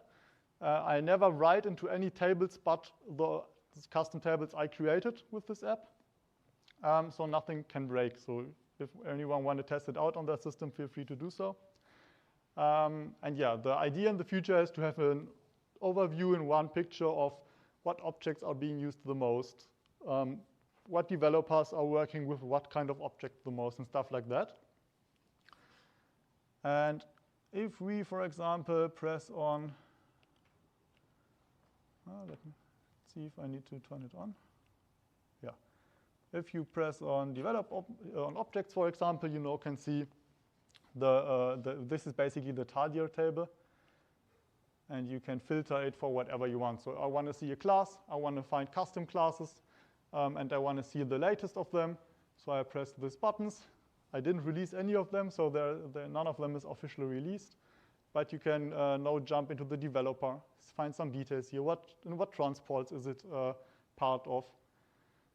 You can see what classes are being called from this class. So in my class, I'm calling CL, DD, DDL, whatsoever, to find some information about some objects. You can expand it to find other classes working with the class I'm working with. And yeah, I hope sometime I press on the source code button and it doesn't work, so no worries. It works on the system, but not in my demo. Same goes for DDL, so CDS views and CDS entities, which can show you what your projection of, what's your selection from. Yeah, this is the thing that didn't work. But you can also expand this one to see the service definition, the service binding on top of that. You can see the classes that are implementing some CDS views. I need to press on the button, thank you. And you can see it gets pretty complex pretty fast. Yeah, but you can find all the objects and how they're interconnecting to each other. And the long-term goal of this one would also be to be able to somehow understand a function requirement based on technical objects only. So in the end, I will be able to see the CDS views, its classes, the service binding, the Fiori app that's working with the service binding, and so on. And that's basically the idea I have of this tool for the future. Yeah, that's pretty much it. Test it out if you're interested. Take part. I already created pull requests with stuff I didn't want to do. So if anybody has too much free time, feel free to add some of the features I want to see in there. Yeah. Otherwise, I've been pretty fast, I guess, with 38 minutes. But unfortunately, I'm already at the end of my talk. Thank you.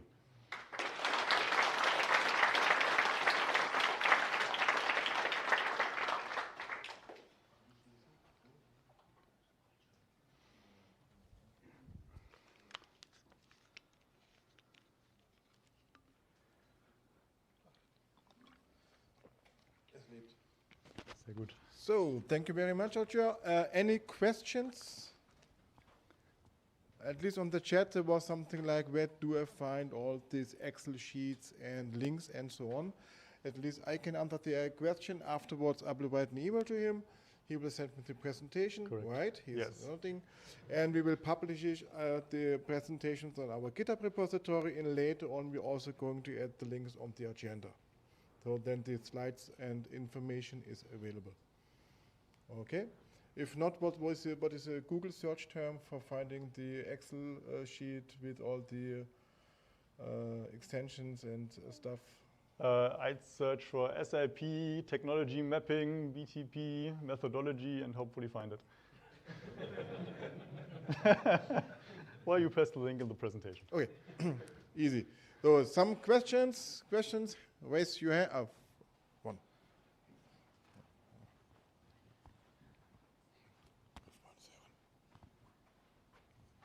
So a very nice extension inspector. I think Thank you. Can already imagine some interesting use cases for our applications. You mentioned you also have worked on CAP a bit. Yeah. And because I see you have a varied experience across different platforms here. So I have a use case where we are doing a kind of a side-by-side extension where we consume something from BTP APIs. We consume some BTP APIs. We consume some S4 on-prem APIs. And we have this option now to go do something with CAP or go with RAP on ABAP Cloud. I'm not sure which direction to go. I couldn't find any guidance when to go CAP or RAP. Personally, I would do everything in RAP. I like it. Yeah. But maybe I see there is a use case to use cap because it's more lightweight, but is there, from your experience, when to go cap or wrap? Yeah, well, I may be biased, but if you're coming from an ABAP background, you should, of course, try out the ABAP cloud environment instead of getting into JavaScript, Node.js, and whatsoever. But as I've been working with JavaScript, Node.js before working with ABAP, I'd prefer CAP over ABAP all the time. Get out. Wrong conference, I'm sorry. Someone else? If not, we are pretty far ahead of our last present, of our time schedule, but I think this is not so bad because Markus is already here. He is ready to go. And I think instead of waiting 20 minutes for starting on time, we do it like our colleagues from Vienna and just start directly with the next session, which is also, I think, a pretty nice session for the Rauschmeißer because it's really demos, showcases, and so on about the future of Fiori Elements and Fiori stuff. So I think someone is against or wants to wait 20 minutes, or can we start directly? Okay, we start directly. So, perfect. Markus? Yeah, he is already here. Quick Umbau. Yeah, quick Umbau. Mal dann.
Camera, light. Online. So, welcome to the last session of the day. Live demo, Fiori, no plan B. So, if you really videos. We have videos as plan B, so it works perfectly. So, I would say give him a big applause.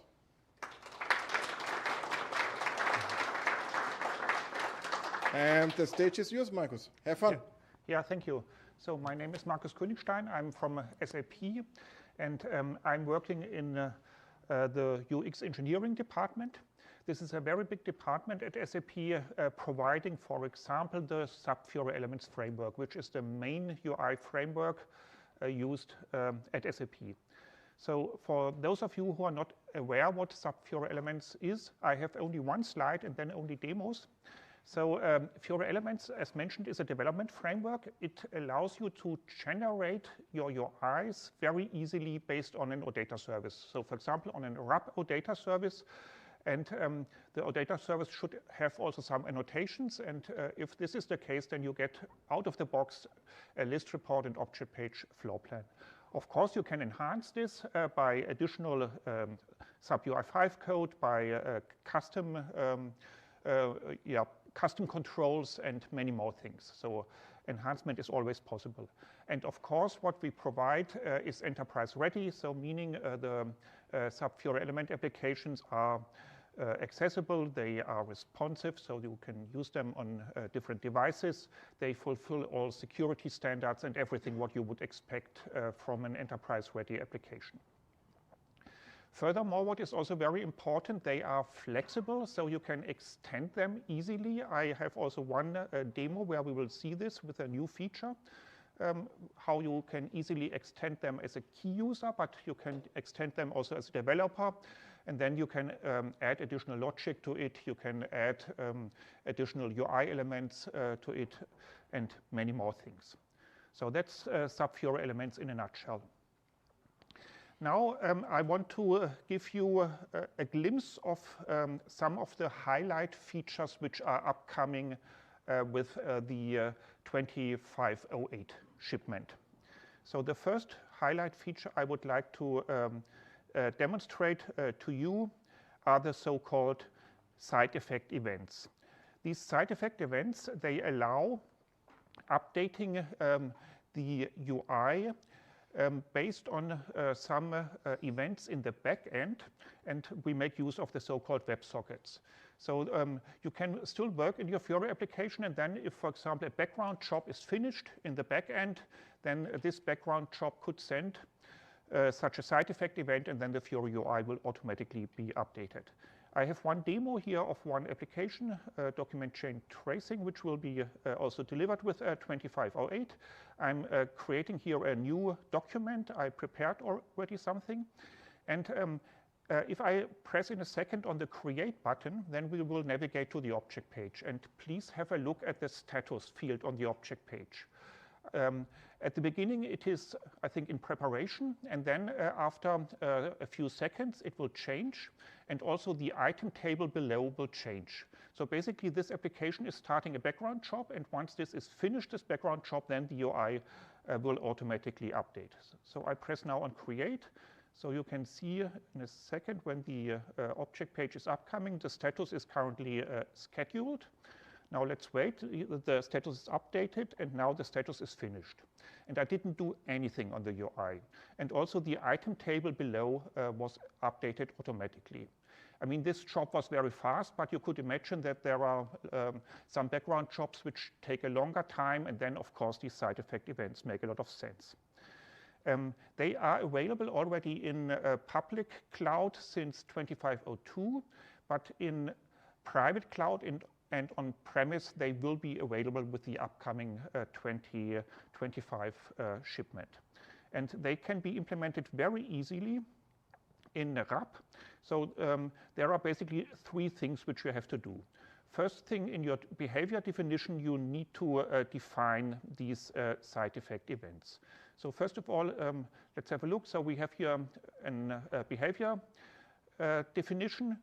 This is implemented in this class. We need to look at the class later on as well.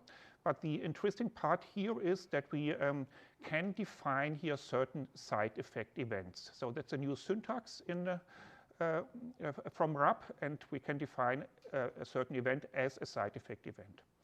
And then under side effects itself, we define which fields on the UI will be updated. So for example, the event price updated will update the fields booking fee, currency code, and total price on the UI, and so on. So here the travel updated event will update all fields of the header data. So that's step one. You need to define your side effect events. Step two is then in your projection, of course, you have to use the side effects, and you have to use also the events which you have just defined. So that's step two. And step three is, of course, you, in the implementation, somewhere in your behavior definition, you can have here a public static method. So I have here a public static method, which is called rise price updated event. And there you can see that basically this side effect event is being called. And this public static method could be called from anywhere. So if you have somewhere an existing background job, then at the end, once it is finished, then you could call here this method, and then the Fiori UI will be automatically updated. So that's definitely a very interesting new functionality in the Fiori Elements for OData v-Force tag. Another thing which is equally interesting is that finally we have in the OData v-Force tag also the analytical table available. I have two demos here, and by the way, we had the analytical table on the V2 stack already. However, in the V4 stack, we are much more advanced with that. So we can have the analytical table not only on a list report, but we can have it also on an object page. We can have it together with a draft-enabled entity set. We can have also virtual elements in the CDS view, and they will all work together with the analytical table. So here you see an application. A shipped version of this application is available on the V2 stack, but I rebuilt it in the V4 stack, and you can see here a typical analytical table on list report. So you can see the table is currently grouped by latest posting date, and then of course we have here the subtotals available for the quantities and for the amounts, and we have the total available for everything. So basically for all quantity, amount columns, and here for all columns containing a number. So that's typical functionality of the analytical table.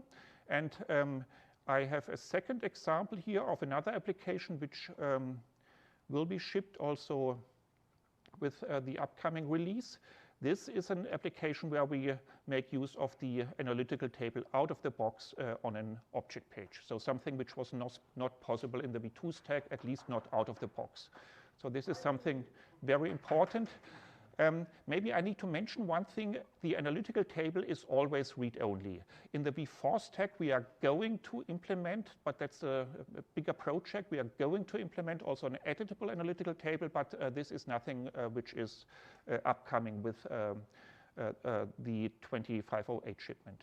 And maybe just for your information, so the analytical table can be used also from you as customers in the 2025 private cloud or on-premise shipment, and in public cloud it can be used by you as customers with 2602.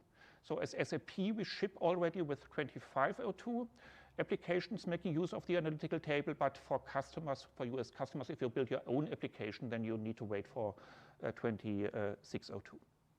And the analytical table is extremely easy to implement in ABAP. So if you have a CDS view in ABAP, then of course you need to define somewhere for some of your measures or for some of your key figures that they should be summed up. So the default aggregation method, it could be sum, it could be minimum, maximum, whatever you want to have. So this is one thing which needs to be done. And then we have also a new annotation which has to be defined in order to have an analytical service. This is called OData apply supported for aggregation.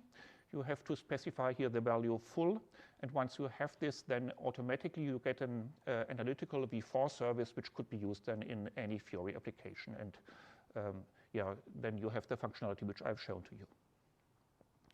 So that's also something extremely important for the OData V4 stack. One other thing which is also highly interesting, I think, or should be highly interesting for you as customers, this is something which is going to be shipped in the next month. It's not yet publicly available, but it will be available in the next month, hopefully. This is the next generation of the flexible programming model explorer. This will be the central entry point for Fiori for the OData V4 stack.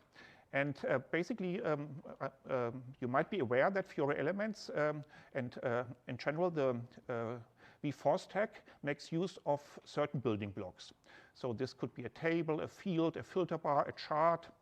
And all these building blocks are described here in this next generation of the flexible programming model. You get coding examples, how to make use of them.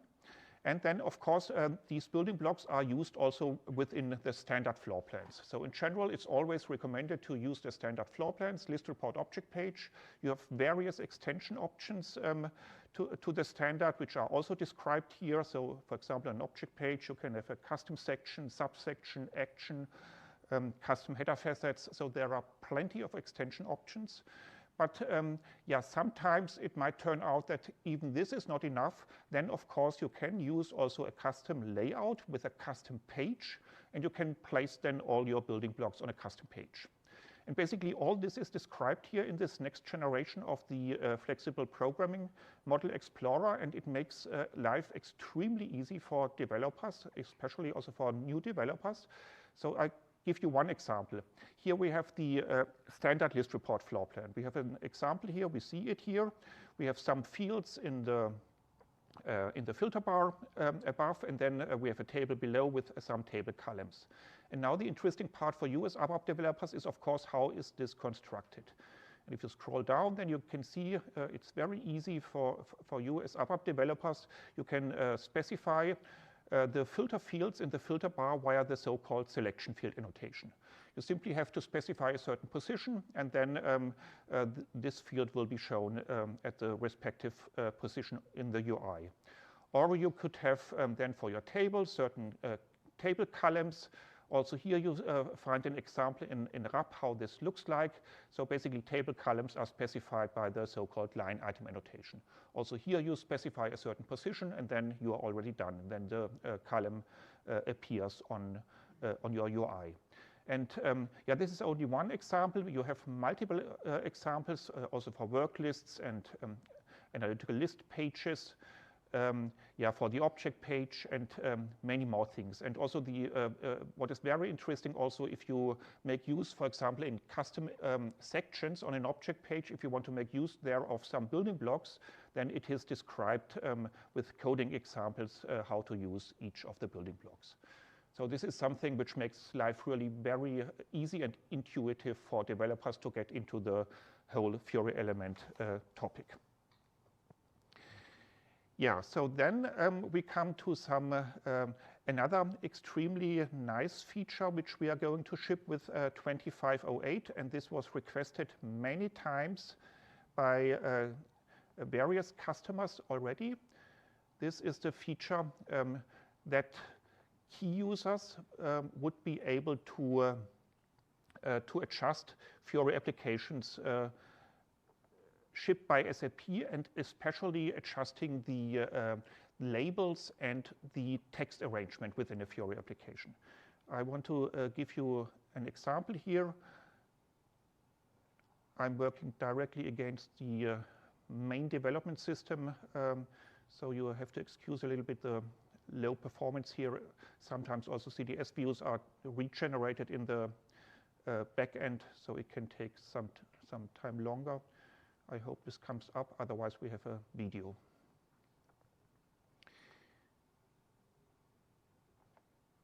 Here we go. So this is a standard application delivered since many years already. And what you can see here, we have here one column which is called journal entry type. This column currently shows the ID of the journal entry type and then the description in brackets. Now, we know that some customers don't like this, what we show here. They would like to see it differently. So let's assume you want to see only the text here. Or you would like to see it differently, first the text and then the ID. But let's assume you want to see only the text. And then also, sometimes there's a requirement that for your whole application, you don't like the text provided by SAP. For example, here journal entry, you would like to see here document for the whole application. And this will be now with 2508 very easily possible. So the only thing is you need to have key user authorizations. If you have so, then you find here via the Me menu the entry adapt UI. Then we come here to the key user mode. So the whole application is reloaded in key user mode. And what we will see here in a second, if I press the right mouse button on the table, then we see here various options for changing the table. Maybe very briefly, this is not part of my demo, but this is also something extremely interesting for you. We have plenty of options in the meantime to modify certain properties of the table. For example, the loading behavior of the table can be influenced by this threshold and scroll threshold property. And for Fiori Elements for Data V4, we have even more properties to be changed. So key user extensibility is really, really powerful in the meantime. But that's not what I wanted to show to you. I wanted to show to you here now the change text arrangement, this new functionality. If I press on that, then let's search here for the journal entry type. So we said we don't want to see ID and then text afterwards. So currently you can see text arrangement is text last. So it means the ID is shown first and then the text. So we said we want to see the text only. So let's change it, press on OK. And the other thing what we wanted to do is we wanted to change a label for the whole application. So let's choose here change label. And there we said we don't like this term journal entry. We would like to see document. So let's simply change that and then press on OK. And what we can do now, if we are done with all our changes, we can simply press here on reload. Then basically the whole application will be reloaded with the temporary changes which we have just done.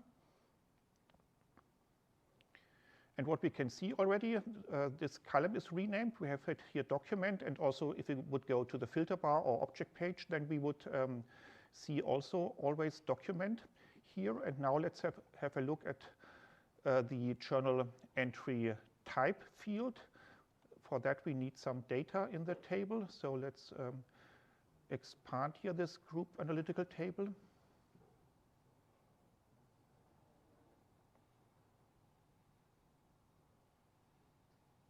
So here we go, and what we can see here now in this column journal entry type, we have now only the text being shown. So with this functionality, you can easily change then applications delivered by SAP. This is possible for all Fiori Element V2 and V4 applications. And yeah, if you are satisfied with the things which you have done, then you could simply activate this, and then it's available for all end users within one client. I myself don't want to disturb my other development colleagues, so I simply delete what I did here.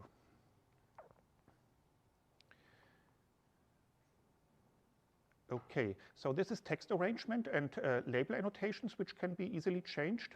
And now I have two last remaining points which I want to share with you. Also things which were requested already by multiple customers. We have some great enhancements with respect to documentation.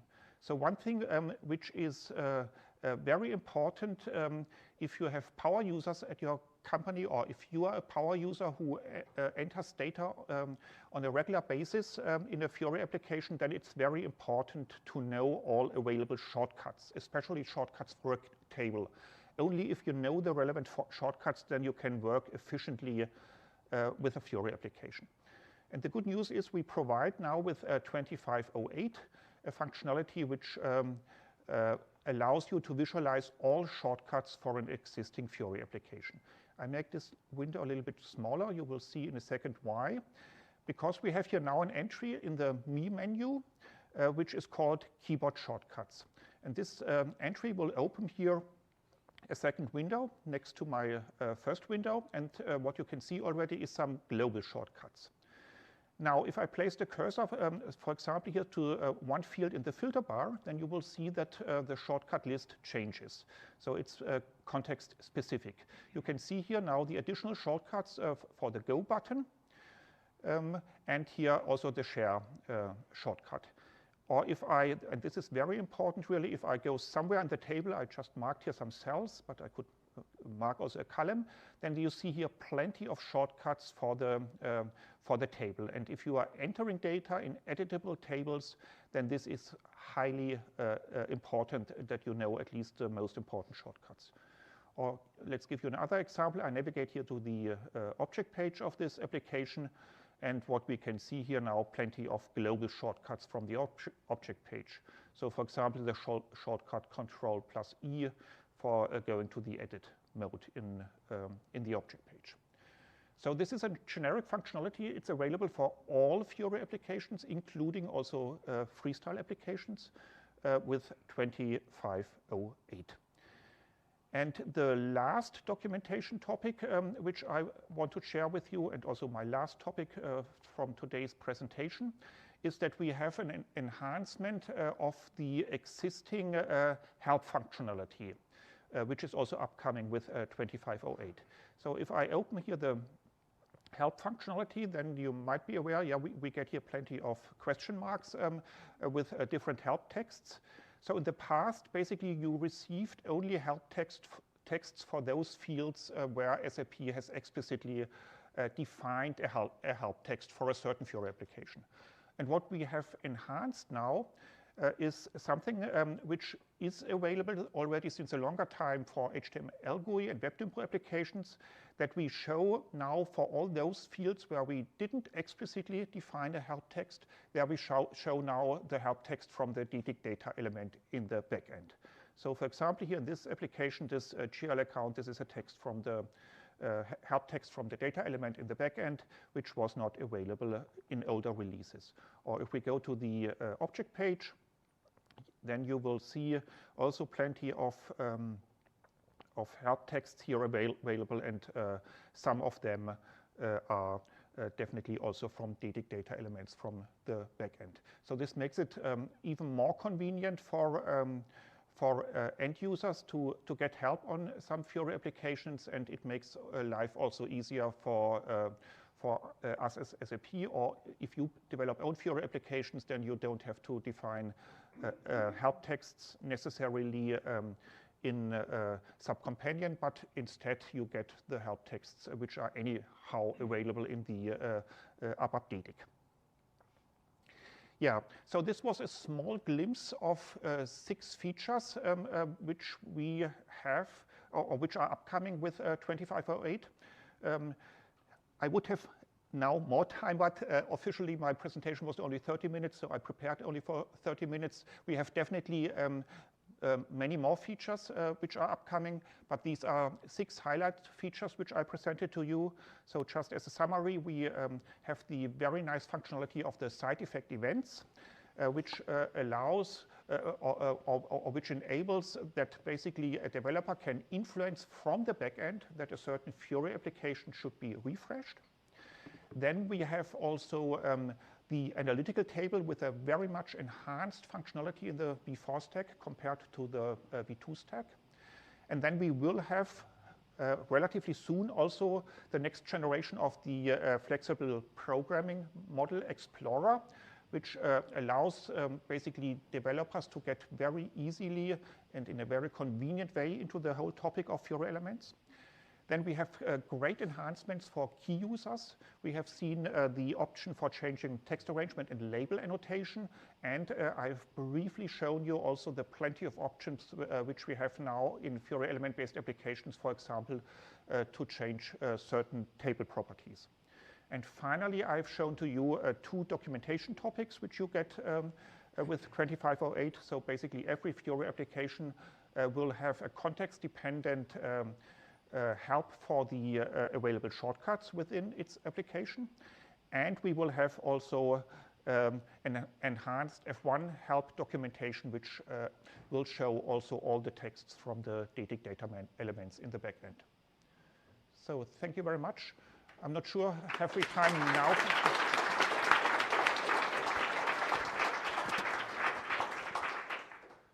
So I could answer either now some questions, or I will be. You can continue your session. It's Yeah. A lot of very, very, very cool things upcoming. Very nice. Oh. Yes. Läufst du weg? Du willst übernehmen. So, questions. Okay, who wants first? I will start as always and do the zigzag. Hello.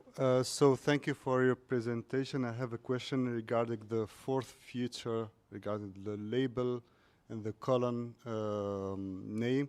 So is it in user level or is it in the application level? So it's like save it as a variant like we usually do, or it is an application level? So yeah, so basically you do it for one application, but as a key user.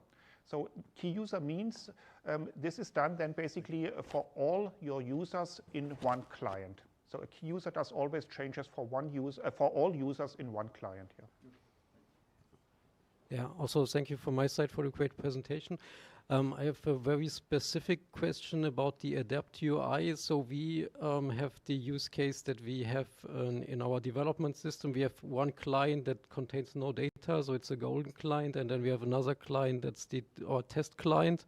And the issue with the ADAPT UI is for some objects you need to be able to see some data in order to modify it. So for instance, you need to be able to go to the object detail page in order to modify the table on this page. Is there any solution for this? Because the workaround that we're currently using, we do the ADAPT UI in our test client, then we transport it back to development, and from there we transport it to the target systems, which is quite a mess. And but this was also the guidance that we got from the support. So is there any solution for this in the future?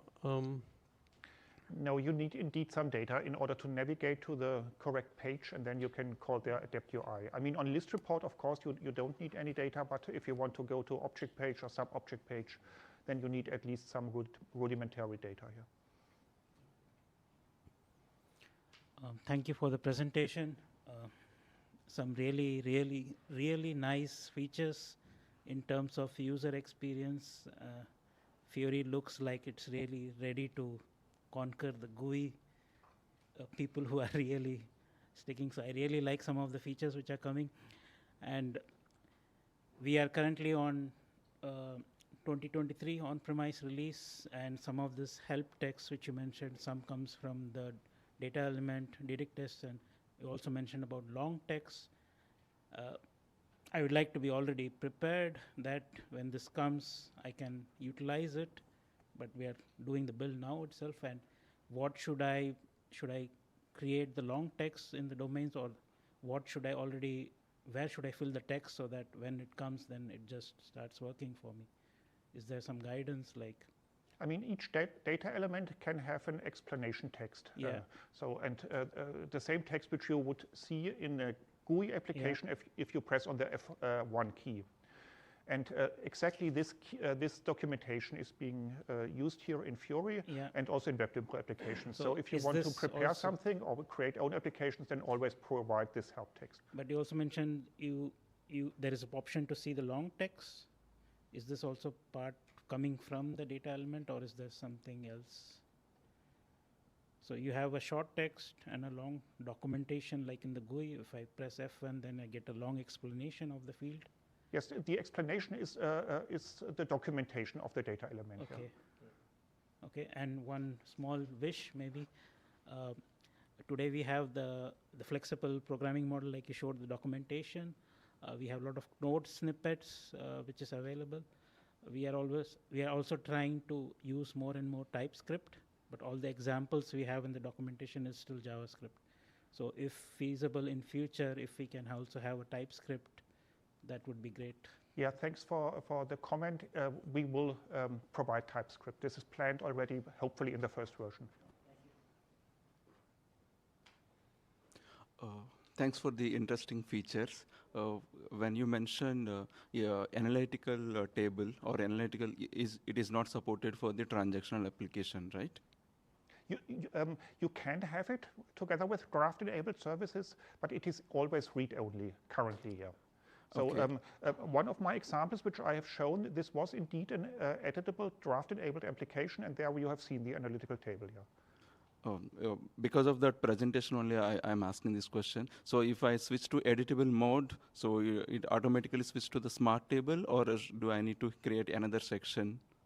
No, the analytical table is always read-only currently here. So if I have items, so then I have to create two sections, is it? I mean, if your requirement is also to edit the items in the same table, then currently, indeed, you would need two tables, create two tables yourself. But as mentioned, this is a functionality which is currently being planned. I can't give any dates. It will definitely take longer, but we are working on that as well. Yeah. When I saw, I thought it automatically switches. Okay, the second question, in the ADAPT UI, you are able to change the labels, right? How about translations of those labels? This is available via a standard translation process. Basically everything, I mean in ADAPT UI also in the past you could change on a very rudimentary basis some labels in a form, and there was also a translation process behind it, and it's the same here. I have one question. So we keep the key user extensibility for the in-house consultants at the moment, just for kind of like the control on what is changed in the system and not. But what we would like to have is that real key users could save public views, which is not possible because you only have, at the moment, I think you only have like a parameter on each system where you can activate if it's possible to save public views or not in Fiori apps. It would be nice if this can be steered with a ABAP authorization, so with the normal authorizations, and that it's not linked to the normal key user authorization for the whole key user extensibility. So you want that end users can create also public variants? Yeah, end users, but linked to an ABAP, to a PFCG authorization, so that we can control who is allowed to do it, and that it's not only linked to this system-wide parameter that either everyone or no one can save it. Yes. You mean the variant for the list report? Yeah, also for all, I think it's for all Fiori apps that you, if you here on this example on standard, you can do like save as public view, or you can only normally, if the parameter is not set, you can only save it as a private view, and we want to have this as a control via so authorization object. Yes. What you can do today, you can control only globally if an end user can save public variants. We don't have it with more fine granular authorizations. This might be something for the future here. Yeah, thanks for the demo. I like the last feature with the F1 help. We are on Steampunk. As far as I know, I can't create a long text for a data element in Steampunk. Do you know something about it? So, and we talked about it. Do you remember? I would give the question to the person behind. We have this also on our wish list, yeah. So unfortunately, Thomas has already left. He's oh, that's the reason why he left. So technically, it's the subscript problem, which is not yet available in the ADT, as you know. And okay. It's currently the kind of the little hiccup we have. Okay. Someone else? Someone else? Yeah, thanks. You showed the documentation for the F1 help on fields. Is there also a possibility to have documentation for the whole app? Yes, I mean this. What we have here in this sub-companion, basically there are two options available. So you can define app-specific, an app-specific documentation, which is either linked to certain elements for the whole application. This is always possible, but then it's only for this Fiori application, and it doesn't make use of anything in the back end here. So this was already possible since a longer time, that you can define here in companion documentation, and the new part is now that it is linked to data elements here. But what's this app button? What is this? This is also another thing, global help documentation, which we can provide from SAP here. Okay. I think the question was, you want to have a documentation for the app. Yeah, for this specific app. So if you go back to the... I mean, this is here the specific documentation delivered by SAP for this app, yeah. But not for customer apps. So if I have a customization app for customizing something, can I provide a documentation for this app? A custom built application. I'm not a specialist here, but I would assume that you as customers can also create help documentation in Companion. But I'm not the specialist. I'm not 100% sure here. I mean, but for the customizing stuff, this is done via the KTDs, as Frank showed us today. Yeah. Yes. Yeah.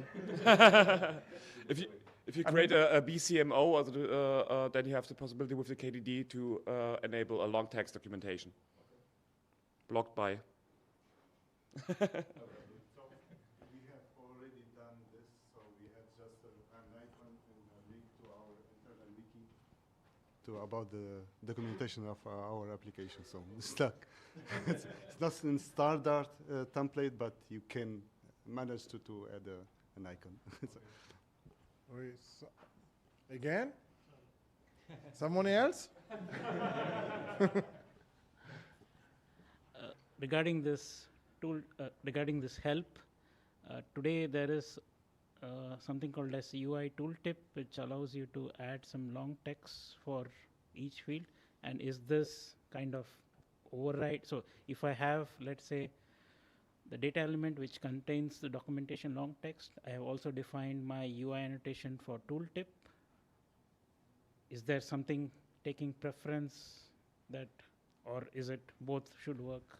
I mean, we have a logic here if you have, especially for table columns, that if you have a long text and additional text available, then it would be shown as a tooltip. Here it seems to be that, here you see an example, yeah. GL account seems to be the medium text, and then in addition we have a longer text, GL account number, which is shown here as a tooltip. And if it's a virtual field or virtual element, where should I define this documentation then? This is not possible for virtual elements. You need to really detect data elements. Okay, thank you. But I think even if you create a virtual element, then it should come from the data element. But the virtual element can also be connected to a data element via casting. I mean, of course, you have in CDS, you have the label annotation. This can be used, and I'm not sure, do we have a tooltip annotation in addition? Then it would be used as well, but I'm not sure. But one thing I just recognized during the whole talk and the Q&A session, there was never said Joule or AI. Some special applause for this. No more questions. So then I would say thank you very much. You're welcome. I have to say, I think I need to watch the session maybe 3 times to really process all the information you shared. You are booked for the next keynote. Volker, you are out. And I do not think if you realize how many custom development projects regarding Fiori Elements and your 5 applications for the F1 help you just ended. But it also shows one thing for sure, SAP is investing heavily into Fiori Elements. It is, how did you say it? It's one of the... yeah, it's a huge department, really, yeah. And I mean, it's the main UI technology which we have. The main UI technology, that was the word I was searching for. And also it means innovation isn't stopping from SAP, but we also need to invest. So if you're on an older release, I think downporting won't happen. So we also need to be sure that at least from time to time, our customers, our employers are also able to understand the need to invest into S4. There's not just one migration and you are done with S4. You also need to, from time to time, also go to the next S4 release. So if you're on 2023, please plan for 25 or 27 release to get all of this kind of features. If you're on-premise or if you're in a private cloud, doesn't matter. It's an ongoing investment. To also talk, please, to your managers, to your company staff. There isn't just one S4 release and magically this stuff will happen. They need to save the money, invest in you, for sure, but also in the system and continuously invest into improving the system because we pay money, license fees, support fees, that SAP is using this money to invest into what we've seen right now or in the last 2 days, because this is also where our money is going into. SAP is using it to deliver new stuff, but we also have the burden to update our systems to benefit from this kind of innovations. I mean, an alternative is, of course, if you use the public cloud, then you get everything for free in August, yeah, automatically. but also, if we go to the public cloud or to Steampunk, for instance, yeah, you have to also invest to go to there and make your system ready. I mean, maybe next year we have a talk from Frank about how to update and maintain a solution on Steampunk, because this is also not just like doing it one time and then you are safe for the next 20 years. This is also an ongoing investment. This is also what we have to understand and our employer have to understand. It's an ongoing investment, and not just into the system, but also, as Jörg said in this location keynote, also in the people, in us. So please talk to your companies next time that they invest also in you. And that's das Wort zum Sonntag. See you next year, and we still have speaker gifts, right? So the speakers, Clement, what else? Frank. Wo sind sie denn? Da unten. Haben wir noch genug? Ja, wir haben noch genügend. Die SAPler sind ja schon ausgeflogen. Ja, die 3. Auf nach vorne. Alle Speaker bitte. All the speakers, please come to the front. Who is still here? Ja, Joshua und so. Danke. There's missing one person, right? Ah, no, at the pillars. So here einmal, and that's for you. Thank you. USB Sticks? USB Sticks? Ja. Sticks haben wir auch. Ja. Ja, das 2, 3, 4. So. Thank you. Foto? Und wir gehen noch dazu zum Foto. Komm. Einmal links, einer rechts, willst du dich abhauen.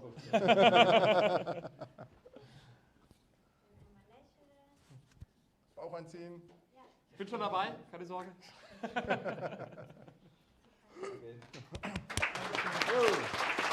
Thank you very much. Thank you very much, and also everybody that participated. And it's already really late. Also thank you. Yeah, very grateful that you participated and you set the state. See you next year. Yes, yeah. And also best wishes to our friends in Vienna. They are already sitting at the bar, I suppose. So, bye. Have a safe journey home.